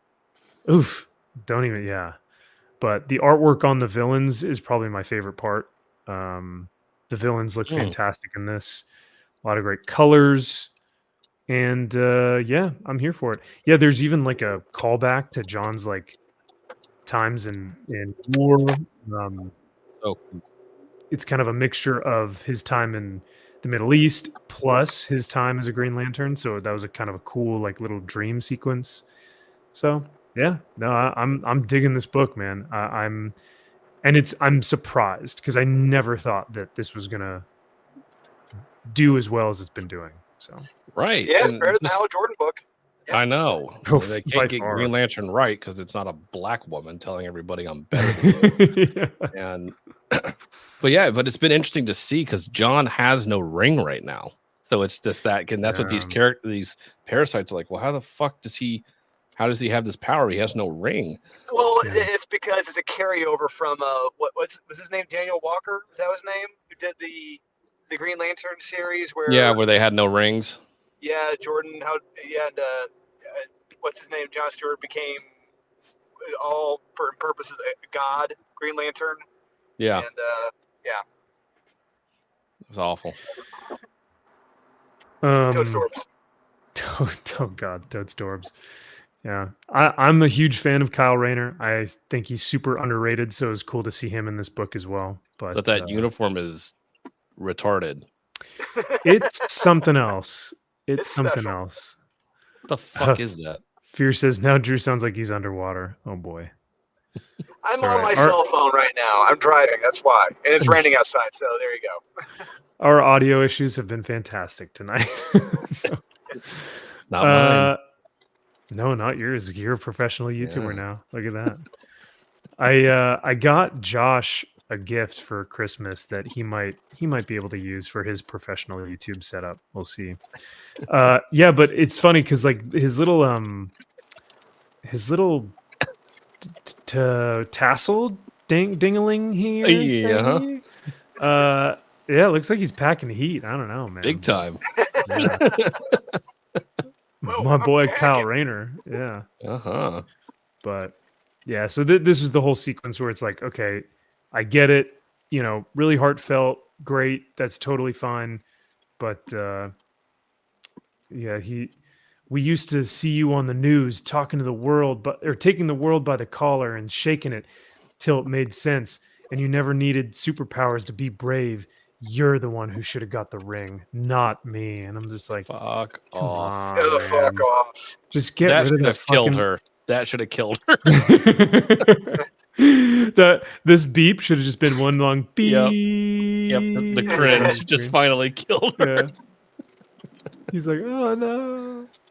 So yeah, even for her, that's cringe. But God. hey, Drew, I'm gonna mute you because I can hear the rain on your car. But whenever, Oh, really? Okay. yeah. But whenever you want to pop in, just unmute yourself or whatever. So No problem. okay. So yeah, overall fairly good. And then what was next on the list? Oh, that's definitely a recommend though from me. Yeah, I would For recommend the it. Green Lantern. I didn't read it, but I got the gist of it. I skimmed it, you know. Skimmed it. Once again, Avengers Inc. I didn't even look at it or review it or read it because it's canceled. So who cares? That's a shame. We already reviewed Carnage. I actually did not read Hawk Girl because I was like, I'm going to spend my time reading Conan instead of Hawk Girl. So, did you get to take? Was it better time spent? Did you not Was like it? Conan? I have my thoughts. I have my thoughts. I mean, it can't be as bad as Hawk Girl #5 by Jazzy Careful, Kyle. Axelrod. You better be careful. I don't know. They both could be. Hawk Girl #5. Yeah, I didn't even skim through this. I wonder if there will be a character that has a shirt that says Dyke, Dyke, Dyke, Dyke, Dyke. Was it 4 I hope dikes or so. 5? I forget. Well, she was rather fat, so I think probably about 5 or 6. Okay. Dyke. How many dikes is that? A lot of dikes. So lots of so maybe this is a backstory or like a prequel. Oh no, you don't. Yeah. Yeah, you get her. Huh. Interesting. Well, I'm gonna have to. I will have to read this. I have read every issue of Hawk Girl so far, and it has been it's been quite the experience. So I can't stop now. I have to finish the series. It's only 6 issues, so I mean, like, you know, come on. God, this just looks so terrible. Like, It just looks schizophrenic. It's like, does. what is what? What? I hate this villain too. She makes no sense. She makes all the sense because she's an angry woman, and you better listen. Ooh, they're gonna be in the Nth world next issue. Okay. Thank God. You know, Nice. because I need more Nth. Yeah. Nth metal, Nth world, all the good stuff. Yep. But hey, There next was a issue will be the good, last one. A good book. It's Holy Roller. Oh, you liked Holy Roller? Yeah, I have read it. It's pretty fun in my opinion, and it's really, really? well drawn. Oh, okay. Oh, Rick Remender's on that. It's my- You know I Rick did- Remender. I have I didn't enjoyed. know Yeah, it's written by Andy Samberg, the Yeah. actor. Now I don't know how much Andy Samberg put Right? into, but Yeah. A couple words here and there. Yeah. it's pretty fun in my own opinion. Was fun. Okay. Interesting. Nice. All right. Well, thanks for the I'm glad that you got a chance to read it. And do you have a local comic shop by you? I have bought the digital copy because I was curious. Here in Italy, I think that will not arrive for sure. Mm. Okay. Yeah, because will the digital have the translation? No. Oh, I've read wow. it in English. No. Okay. Wow. Yeah. Unfortunately, I did not enjoy it. I think that a lot of celebrities think that they can write comics or have premises. Like the premise is fairly fun and interesting, but they think that they can write well. And we saw it from Amelia Clark. We also saw it from Whoopi Goldberg. They tried to write comics. Absolutely. And those Absolutely. not good. I agree. Patton Oswalt. Maybe there was the late Miguel Ferrer. I don't know if you remember his Morton. No, is Bob Morton from RoboCop. The actor Miguel Ferrer. Yeah. Oh, Miguel Ferrer. Yeah. He was a good writer. I remember he was friend with Frank Miller and other comic artists. And I remember he write a comic book called the Comet, but he was like Mark Hamill. They really loved the comic book media. I remember, for example, Mark Hamill that make a character called the Black Pearl for Dark Horse. Was a kind of gritty vigilantes.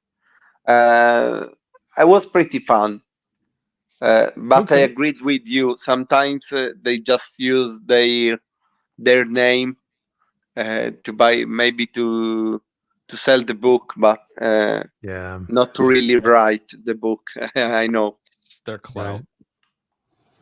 I have heard of that though, Aurelio, where you'll get a celebrity like even I think for Berserker with Keanu Reeves. Yeah. Matt Kint actually writes the book. Yeah. But Keanu kind of gave him the ideas. So yeah, it's more story by. It was a fun story. Yeah, I liked Berserk. I think the first few issues were really good. Yeah, they were. And then the art's always been really good though, for sure. There was a part of the book that was drawn by Steve Scrooge. I don't know if I say well. And he drew the Bram Stoker's Dracula armor to the characters. I'm not making spoil because this is Mages was around the web for lots of time, but I pretty liked the kind of violence, the artwork of this series. Nice. That sounds awesome. Yeah. Curzon says, did anyone read Daredevil Black Armor 1? I did. I have thoughts, but I will share them in just a moment. Boring. Ooh, hot take from Drew. Okay, very well. What was the other thing I wanted to... Yeah, Fear said I passed because Sandberg is either like the Lonely Island guy or the Hot Rod guy. That was kind of my take, was like, okay, he's a comedic actor. I don't know if he really writes all that much, but I don't know how he's going to do in the comic book realm. But the book is extremely predictable with once you find out who the villains are, and it's just like, oh boy, here we go. It's another one of those. It's very predictable, in my opinion. Sounds like Rick Remender. Which is so odd because, like, when you leave Rick Remender to his own devices, he will do stuff like this, where it's like, oh, yep, those are our villains. Yeah, no, I know exactly what you're trying to say. But even his Instagram is like you can see exactly what he's thinking about his politics. But when you put him on a like superhero book or something like that, like his X-Men, Uncanny X-Men, X-Force, brilliant, super well done, awesome, great dialogue, great story, fantastic art. Like he's a great writer. He's very talented, but when he's left to his own devices and someone just goes like, yeah, do whatever you want. Well, like, Sacrificers. Oh, no. What do you think about Sacrificers? Well, that's the thing. I think Sacrificers is extremely well written, but see, again, I think he has good concepts, but then it's like, is this a full story? Like, you have maybe 4 issues, 5, but then it's like an editor's like, oh no, we got to make this like 6 or 8 or 10. And then it's like, oh shit. Like, and he's got to stretch it out. Pad this out, I guess. But how he writes, though, like his dialogue is very talented. Like, because we always say on the show, like, this dialogue is like written for dumb people who want to sound smart, or it's written by a dumb person who thinks they sound smart, right? I don't think that way with Rick Remender. I think he's actually very intelligent and writes very intelligently. He can. Yeah, I think he can, but sometimes he doesn't. Yeah. Well, and how much input does he have, especially with like an Andy Samberg? It's like, can he give him notes, or is it just Andy saying, no, I want this, and this, and this is the story. You could just kind of come in here as a hired gun and maybe punch it up if I let you. I don't know. Yeah. I would have loved to have actually seen the writer's room for this, the behind the scenes, because I cannot tell. It sounds like the dialogue is written by Andy, but the premise is also probably written by Andy, is like, because it's a self-insert, right? All these books are self-inserts with celebrities, and like that's what they want to do. Okay. But it's this young Jewish boy who is his father is like a great bowler, and his father is of Jewish heritage as well. And he's like, oh, my son, you have to come back to the Jewish family and bowl, and you have to, that's your lot in life, is you're a Jewish bowler, and that's our, we're Jewish. Like that's just their personality. And so then the Andy Samberg, quote unquote, character comes home from being away, and he's found that his home has been taken over by dun dun dun conservatives. And so he has to beat the villains down with a bowling ball, because it's his dad's bowling ball or something like that. And so he takes up his heritage and, kicks ass against the anti-Semites. That's the premise of the book. And so it's like, okay, I could see both Andy and Rick Remender in that pitch, right? I don't know. Yeah, that sounds interesting. That's it does. It sounds like it shouldn't work, but it could be. I don't know. One word for it. Yeah, that's for sure. Yeah. Here, I'll just kind of give you an idea. So here's the dad, famous bowler. But as a kid, he's not. So this is like kind of the Andy Samberg character, is my guess. He is not interested in what his dad's doing. He's, playing video games. And then it's Walter Sojak from Big Lebowski. Go back up there. Oh, totally is. Yeah. Right there. He's down. Yeah, there. Here he is, right here. Yep. Yep. And I think that's kind of what they were trying to do, is doing a Big Lebowski thing. Okay. So. But the son is not interested in the dad doing bowling. He's doing video games. Then he gets picked on by the cool rich kids who own their dads own the bowling alley. So he's like, hey, stupid, like I can get all these coins for free because it's my dad's, and then my dad's owns all this stuff, and he's the best. And then he's like, oh, you're gonna get him, homie? Very subtle, because they're kind of subtly racist, right? And then they're picking on the kid, and the dad is like, oh, where have you been? You didn't celebrate, my bowling thing. Fast forward, I think, to he's a part of Greenpeace, and he's trying to find his purpose, and he doesn't really know what he wants to do. So finally, this guy tells him, you got to go back home, and you've got a bigger purpose than this. So he goes home. Looks like you look like Rambo. I know, right? That's how I was like, what is he? He looks like First Kill. Yeah. Or First Blood. Look, this is nothing more than a paycheck for Rick Remender. This is all this was. This is a cheap paycheck for him. Much like the guy who wrote Mr. T's comic book and the guy who wrote 50 Cent's comic. Yeah. They're just paychecks. Potentially. That's a very good, but how much are they actually getting paid? Like Jason Samberg Hollywood money? I don't know. Not enough. So so he finally gets back Jesus. home, and it's like filthy and disgusting. Oh, and look who's running the town. And look, and it's like shanty towns and homeless and camps and encampments, and like everyone's poor and LA. And I'm like, oh, so LA. Yeah. And I was like, who's running LA? But that's what makes right LA now? great.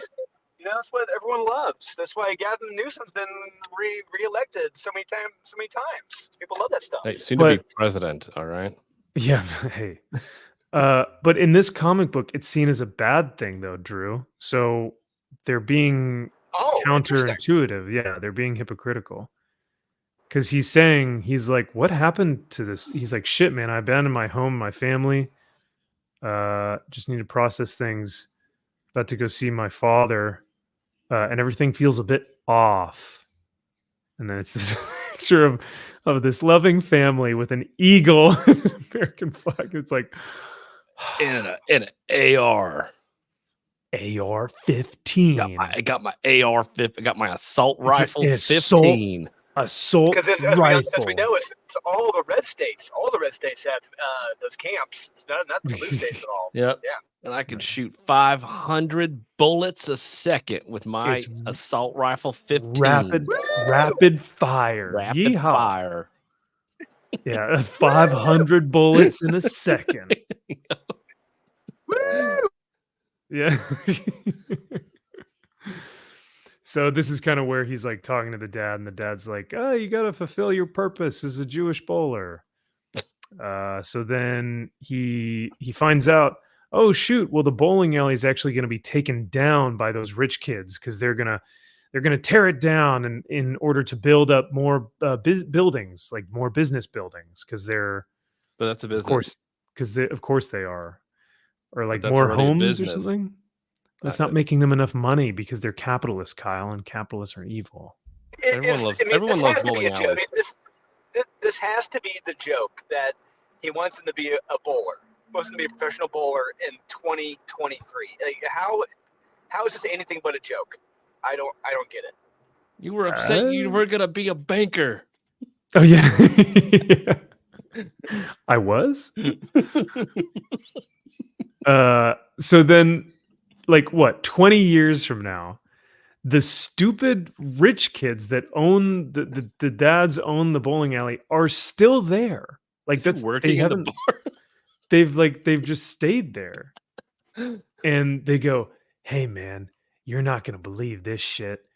And they call to like give the kid a scare. So then this guy shows first up, blood. and he's like, "Oh Jesus, yeah." So he says, just like a pizza-faced anti-Semitic term to grift on a deal. Well, and that's it's like, fair. Oh wow. So we're going there, huh? All right. Okay. Very well. And then Andy Samberg's character gets the bowling ball and starts to just like crush these dudes. That's cool. And that's cool. Becomes Holy Roller Man. Yeah. So like this is fun. This is what the whole comic should have been, is just like him being a vigilante with a bowling ball. Like that would have been fun. I thought it was a serial killer that killed people with a bowling ball. Oh, that could have been fun too. Yeah. And he's got different style bowling balls, how he kills people with them, like different this things is my, in like, the bowling balls. 15-pounder and my 8-pounder, you know, like This guy weighs 250 pounds. He's gonna require the 10-pounder. Oh yeah, buddy. At this velocity, on this way, if I hit him right here in the knee, it'll go. It's like that could have been fun. Yeah. You put more thought into it clearly than Rick Remender did, or Andy Samberg. I think there could have been something here for sure. But I wasn't for me, and that's okay. And then Rick Remender, I guess, does actually write something at the end here, but I didn't read the whole thing. So yeah, no one does. Yeah. So sorry, I know you guys didn't ask for that, but I just, whenever we get these things like Amelia Clark's Mother Madness or Oprah Winfrey's whatever that thing was, you got to look at it just to see. So and bask in the greatness and be like, this is why I'll never get to Hollywood. Yep.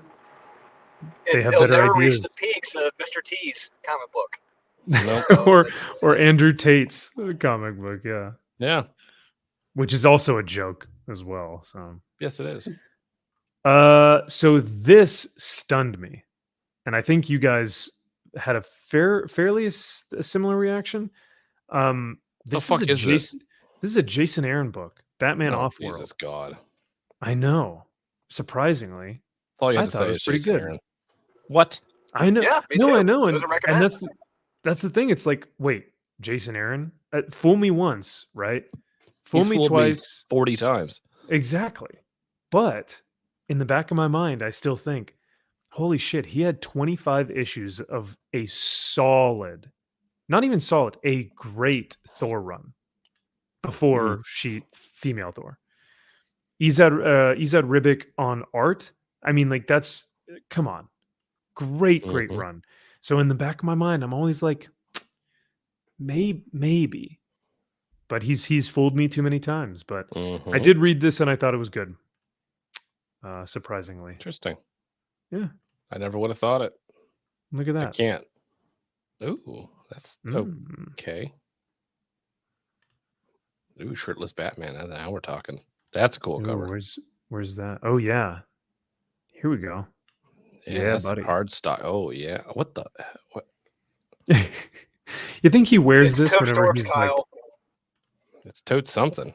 It's definitely Josh's demographic. Who do you think you are? I am. Have you seen that video of the bowler? Who do you think you are? I am. Which one is that? This bowler. It's at some like 1998 bowling championship.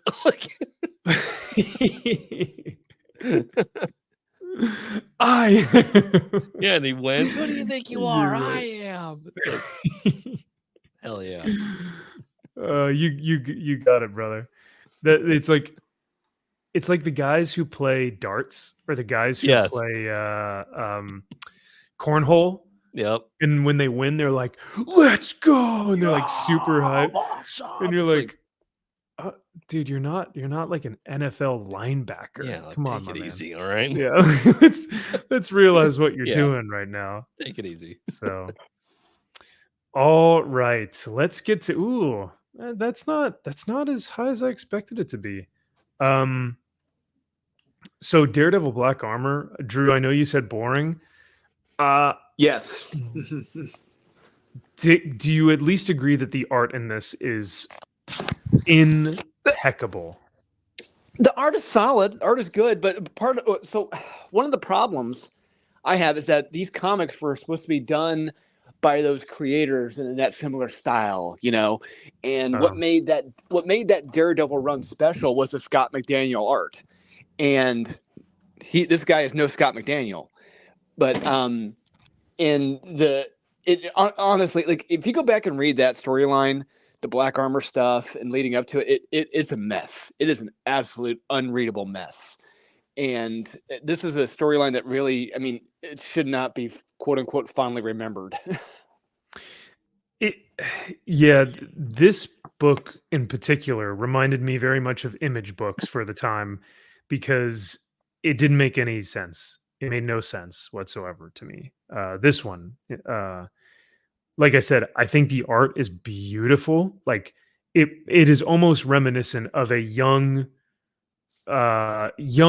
amateur Brett Booth, in my opinion. But I really enjoyed the art. I love the costume. I think Daredevil was written well in that it sounds like Daredevil and Matt Murdock, and I like that he has kind of embraced this darker portrayal or image of himself. I like that darker persona, especially with the new costume or the new uniform. Sorry, but I think honestly, I'd probably give it a meh. If you are an art snob like me, I'd almost give it a recommend just to look at the artwork. But like I said, that's for me. Just because, like I said, it doesn't make a lick of sense. It's all over the place. It is just this happens and then this happens, and it's like you can't even remember what's going on. So yeah, it's a shame. it's a shame. Yeah, and it's like when you see Electro, the bald head wearing white, it's like, wait a minute, what the hell era was this? This actually happened? Oh yeah, that's right. This is the comic book series. This is the run that we all want to forget. Forgot about that. Bringing it back. Yeah, they're bringing it back. Well, let's get to speaking of bringing it back. Let's get to this week's comics. Oh God, this book. Kyle and I did not read the backup story to this. Apparently. And but I was sent a photo of the back from the backup story, and I was like, what is this from? Is this from a book this week? It has to be, right? But we couldn't figure out where it came from. But sure enough, Drew had said that this was from the backup story for Action Comics 1059. I mean, do I even need to say that this is a skip it? I mean, it's automatic. It's unbelievable. You didn't like the Blue Earth people? Well, no, here's the thing, Kyle. I love the main story. What they're doing with the Blue Earth guys. I love that stuff. But like I said, the backup, that ruins the whole damn comic. It really it's like it's a completely different comic by the time you get to that. It's like, what the fuck is this? Who the hell put this in here? Why? Yeah, why are we doing backups anyway? It's because for DC to get more money off of these issues, right? It's like, because if they don't put a backup story, then they're charging $5 for a 22-page comic, and very few people will get that. So I feel like they're saying to themselves, "Oh, well, if we put a backup story in there, then we'll make it worth their while." But all these backup stories suck. None of them are any good. Just because it's more doesn't make it good. Exactly. Again, less is more. Superman in a fucking suit of armor with a sword is just gay as shit. I can't. It looks cool. It looks cool. Sure. But then he gets rescued by the rest of the super family. Yeah, but then it's like, oh, I brought help with me. Don't worry, I have all 50 of my fucking super family that show up. It's like, wait, what are we even doing? China. Yeah. There was, I don't know, it felt a bit ham-fisted because the Blue Earth, is that what they were called, right? Yeah. The Blue Earth were like, yeah, get out of here, alien. You don't belong here. And then, and then Superman's like, I don't think you know what that word means, because the street that we're literally standing on was named after like an immigrant, and that immigrant went on to kill Nazis, right? And I'm just like, oh my God, are we doing this again, man? Who could pander harder? No, it's like, but then Philip Kennedy Johnson, he's also writing that Green Lantern book that we like. So I'm like, what? How does exactly? Come on, man. How? And then once Blue Earth leaves, they get their butts kicked and they leave. Then Superman and Steel go back to the headquarters, and someone from Steel headquarters is like, "Oh, did you see Blue Earth? They did a live stream about you guys." And and I was like, "A live stream? What are they, fucking YouTubers? Come on, man." And the delegate for Steel headquarters or industries was like, she was saying, oh yeah, well, Blue Earth they want to replace the mainstream superheroes. And I was like, fuck me, man. Yeah, no, okay, I see what's going on here. But doing a live stream, the girl with the dragon tattoo in the DC universe now is super secret special. Now we know the true identity of girl with dragon tattoo here, and it's like, oh, who cares? Oh, oh, interesting. Who cares? Yeah. Nice. Wait, what was her? Did I not read that part? What was her identity? She was an Al Ghul. She's from the Al Ghul world. Yeah, trying to tie back into the Grant Morrison shit show that he did with that War World storyline he did. It's like, no, don't do that. Don't get away from that shit. No. Yeah, it's a lot.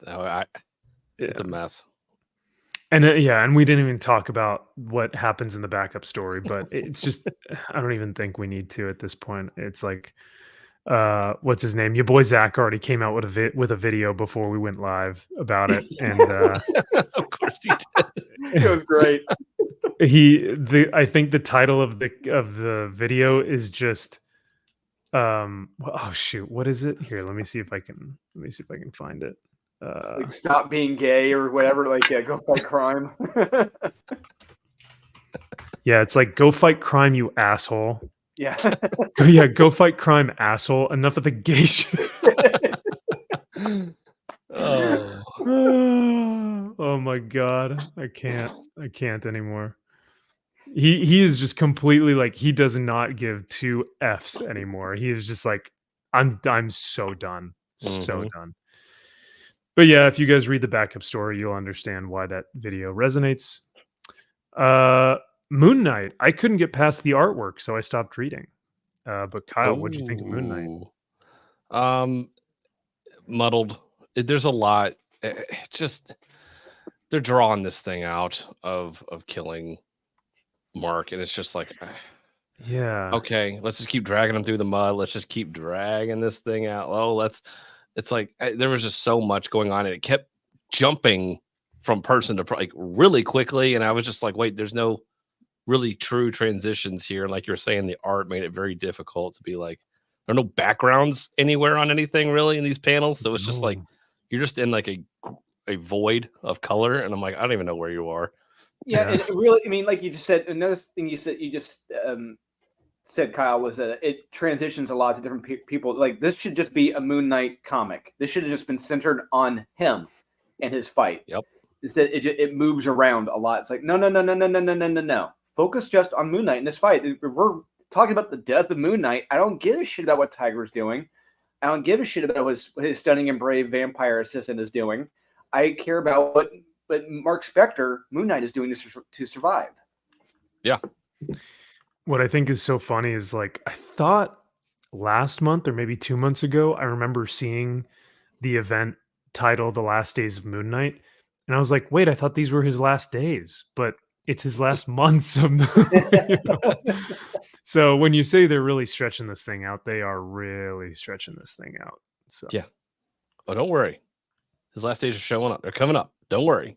Don't you worry. The dragons. They're on the way. They'll be here. They're on their way. The black guy's on his way. Don't worry. He'll take over as Moon Knight. It's okay. I'm going to grab another coffee real quick. Why don't you guys start in on Predator versus Wolverine issue 3? This was an amazing book. This was great. Oh my God. Shut up, Kyle. We finally got Predator versus Wolverine. This was great. Wow, Kyle. Wow. This is what I was waiting for. It's like we finally got these characters showing up and stuff. No, this book's fucking terrible. Come on. Look, I mean, I hope Max shows the art. We have to show the art. When you get to the Barry Windsor Smith section of this, God, I was beyond livid. I was pissed. Like the first page of this was cool, but that's about it. Yeah.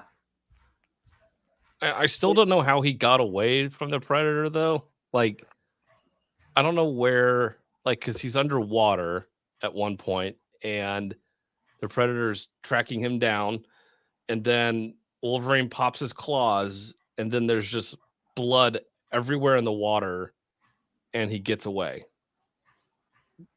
But I don't. It's like, but was it because of the blood? Like, I don't understand how that lost. It's all in your mind. It can be whatever you want. Was it just because there was so much blood the Predator couldn't see him? It's whatever you want it to be, Kyle. And then we got Flash to then the Barry Windsor Smith hysterical art, if you call it art. Could not believe that. Could not. It was an insult. It was a raping of Barry Windsor Smith. It was an insult to one of my favorite Literally one of my favorite series of all time. It looked so It was bad. Like it was amateurish. well, especially if on its own, maybe you could argue, okay, maybe it's a little bit amateur. But when you're comparing it to the Barry Windsor Smith Weapon X series, which is arguably Marvel's most beautifully drawn comic book of all time, like he's a fine art. He's like a Renaissance artist, Barry Windsor Smith. Yeah. So here, let me see if I can pull it up. What was it? It was Predator versus Wolverine. Oh man. And I gave issue number 2 somewhat of a pass because I was like, okay, this is, kind of in the right direction. I like the team aspect of things. But this one, I couldn't even finish it. I was like, I can't look at this anymore. This is an abomination. And why are they retconning? What are they doing going back to, this is not what I want from a Predator Wolverine series. No, they don't understand the whole point of a fight between Predator and Wolverine. No, but apparently we're the ones who don't get it, Kyle, because it's 100%. Oh, Jesus. Oh, my God. 39 people. Now, Drew, do you think Wes enjoyed this issue as well? All I'm going to say is when we do the best of the week, and if Wes has this in the top 10, his best of the week, I'm going to be like, Wes, I completely disagree with you on every level with this comic. I never. Can't go on that journey. Here's the thing. This story doesn't, or this like little thing doesn't make sense, but the artwork here is beautiful. Art's great. For this segment, yeah. Yeah. And how Wolverine is drawn every time we get these little snippets of the actual battle. You know what they should do? Actually, when this series is over, take the 3 pages at the beginning of each one of these issues and make it its own comic book. And that will be what it should have been, right? Just watch. They're going to do that. Just watch. I hope they do. And then they'll charge you $10 for it or something. Yep, exactly. Yep.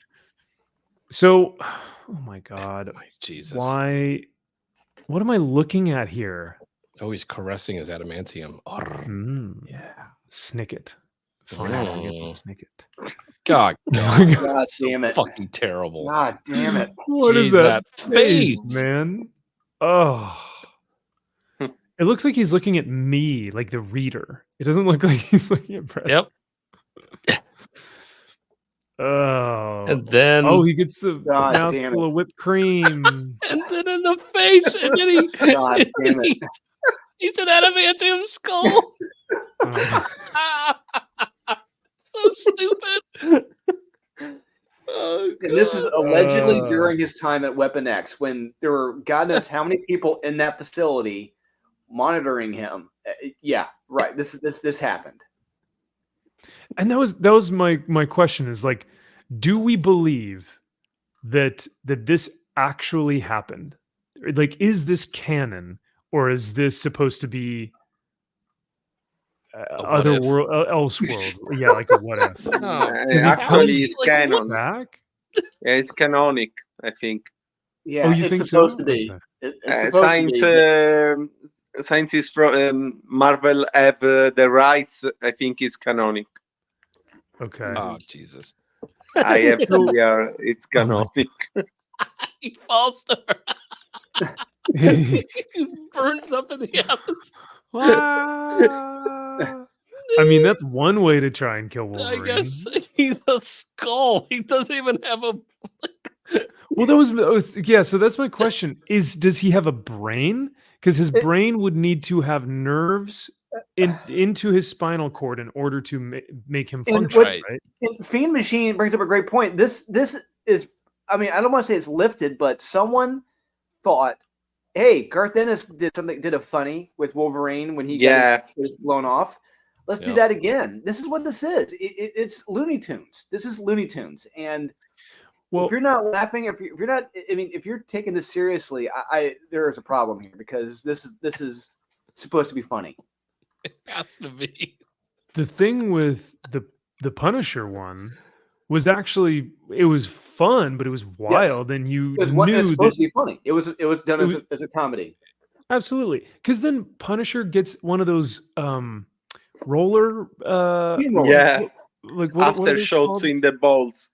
Yeah. Wolverine. Yeah, shoots him in the balls, shoots his face off, and then rolls over him with one of those I forget what the name is. It's a steamroller. And then the steamroller, and then leaves him there. And you're like, this is I love how over the top Punisher is right now. Yeah, and what makes it even fun, Wolverine's trying to talk. He's saying words, but none of them make any sense because he doesn't have a tongue. And that's right. Uh-oh. Did you lose us, Drew? What? Oh, sorry. I thought you were going to say something else. Oh no! This was. I mean, how this team put this together, and if they thought this was not a comedy, they are dead wrong. Yeah.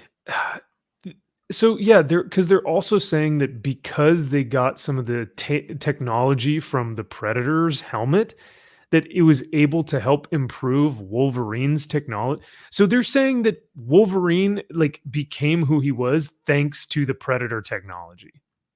Yep. What? But the next program became what it is because of the Predator helmet. What? Because they're both weapons and predators. Oh, I see what you did there. Yeah.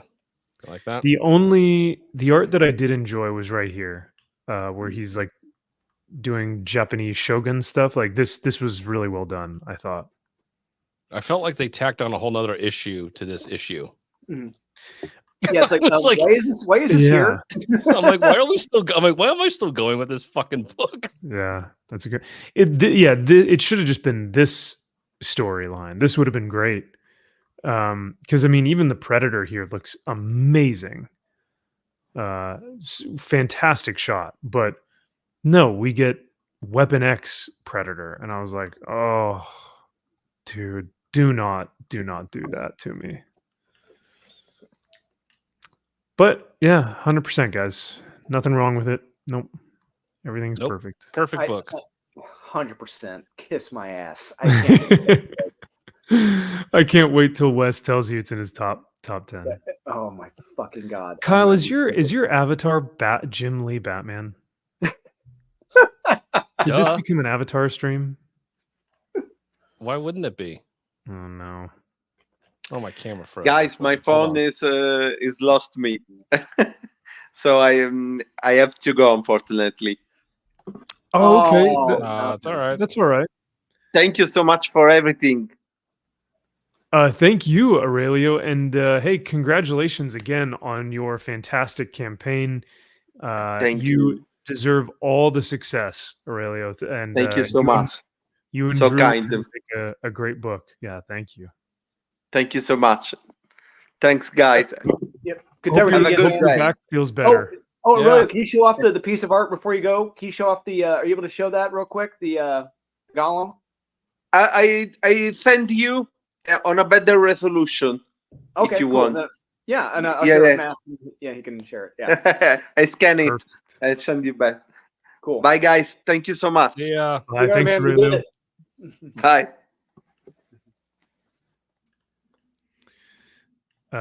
Yeah, we love that guy. He always even when we're talking about books that he hasn't read, he still has great insight on a lot of this stuff. So I love his takes, and it's always fun to hear what some of his best and favorite books are. Yeah. Once again, did not read Batman Brave and the Bold. Nope. Or actually, sorry. Oh, you know what? I got confused with Batman, the other one that has the same art, right? The Shush series. Oh, Shush. that Shush. Batman and Robin. Yeah, that's Batman and Robin. Yeah. I thought this was Robin, the same exact thing because the cover looks identical. So yeah. Bisexual lighting. Yep. Oh my god! I fell asleep trying to read this fucking book. I was bored to tears. I couldn't. I fell asleep. I was like, I can't. It's so stupid. Bored to tears, and Steve Rogers says something in this book that he would absolutely never say. Which segment? Which part was that? Oh, come on. Well, oh yeah, right. It's like, oh well, the whole book is like that, right? Yeah. So there's a portion in the book where, because you go back and forth between old adult Steve Rogers, Captain America, and young Steve Rogers, who's like at the rallies, at the Nazi rallies, right? And the Nazi rallies are openly, outwardly very, oh, those damn immigrants, they keep coming into our lands and we're Americans and it's going to ruin our Aryan race and blah, Hell blah. yeah. And they're making strong points. And then Steve Rogers is like, I kind of see. Steve's like, this sounds making good, some good points. Are not wrong. Yeah. I am Captain America. Yeah. So these guys are like, openly, very outwardly, being antagonistic and villainous or Nazi-ish or whatever. Racist, sexist, bigoted, everything under the sun, right? It's clear as day. And Steve Rogers says, he sticks up and he's like, hey, you guys, let me talk. Let me say something to you. And he's like, all right, little boy, what, you keep interrupting us. Why should we listen to you? And he's like, let's think about swords for a moment. Steel swords are made of many different elements, which makes the sword more flexible and harder to break under pressure. We're made stronger by our differences, not weaker. So, in other words, he literally said, diversity is our strength. Yep. Let me ask a soldier, what is your priority?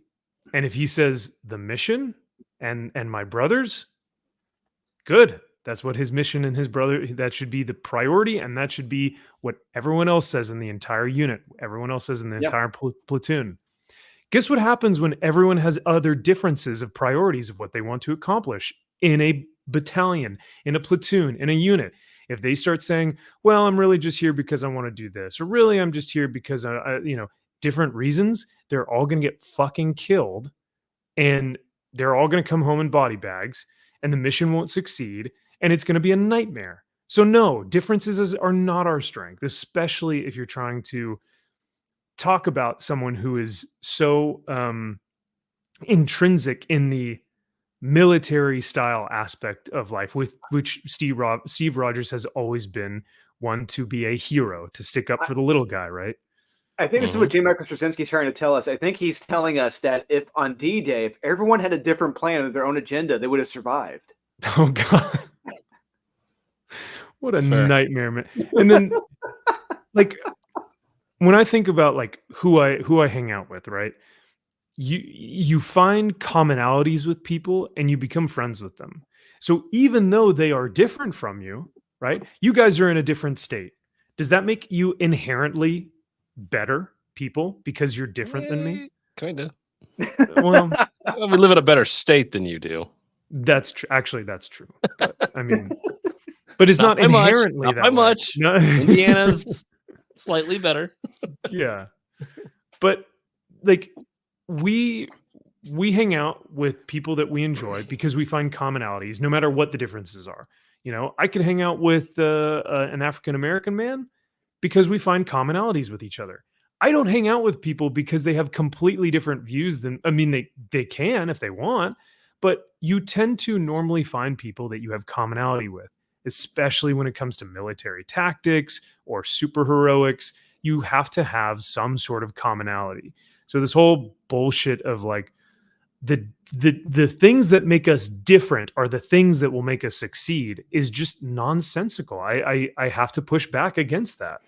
Now, I don't know if you guys feel the same way, but it may be how he worded it. Maybe if he said, our different experiences make us stronger, that I could be like, I can get behind that, right?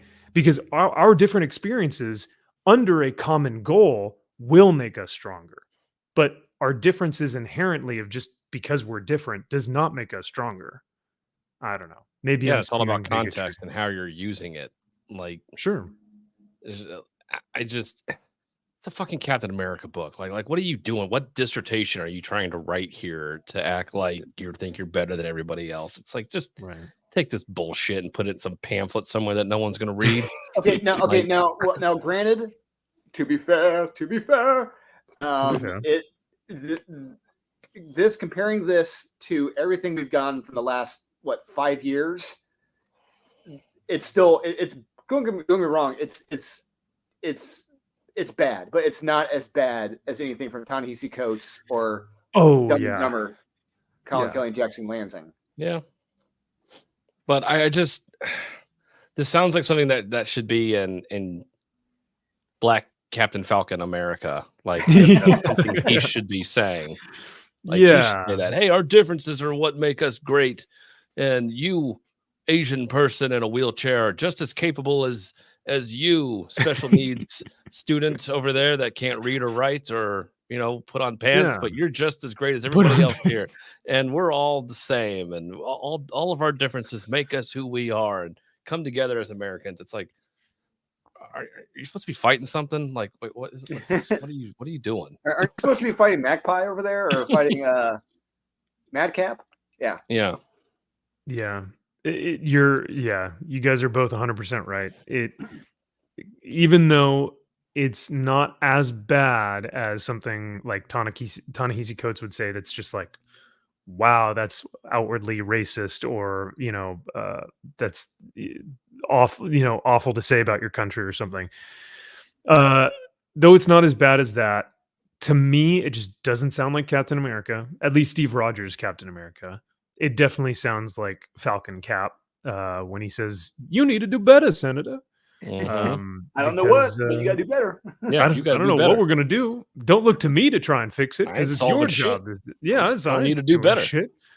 I'm telling you to do better, Senator. I don't need to do shit. Yeah, you're right. My God, he's right. I just think you're just stating the obvious. Like, yes, of course, having diverse people, of course, that's great. Of course, that's what America is. Of course, yeah. But it's like, so what? Like, and your point being what?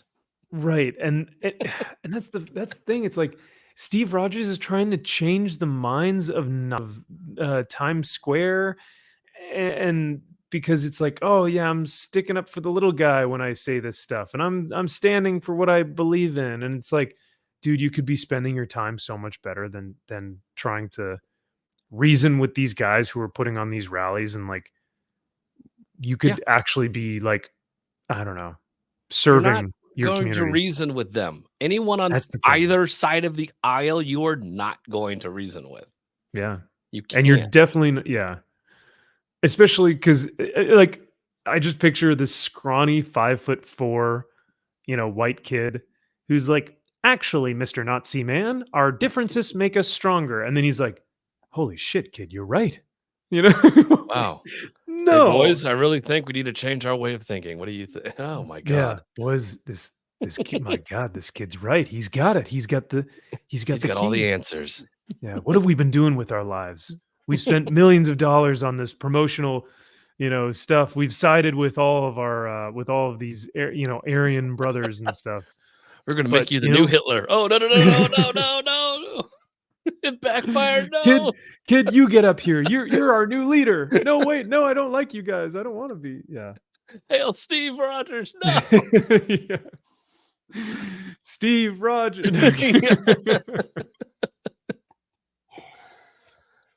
Oh, if only it was that so this fun was instead really of just boring. It's really boring, and that whole part, I was like, that's not Steve Rogers. I'm sorry. He just wouldn't say that dumb shit. If he did say it, it would have been much better spoken.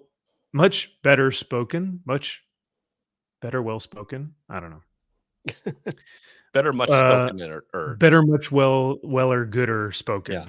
Yeah. Because, like I said, he could have said, our experiences in our differences make us individuals, and that is what has created this country. But our overall overarching, mission success needs to be a commonality and a common goal, which is that America needs to flourish. We need to survive. Yes. We need to prosper as a America nation. is the best. America is the best. We'll be the best. We'll always be the best. Fuck everybody else. America first. America number one. China number one. Look, that's China. China asshole. China asshole. China is Did you guys read Titan's Best World?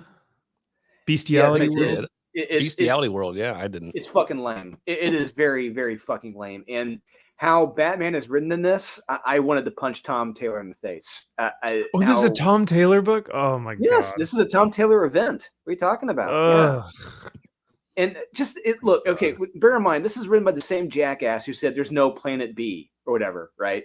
So when these astronauts are in space, they're going past Saturn, it's like, oh my god, this is the first time astronauts have gone past Saturn. I'm like, what the wait, hold on a second, time out. This is a universe where we've had many aliens from many different galaxies and many different astronauts go throughout the cosmos. This should not be some fucking monumental epic event. This is a Tuesday in the DC universe, and how they're treating it as such is stupid. And how Tom Taylor has these Teen Titans, quote unquote, the new Justice League, treating Batman and the Justice Leaguers is fucking ridiculous. Okay, I'm taking a break. I'll let you guys talk. I'm livid after remembering this comic. No, you're good, brother. Because I didn't read this, so like I love hearing your take on this. Because I mean, like I said, if I knew it was Tom Taylor, I wouldn't have read it anyway. But I didn't have time to read it this week, so so I guess it's a good thing that I didn't. But well, yeah, it's one of those things where you should and you shouldn't. I say you should because this is their new winter event, big event. This is their new night terrors that they're doing. Yeah. Fun. Yeah. So this effect, they find this buried like plant creature thing on one of the moons of Saturn or whatever, and Beast Boy turns into a Starro thing to defeat him, and it gets stupid. It gets monumentally stupid, but it's better than Dark Crisis on Infinite Earths and Night Terrors. It's still stupid, but the art is damn good in this by Ivan Reis. I'll say that. I was gonna say this cover looks pretty damn nice. Pretty good. And the interiors. I mean, if you flip through the interiors, Max, you'll see that they look good. But just how this asshole writes Batman, how he treats Batman, it's infuriating. It's like, yes, Batman does know better. He has a good idea, all right? and yes, Beast Boy, he is smarter than you and better than you.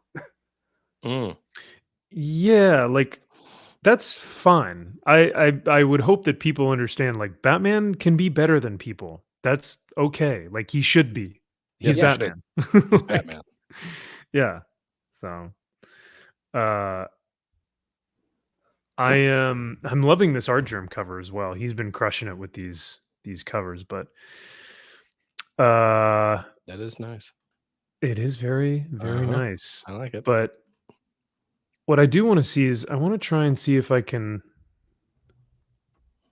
Is that right? Is that almost like? It's like that's pretty close actually. I almost wanted to punch you in the face immediately when you did that. I almost punched myself. I was like, "Oh, gross!" Like it's like every time I see a space, it reminds me of that line from Step Brothers where Rob Riggle's talking to Wolf Ferrell. It's like every time I see your face, I just want to plant one of these right across your face. Yeah, so dude. It's just like, so change your face, I'll change it for you. All right. Yep. It's damn it. Dude. I don't. Oh, kids. It's like, I know exactly what it is. It's the fact that his eyebrows are like going in and up, kind of like he's like concerned, but his smile is like, I'm the fucking best. I'm the man. It's like I'm the man. You fucking losers can't even touch me. Like that. That's get rid of the me. type of smile. Yeah. I made John gay, so y'all can't get rid of me now, motherfuckers. Like that's the smile, and it's like, oh, it's so smug and shitty. So I mean, I guess that makes sense for Titans Bestiality World then. Mm-hmm. Sorry you had to read that, Drew. It's one of those things where it's an interesting concept, but how the setup of it, it doesn't make sense. Like how there isn't a plan B. Like, I'm sorry, this is a DC universe where, like I said, aliens live on this fucking planet, all right? And in this universe, this DC universe, people have zipped past back and forth across the galaxy and the Milky Way from Earth many, many times, and treating it like this is the first time, this is monumental that we've ever done this in space. Like, it did no, Tom. That does not fly in this. You can't pull that shit here. That doesn't work. Yeah. That you're setting that up, then there should be no fucking aliens, period, in your damn story. I feel you.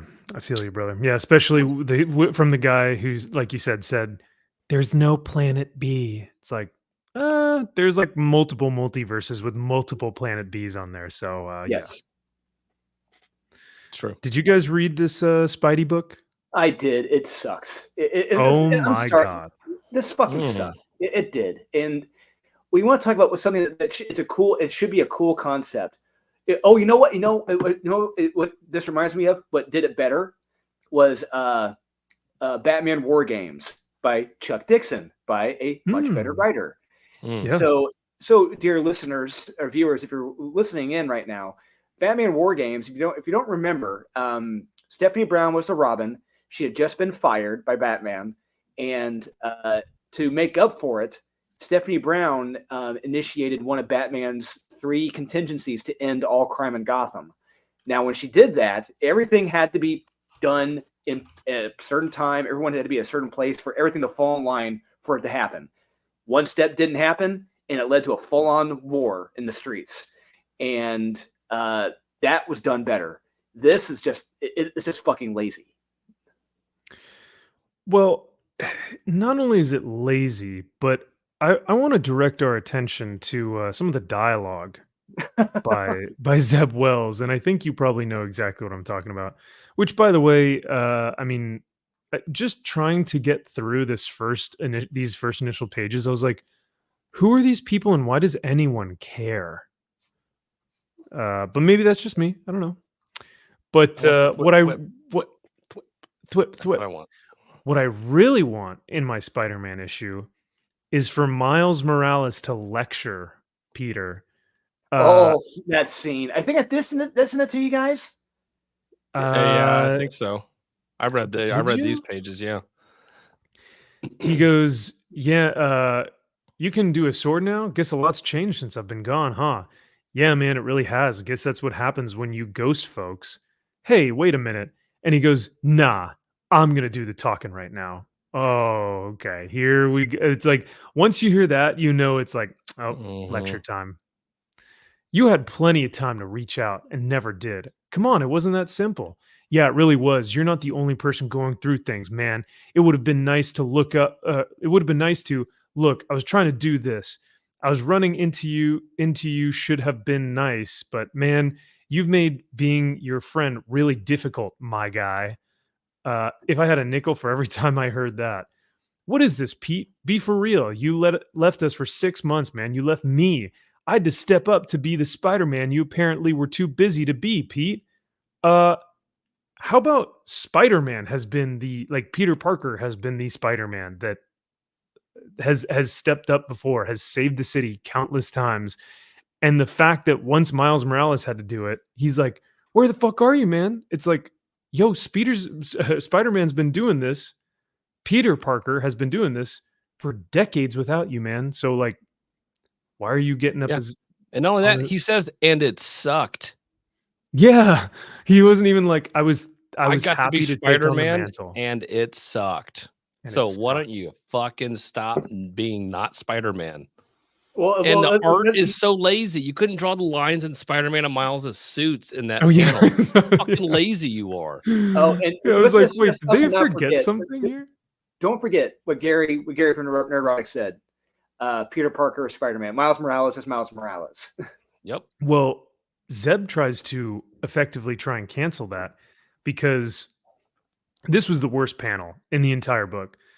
Miles goes, with great power, there must also come great responsibility. Feel like you could do well to remember that. And then Peter says, man, haven't had my butt kicked like that in a while. haven't had Well, my white privileged butt kicked like that in a while. Until recently with Mary Jane and everybody else treating me like a piece of shit, but exactly. Sure, fine. He goes, "Thank you, Miles." Oh, Spider-Man, you're absolutely right. And I was like, "Fuck off, fuck both of you." Miles is being shitty to Peter, and Peter just gives in and is like, "You're right. I do need to be better." Oh, You're right, Spider-Man. You did say being Spider-Man sucked and it was horrible and a terrible job and you couldn't do it and you failed at it miserably because you're lesser than and kind of pathetic also. But you go ahead and be Spider-Man. You're better than I could ever be. Yeah. Yeah, you couldn't do Spider-Man on your own, which I've been doing for decades. And then once you actually, need my help, you just lecture me that I wasn't there to help you, even though you said you hated being Spider-Man, which is like, doesn't matter whether you like it or not. You should like it because you're saving people, but it's the burden that you have to carry. That's literally, with great power comes great responsibility, is the quote. Yeah, it's like Peter just needs. It's like, you have no idea what the fuck I'm going through, you little brat. Shut the fuck up. Yeah, like shut the fuck up. But Peter needs to like that. That should be the next 4. There should have been, there should have been it should have been a good back and forth. And Peter's like, "No, hey, you hold on a minute. Do you know what the hell I've been put up through for the past fucking year?" And so, but none of that. It's ridiculous. It's a one-sided argument. It's bullshit. Yeah. If I wanted your opinion, I'll give it to you. How's that? Yeah. Hey, how about you let me be fucking Spider-Man and you can be Miles Morales, and we'll just go our separate ways. Play house with Misty Knight. I'm gonna go do some work over here. All right. Yeah, go save a cat in a tree, you fucking loser. and then with the most disrespect, he just goes, "Word." Fuck off, dude. All right. Yeah, no, get out of here. Get off my rooftop. If you want me, you know where to find me. Word. All right, dude. Yeah. Yeah, sure. Yeah, I won't hesitate to find your phone number. Yeah. Piece of shit. Pathetic. Yeah, this was prelude to gang war. Stupid. Prelude. Stupid ass. Yeah, I would definitely skip it. But so stupid. So stupid. Oh, you know what else was so stupid? Gay Conversion, the comic. Oh my god. This is just Hey, you want to retcon Green Lantern's origin? Guess where he got his power from? Gay. Gay. Wait, what do you mean? No, just gay. No, gay. No, like wait, so he's got like a lantern, right? Yeah, given to him by a trans man. Right? Or trans woman? How would that is it are they trans or was it or is he just a queen? I thought the guys were playing dress up anymore. What the fuck is it? You can't say it. What's I thought he was just playing dress up. I thought what's like RuPaul? What they're not called drag queens. Yeah. Because they're not called hermaphrodite. They're not trans? You can't say cross dressers anymore. Right. And you can't say that's what he is, right? Is it hermaphrodite? I don't know what it is, to be honest with you. But even if it was a drag queen, Billy, I think his name was Billy. So even if Billy is a drag queen, Alan continually calls him her. And how Tim Sheridan writes this book, he very adamantly is like, she gave me the lantern and she was very, I could hear her talking and she was really blah, blah, blah. Like everything is pronoun, like very heavy on because the I'm so straight. Yes. Like the whole book, there's no superheroics in this book. Absolutely none. This is not a superhero comic book. I don't know what it is. It's supposed to be a superhero comic? That's it's the same thing you boy Zach and Ethan said. Go fucking fight crime, asshole. Yeah. You're sitting like a sorry sack on your cover looking. Yeah. I want to read Green Lantern. That looks so like wow. Oh god, yeah, no. Who wants to read this book? This looks awful. And he's looking sad and depressed on a bed in Arkham Asylum. Like, wait, Yeah. what? Alan Scott in Arkham Asylum? What the fuck is No. going on? So, yeah. Oh, guys, so tell me, how does Alan Scott, the first Green Lantern ever, how does he get his lantern?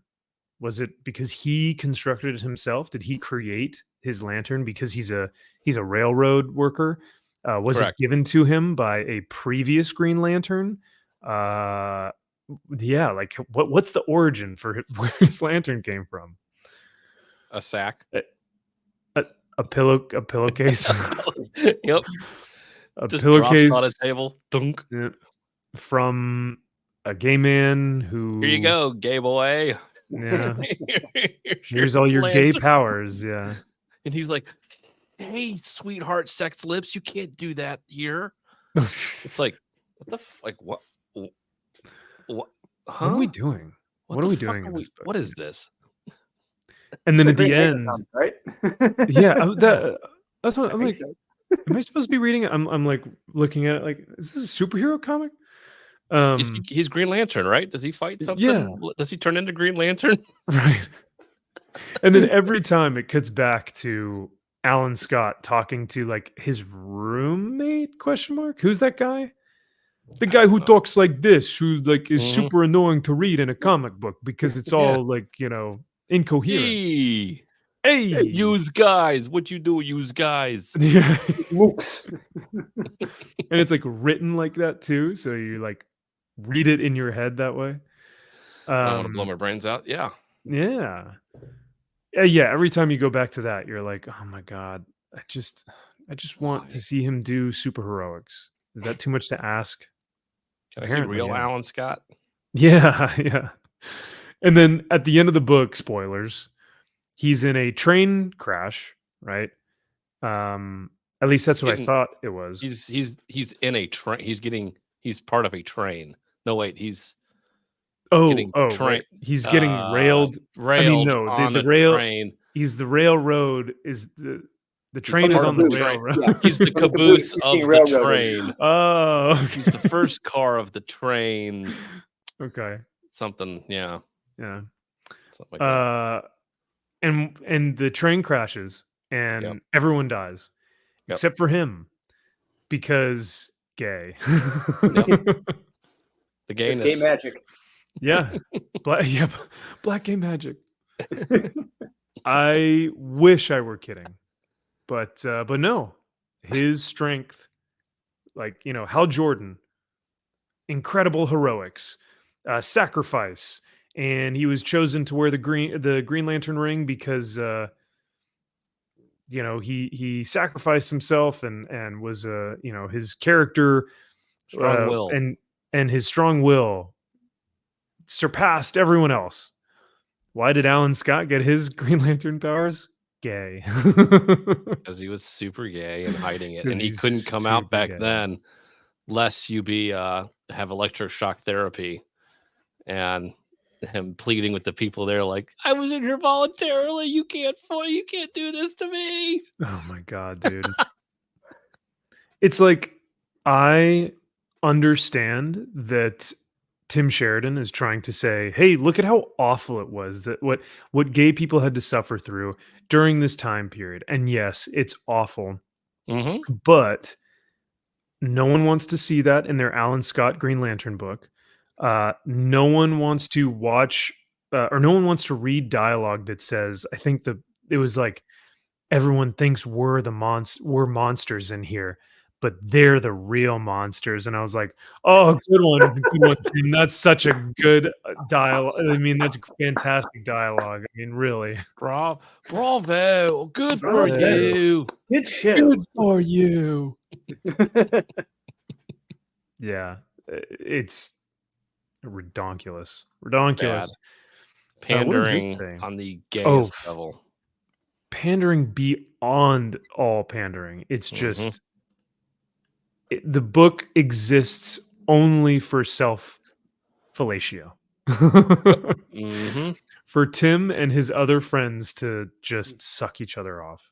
That should be Tim's emoji. Should be a pandering panda. That should be him. Yep. I get what it's trying to say, but I still stand that this wasn't the character to tell this story with.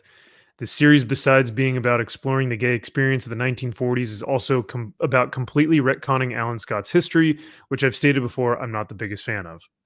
There you go. Don't end a sentence in a preposition. Don't end your sentence with a preposition. Yeah. You just reminded me of Beavis and Butthead to America with that Robert Stack. You're a federal agent. You do not end a sentence in a preposition. They need a revamp or can actually be retconned like this, or just create a new character to tell the story. That's what we've been saying for years. Yep. Oh, wow. They completely retconned everything. I may need to check this out and also familiarize myself with Alan Scott's original origin. Funny? What? Is that a laughing face? I was about to say, like, is that a joke? Like, are sarcasm? you? Yeah. It's hard to tell. Are you enjoying it? I don't. Yeah. It's absolutely amazing. I am loving this reframing. Why? Reframing. How is this enjoyable? Retool. I'll retool you. Oh, yeah. I gave this issue the same rating. I'm still sorting my thoughts out on it. I'm probably just going to stick with this because it's a new... What? See, this is why we keep getting shit, because it's like, oh yeah, I rated it like a 1 star, but I'm still going to stick with it and read it because it's a new Golden Age book. It's like, why the fuck does that matter? Yeah, so what? Yeah. And this was a rough issue, he says. But then don't buy the book. Yeah. This is extremely generous. For this review to give 2 stars, that's extremely generous. Yeah, we're just talking shit about it. Again, these people don't understand how to rate things. No. They don't understand that, like, you start with 0. Like, at least, well, some people I think start with 5, and then everything that happens in the book, they continually like kind of demote points off of that 5-star rating. Other people start at 0 and will grade the book as they read it and go, whoa, that was really cool. That's a, the art is fantastic. That's a star. The dialogue is great. That's another star. I don't know. No, I base it off of, like I've said this 1,000 times, and I will, Dave Portnoy's pizza reviews. You rate things that just as he has certain scores you start out at for certain types of pizza. If it's a Neapolitan style, it starts at a 6.8. And then it goes up from there if it's good. If it's above a 6.8, that means it's a really good Neapolitan. So it's like you got to take these books and be like, okay, this book is going to start at this level. And if it's better than this level, okay, great. And if it's not, then the book's dog shit. But you have to have a base, at least for everything. And they all can't be the same base. You can't base everything off the greatest comic book ever written, because then it's like, well, everything's going to suck. Nothing will live up to it. MG says, suck it, CG. Tim Sheridan after writing this banger. Yeah. You're Who's not laughing now? Yeah. Just imagine looking at this comic book cover, like a sad, depressed, and he's like, yeah, suck it. Yeah, stick it to, and it's like, this is Tim Sheridan right now. This is like so sad. Yeah, we just need Tom King comforting him on that bed. While they're both watching their boyfriends and wives getting railed out by Donny Cates or something, who's already in tons of little things going on. Oh, DC. DC is now the new Marvel 2015 or 20. Yeah. What was that? 20. What was all new, all different Marvel? 2016. Yeah. DC has gone the way of all new, all different. Speaking of which, I will see Tim Sheridan this weekend at LA Comic-Con. So if you guys want me to, buy a book. Can you tell him he's an asshole for me? I want you to walk by as frequently as you can. I want to see how busy. I want you to tell us how busy his line, how busy his table is. Come on, man. It's LA. You know he's going to be busy. Oh shit, that's right. What am I thinking? Yeah. What do we mean busy? Do we mean like 10 people, like steady 10 or steady 5? Like what's busy? I think 5 to 20 people. Steadily? When he's signing. When he's signing. It's like the same 5 or 10 people showing up constantly. Yeah. They're all going to 50-cent bins and he did this. I didn't sign this. maybe. So I don't know if he's going to be at the booth the entire time. He may have signing periods, right? He can't be at the whole time because he looked like a sorry sack. He looked like that cover. Well, that's what I'm questioning. I'm like, is he going to be behind his booth the entire? Because like someone like Mark Silvestri only has 2 or 3 signing times, is there for an hour, and then he's gone. Makes $1,000 plus each person that comes by in the line. So I do not know if Tim will be there the entire time, but yeah, we'll see. But it is Los Angeles, so expect a line. Yeah. Did you guys read this incredibly stunning Spider-Woman? I didn't want to waste my time. All right, that's fair. No, I tried. I find myself just tuning out. Like I was not interested at all. Yeah, it's fine, I guess. ? It's not offensively bad, which is new for me, especially with a like female front character. It's just super basic, like maybe a little bit below basic. The thing that's missing here physically, like actually in the book, is her son. And she's having this kind of she's in a depressive state because she feels like she is literally missing a part of her, which is her son. But the book never really takes the time to delve into that character aspect, which I would have loved to have seen. And so that's why the book was just kind of like, you had something here, like you could have done something really interesting and you just didn't. Being a bad mom, because you can't have that. You can't have women struggle. Easy. And that was the thing. It's like that would have made her so much more endearing to me. Like I would have loved to read a book about her struggle, going through what it feels like to be a mother who has lost her son. Like as a superhero, because as a superhero, you feel like you're invincible. You can fight bad guys and take out, criminals. When it comes to your family, you're missing something there, and that must feel incredibly difficult. But they just didn't touch on that. They just passed over it, and then they made a joke. Captain Marvel made a joke, and then Spider-Woman said, "Oh, Captain, my captain, you know me too well," or something like that. And I was just like, "It's hot. All right, I'm done." That's and then they made out.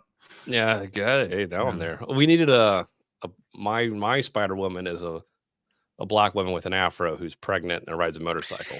Yeah. So why is this lady here? I don't know. Yeah, it's not. Feels a little insensitive. Honestly, it does. It's kind of pissing me off, actually. But... Yeah. Wow, lots of reviews. What? That's a bot, most likely. 5 stars. Absolutely. But then again, I didn't read the previous Spider-Woman series, so I don't know the full context. So I could be missing something here. Doubtful. But doubtful. It just felt like not only was I missing something as a reader, but she was missing something in the book to give her an interesting character. So Marvel Zombies, I gave this one a pass, and I actually recommended it last month. I thought it was really cool. Yeah, the first issue was damn good. The minute I saw the names involved with the second issue, I did not read it. You didn't read it? No, issue 2? No, fuck no. As soon as I saw the names involved, I said, nope, no thanks. I am checked out. Interesting. All right. Well, Kyle, what did you think about Marvel Zombies Black White? Because I know you didn't like the first issue. I liked it. But, and this one's fucking retarded. This is so stupid. It is so stupid. The first fucking story in this, it's like, oh, they're all dead. Haha, I get it. He was a zombie all along. It's like, yeah, no fucking shit. Like I saw that coming a mile away, but how dumb it was and how long it took to get there. It's like, you have nothing to say. This is not interesting. This has been done 1,000 times. This trope is so trite, and it's rote. It's like, give me a fucking break. And the other 2 not stories in here were honestly not stories. They were stupid.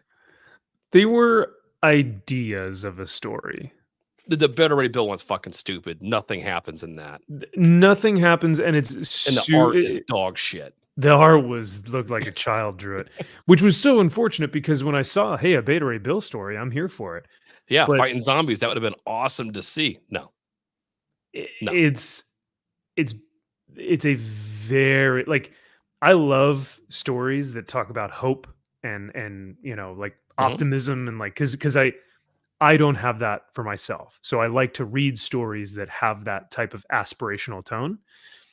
But this was like a child's level of hope where like Beta Ray Bill is like, we'll find more survivors for hope. And then he like flies away. And you're like, I'm like, the end. I'm like, it didn't begin. Nothing started. What was the story about? Like, it's not about anything. Where were the zombies? It's called what? And it says it's like mature parental advisory. No kid can read this book. It's like, but there's nothing in here other than terrible writing. Is that why you're keeping kids away? Now, the art for the first Fantastic Four story was beautiful, I thought. Oh, Reed has a badonkadonk. I mean, there are some shots with Reed where it's like, God, woo. You got a stretchy dump truck. He's backing that thing up. It's like, okay, like I guess. No wonder Sue likes him for he's got the cake. The art was good in that first story, but the story was so stupid, and it's that whole thing where the character's been dead this whole time.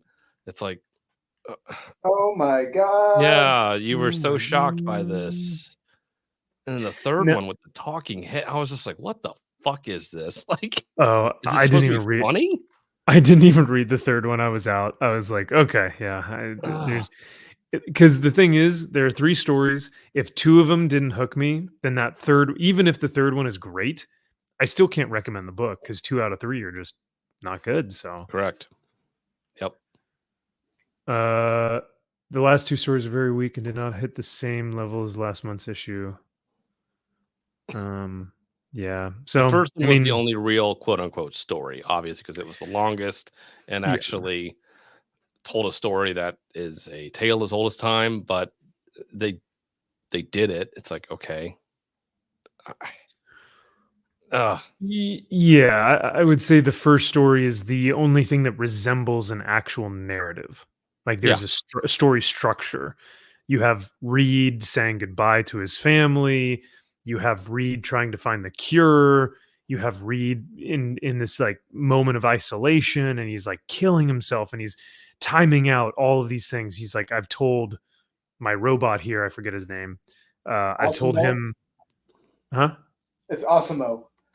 Is it Osimo? Okay. Yeah. He's like, I am Osimo. He's like, I've told him that I don't have time to think about the time frame of what I need to do for this anecdote.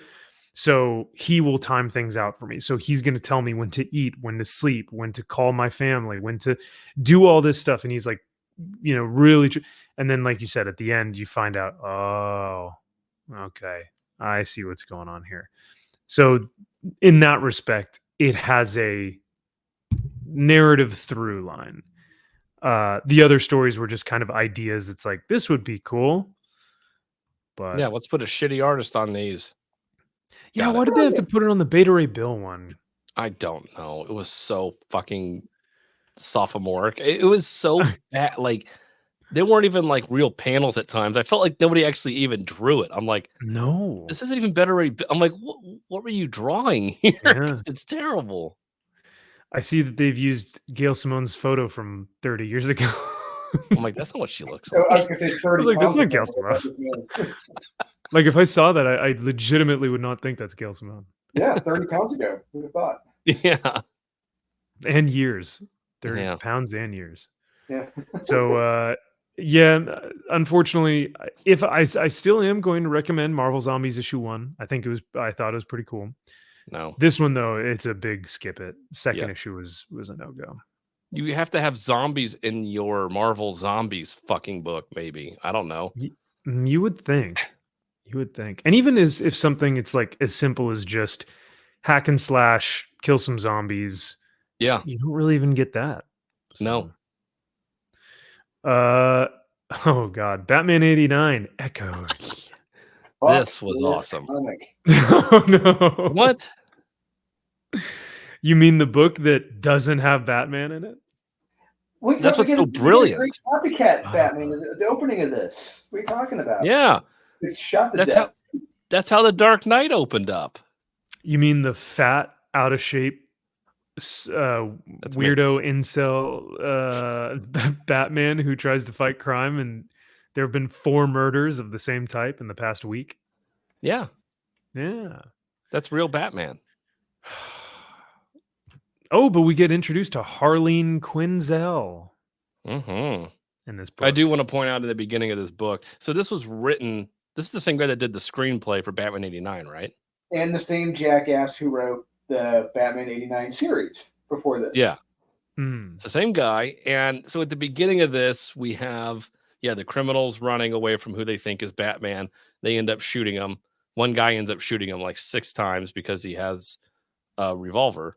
And shoots him 6 times. The guy's dead. And one of the cops tells Harvey Bullock that he emptied a whole clip into him. I'm like, first off, a revolver doesn't have a clip. It's a cylinder that has 6 rounds in it. And secondly, it's not called a clip, it's called a magazine. So first off, you can't even get your terminology right. So you can't even get that right in this stupid story. So you have no attention to detail. So I don't take you seriously for the rest of this book. So, but let's continue with not Batman showing up until the very end. Wait, no, not until I don't think he shows up at all. He doesn't show up at all. He doesn't. No. Oh no, that's Firefly, Kyle. That's Firefly because he's a incel killer who lives in the woods now. Yeah, no, that wasn't Bruce Wayne in the jail cell. At the very end, it was. That's Michael Keaton. That's straight up. That is 100% him. There's no way. That's him. That's him. That's Batman. That's what Bruce Wayne is doing now. He's out in the woods as a survivalist, killing people. As a survivalist. Yeah. Wait, so Batman is Firefly? Is that what you're saying? Yes. Bruce Wayne lost his mind because Jim Gordon's daughter's a bitch, and oh, she really was a bitch. Soup's bitch. Telling everybody what to do. Yep, telling everyone. And at one point here, I'll pull up the panel. She even says to Alfred, I got sentimental. I let Bruce skate on the promise that he'd hang up the suit, find a new hobby. You didn't let him do anything. If you wanted to, or Bruce could play with you all day. He is much smarter, much more talented, much more capable. But I love that she thinks that, she let Bruce skate. It's like, no, sweetheart. Sorry, no. That's not supposed to be Winona Ryder. What? Oh, I can see modeled the after face Winona Ryder. Here. I can kind of see it, but yeah. But not here. But I mean, Winona Ryder is tiny. I know. You can see some of the actors, like some of these were supposed to be based off of. I guess so. And then we get Harleen, who's the bestesses. They're going after Firefly. This sequence took forever. Yeah, this whole comic took forever. This whole comic really storyboard for a movie almost. And yet, nothing happened. Yep. So Firefly gets shot. All I'm going to say is, if this were to be the next Batman film, if this were going to be that, people would have been livid. Oh yeah. There's no way DC would have agreed to this ever. So this is that's Bruce Wayne. Bruce Wayne. All right. Yeah, that's Michael Keaton. Who'd you think that was? I have no idea. I was like, am I supposed to be surprised by this face? Yeah, face appearance. That was the twist. Like, what was Bruce Wayne like that? Jesus. Yeah. And he's being interviewed by Scarecrow. Dun, dun, dun. And he wanted Dr. Hugo Strange, but he wasn't able to show up.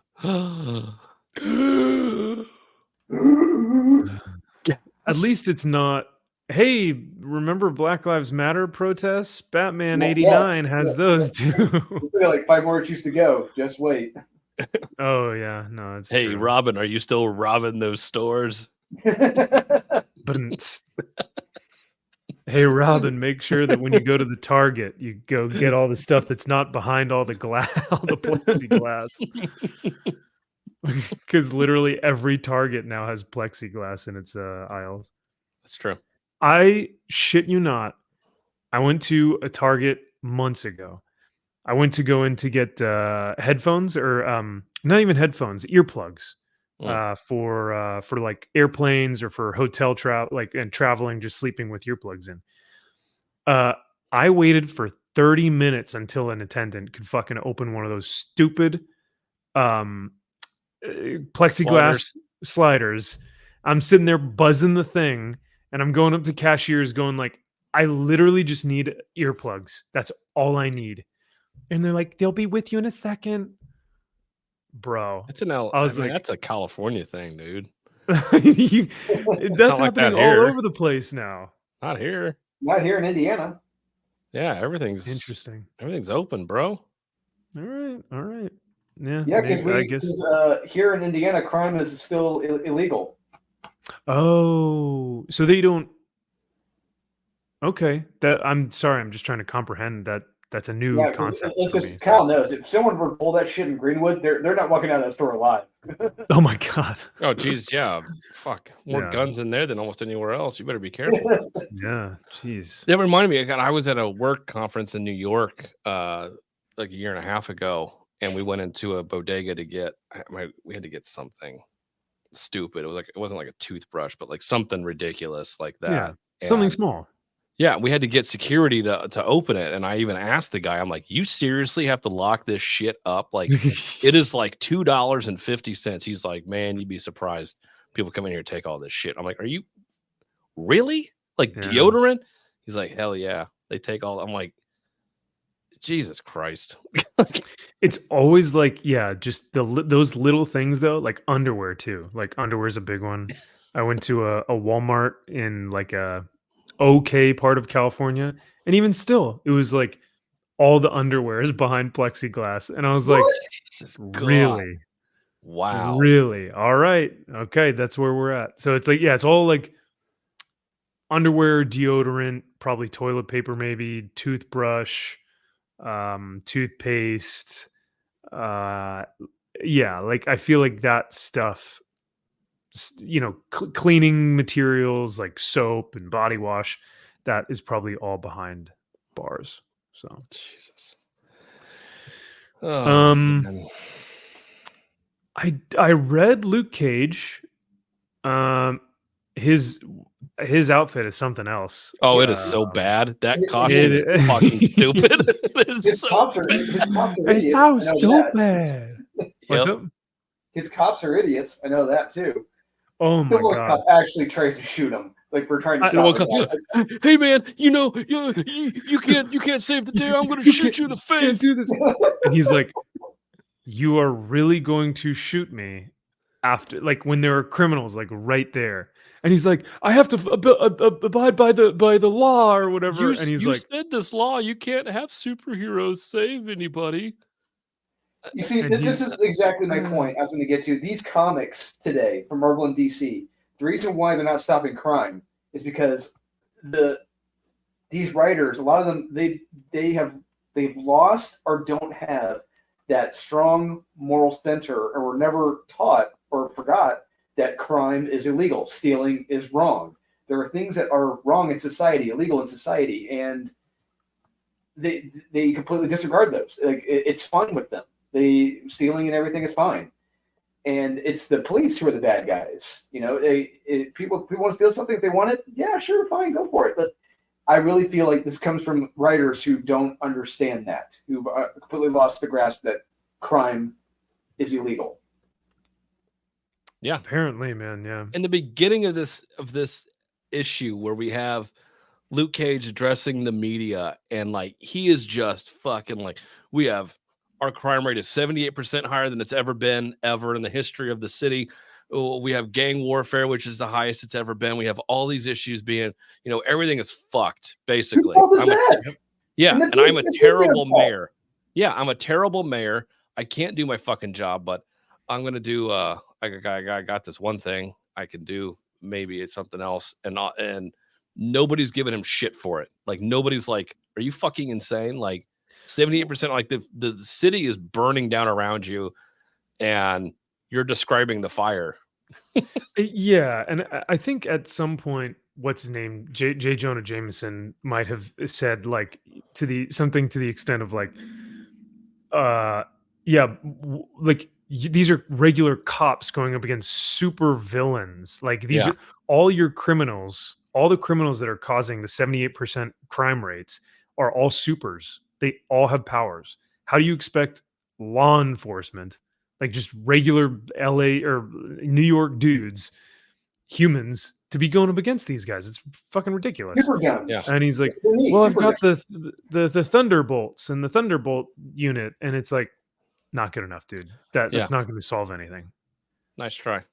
Yeah. So, but yeah, this is the scene that we were talking about. And he called him out on his own shit. And he's like, man, ain't that a bitch? Ain't that a bitch? So like, yeah, these guys are shooting the cops. Yep. And they're like, oh shit, we can't do anything. So Mayor Cage comes along and he's like, all right, I'm going to take care of this. Screw the Vigilante Act or whatever. I'm going to get in here and I'm going to make something happen. Mayor Cage, I can't let you get involved, sir. And then he goes, so you'd shoot me if I stopped them after they almost took out your fellow officers? And that was my same question. Mm-hmm. The Anti-Vigilante Act states that a civilian cannot get involved in crime-related matters.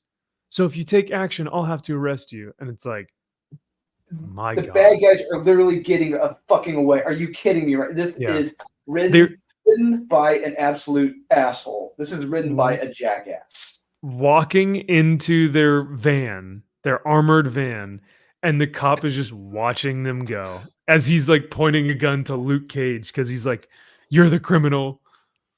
Total bullshit. This is total this a bullshit. Yep. Shit like that makes me angry. Understanding Law and Order.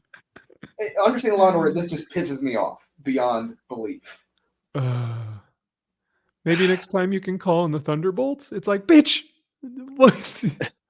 Maybe next time you call in the Thunderbolts. He's saying it like defiantly. Yeah. He's like, maybe next time. Maybe next time you can call in the fucking Thunderbolts, loser.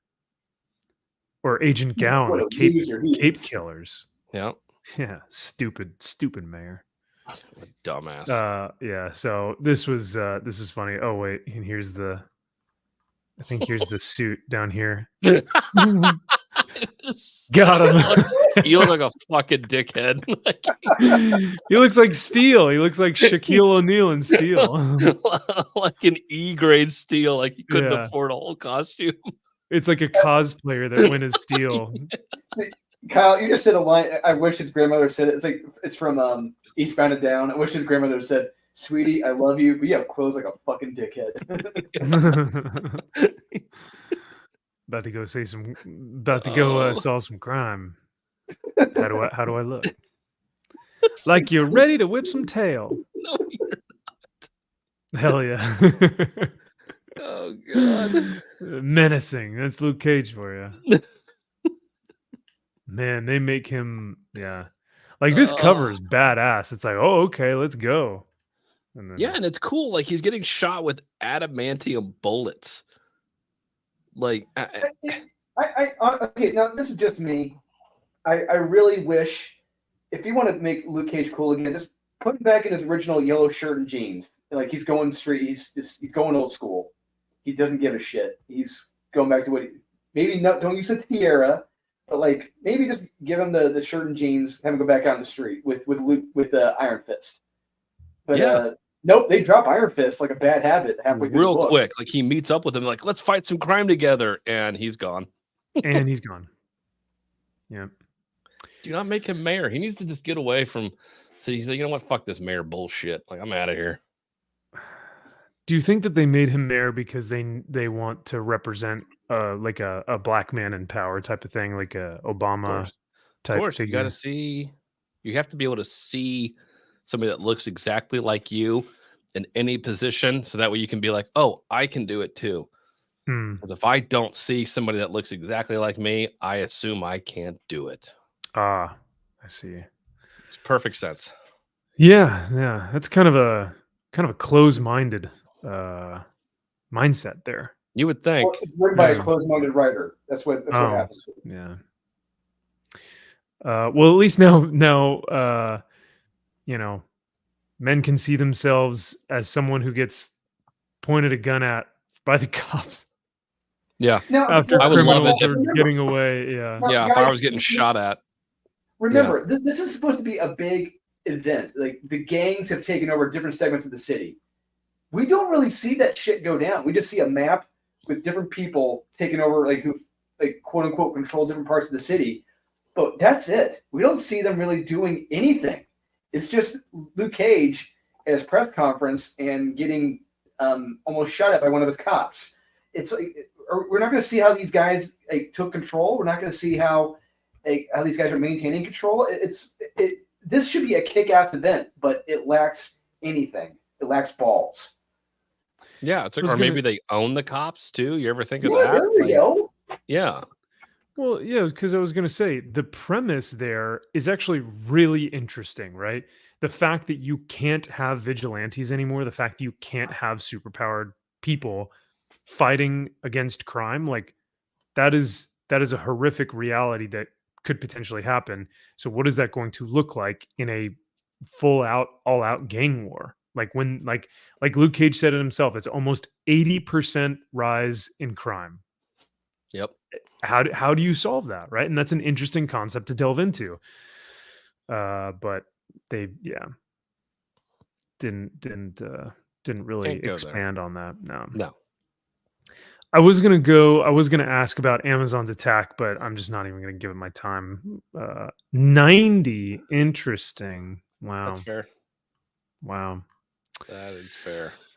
I actually bought this variant cover as well as cover A, because cover A is actually really dope. But I had to get the Della Torre. This thing looks incredible. But I gotta say, the Liam Sharp. Ooh, does this look like Barry Windsor Smith? Right? Awesome. How cool is that, man? Holy shit. Yeah. He embraced the Barry Windsor Smith in this image. Oh yeah. Damn, that's imagine the original art of this piece. Whew, mama. Oh, just wait and see what I got. Ooh. I don't have Oh. I was like, all right, well, your next car payment would probably have to go to the original art, For the next 10. Yeah, right. My God. But no, cover A looks awesome. It's super dope. Different artist, so we get Doug Braithwaite on art in this issue. And good art, but a step down. Yes, this felt like a completely different series. It really did. It really did. It really did. Yes. Yeah. Now, do you guys think this will go the way of Death Dealer? Right, first 4 issues, solid, and then 5, 6, 7. It was like I'm worried. Yeah, I'm kind of worried now too. Yeah, after this issue, I'm like, I don't know if I like this. And the art is a step down too. I'm like, we're on a roll here. Now we're kind of hitting the brakes, and I don't like that. Yeah, it's a complete, like, not quite a 180, but like it was just a little off the top. I'm like, I'm not digging where this is going. Kind of the art, it's still good. Oh yeah, but it's just static. It's super static. It's bright. Everything is so bright. It felt like it was oversaturated almost at times. I'm like, every because I went back and I was going through issue 4 again, and I'm just like, there's a gritty dirtiness to everything. You could feel it. And this one, I'm like, it's clean, it's bright. I'm like, it didn't have that same feel. That was one of the first things that you notice in the book is you open it up and you go, oh, whoa, total change in art. Like it's not like oh, it's someone similar, but it's just a little bit different. It's like, oh no, this is a completely different artist with a completely different style, and it's not bad because it is like Doug Braithwaite is super talented. I think how he draws figures and emotions and scenes, like I think is very like, yeah, this face is beautiful, and like how he draws is very beautiful, and yet it has no movement, it has no life. It feels lifeless. Yep. Very static. And it lacks that Bronze Age punch that the original artist had. It lacks that touch. Della Torre, yeah. Yes, it lacks Della Torre's Bronze Age touch, and it feels like a completely different series now. And I don't like that. I don't like change. Yeah. I don't like change. Yeah, not this jarring. Like it was just like, oh shit, like. Yeah. Why are you calling this issue 5? You should just revamp it with another number 1. Kyle, this is not the comic. Kyle, this is not the comic you ordered. All right, settle down. This is not the comic we ordered. So I mean, I there are still plenty of great things about the book. I think the writing is still good and on point. I think the story is fairly interesting. How Conan like dispenses of some of these dudes, like this one where you can see his teeth and you're like, oh, damn, like the force to do that. Yeah. To have teeth fly out of your mouth like that. Yeah. Not just like, oh, get crushed, but like fly. Yeah. Fuck me. Oh my God. So like stuff like that where it's like, okay, yeah, this is still Jim Zub's like fun, masculine, exciting swashbuckling Conan series, but I don't know, I didn't feel like it had the same charm as issue 1 through 4. It didn't, and the dialogue felt a little off. If you go back up there, like there were some lines that he said, like I'm listening. It's like I don't think Conan would say it like that. Like it's just perhaps. How much are we talking about? It's it was like that doesn't sound right. Yeah, it's a little off kilter. I think the best dialogue was honestly when he's with Beelit, because he's talking about time and how it's a heartless, cruel thing, and it steals our vibrant spirit to feed its endless march. Like that's very epic and fantasy and grand. And then, like you said, once it gets to the actual dialogue between the characters, it's back to kind of like, not Conan. Like, what are we doing now? Where are we going? We have a job. We have a job tonight. Just pay me my bounty. Yeah. Like, what? I will say it was cool seeing what's her name, Billy. It showed her being killed on the boat. Like, oh shit. Okay, that was that was wild. That was kind of what I was hoping. I wanted an entire story with Conan and Beelit on a adventure. Yeah, let's see her die. Let's see her. They see her on a successful mission, and boom, at the end, no, she's strung up and killed. That's awesome. Yeah. Conan fails. Yep. I do like this though. So they're fighting together, and it talks about he moves like a panther, dispatching his prey with ferocious speed and power. So you're getting a feel for like, God, Conan is just a force, right? To be reckoned with. And I like this moment because she's like, the violence you unleash is impressive, but I must know, where does all that rage come from? And he's like, now is not the time, girl. So we'll speak on it later then. And he just kind of scoffs. But it is an interesting, like, where does his rage come from, right? And he doesn't even want to talk about it because he's just like, I've seen too much. We won't discuss that. Your heart is not ready for the type of rage that I would that you would seen what I have seen. Yeah, literally. Like, she hasn't, and she would never really understand. So that I think is an interesting concept, but I don't know. There was just like I said, there's just something missing. So. Yeah. And I wonder if it is the heart of the art. Yeah, it's 100%. That's a big part of it. I think you lose that charm and that grittiness, and that it's a big part of this, as it turns out, apparently, that's what makes Conan Conan. And then on top of that, you just have generic Conan story. And I don't know, it just didn't mesh. It felt off. Do we think that this is a filler? Because I've been seeing Jim's post some stuff on Twitter saying like this is going to be Conan's next series, like Conan's next adventure or his next like 4-issue series is going to be this thing. So I wonder if this was just a one-off kind of, hey, we're going to do a heist story, and then we're going to get back to like the Conan epic series. I don't know. Yeah, I don't know. Hopefully it doesn't last long. It sounds like it'll probably wind up being like the Titan, is it Titan Comics or whatever the ones originally from like the last few years, where it was a different artist, different team, but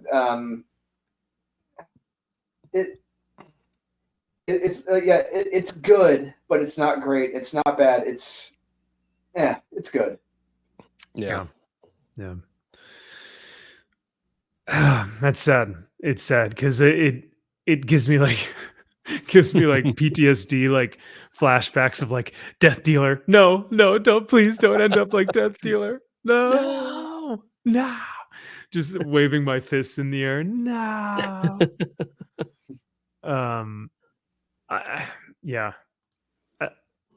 As much as I would love to say, Conan's still got it. Issue 5, baby. It's like issue 4, 1 through 4, perfect. Best book of the year. Issue 5 didn't have me. Nope. Doesn't have me. I remember when I read it like last week or 2 weeks ago. I was reading it. I'm like, wait a second. I think I'm reading the wrong series. I think this is the Conan from the last publisher. And nope, this was it. I'm like, oh, okay, this isn't what I wanted, but it's okay. Yeah. Ooh.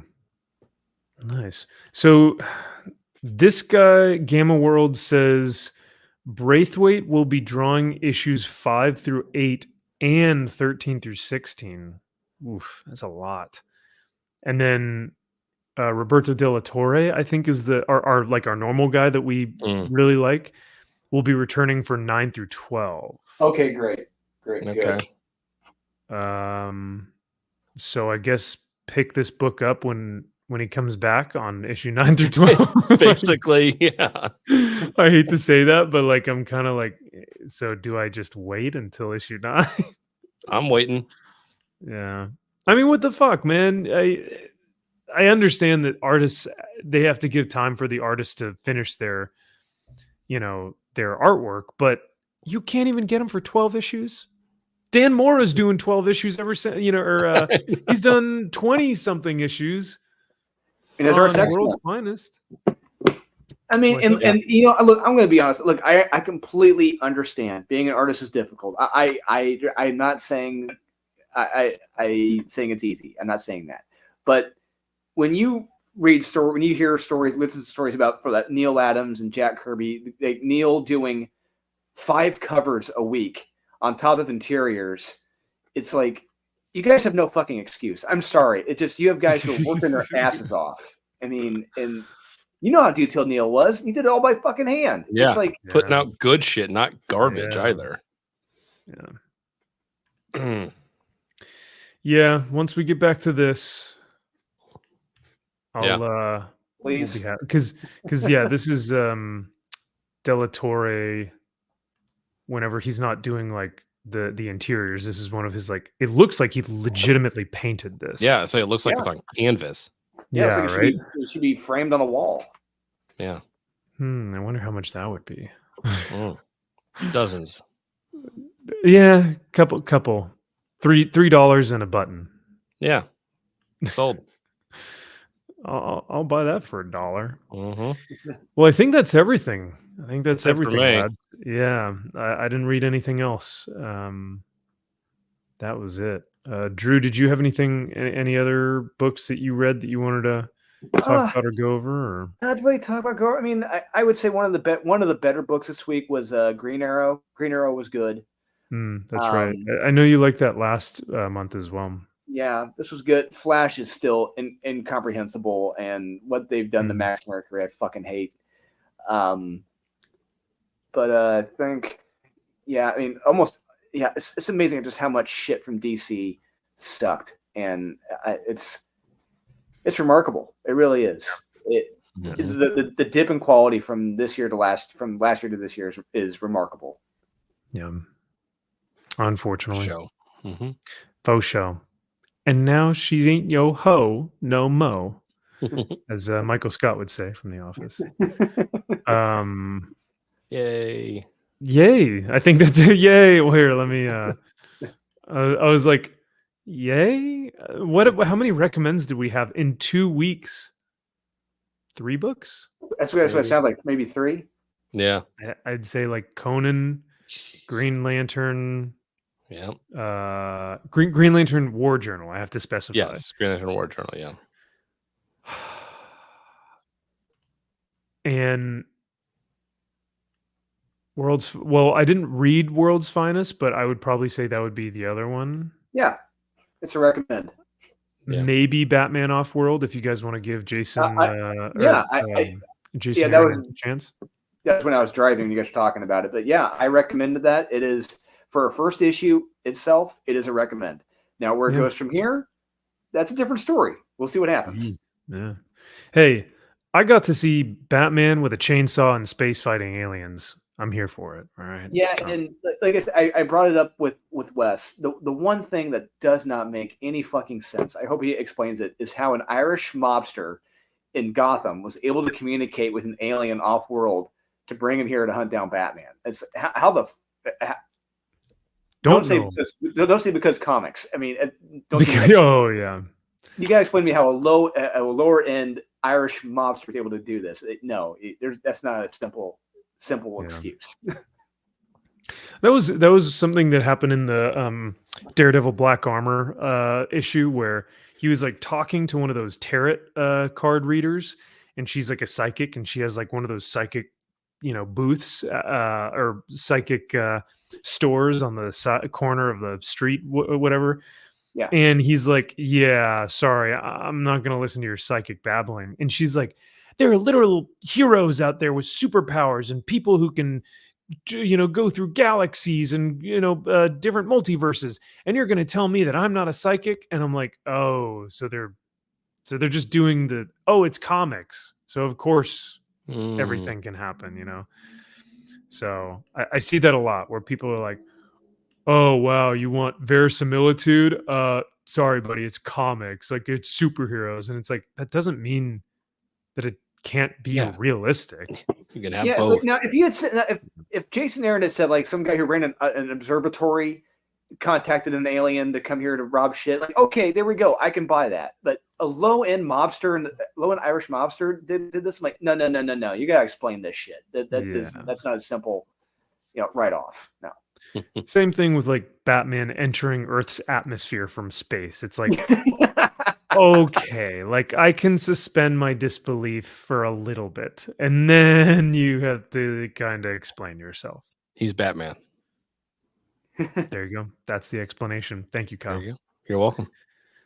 Well, yeah, those are the comics. Yay!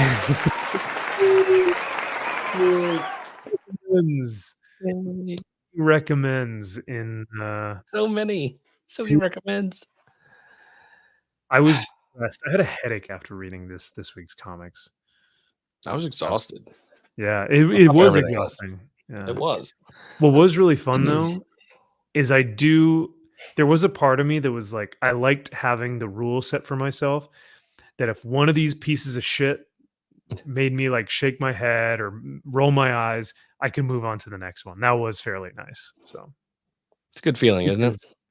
Yeah. Because normally my rule is I have to read the entire book. No matter what, if I start it, I have to read all of it, and I have to give it a fair shake.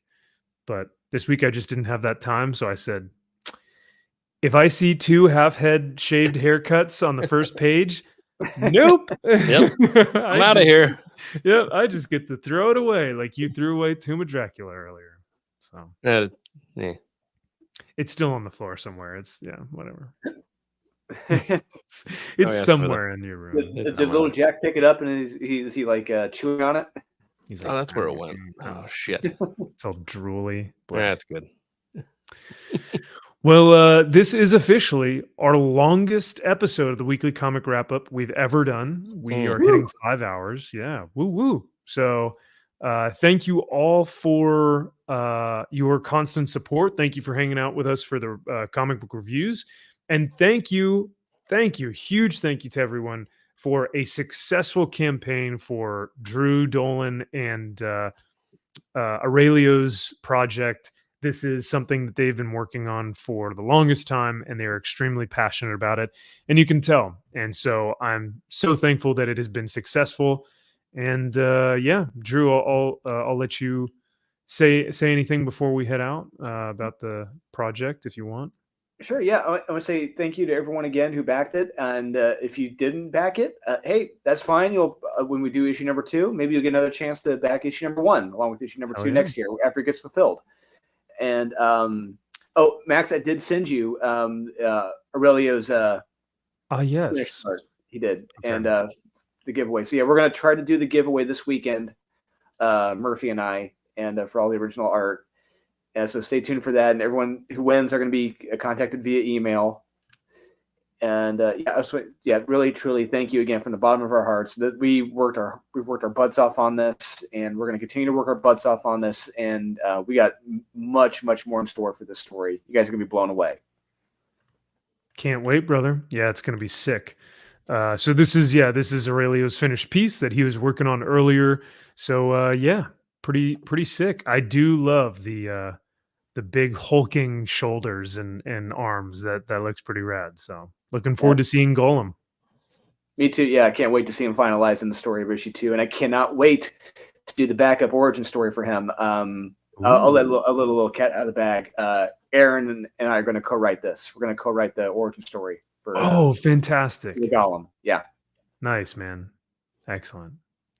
Well, thank you all once again for your constant support and for backing Drew's and Aurelio's project. This is going to be super fun to see come to fruition.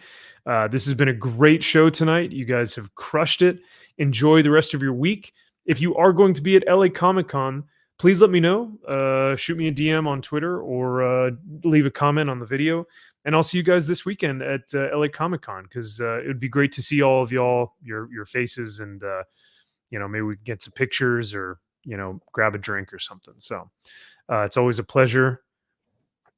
I was going to say, Kyle, if you want to say any last words, but I just remembered that you have your Batman Silver Foil book, and I was like, you know what? No, that doesn't deserve.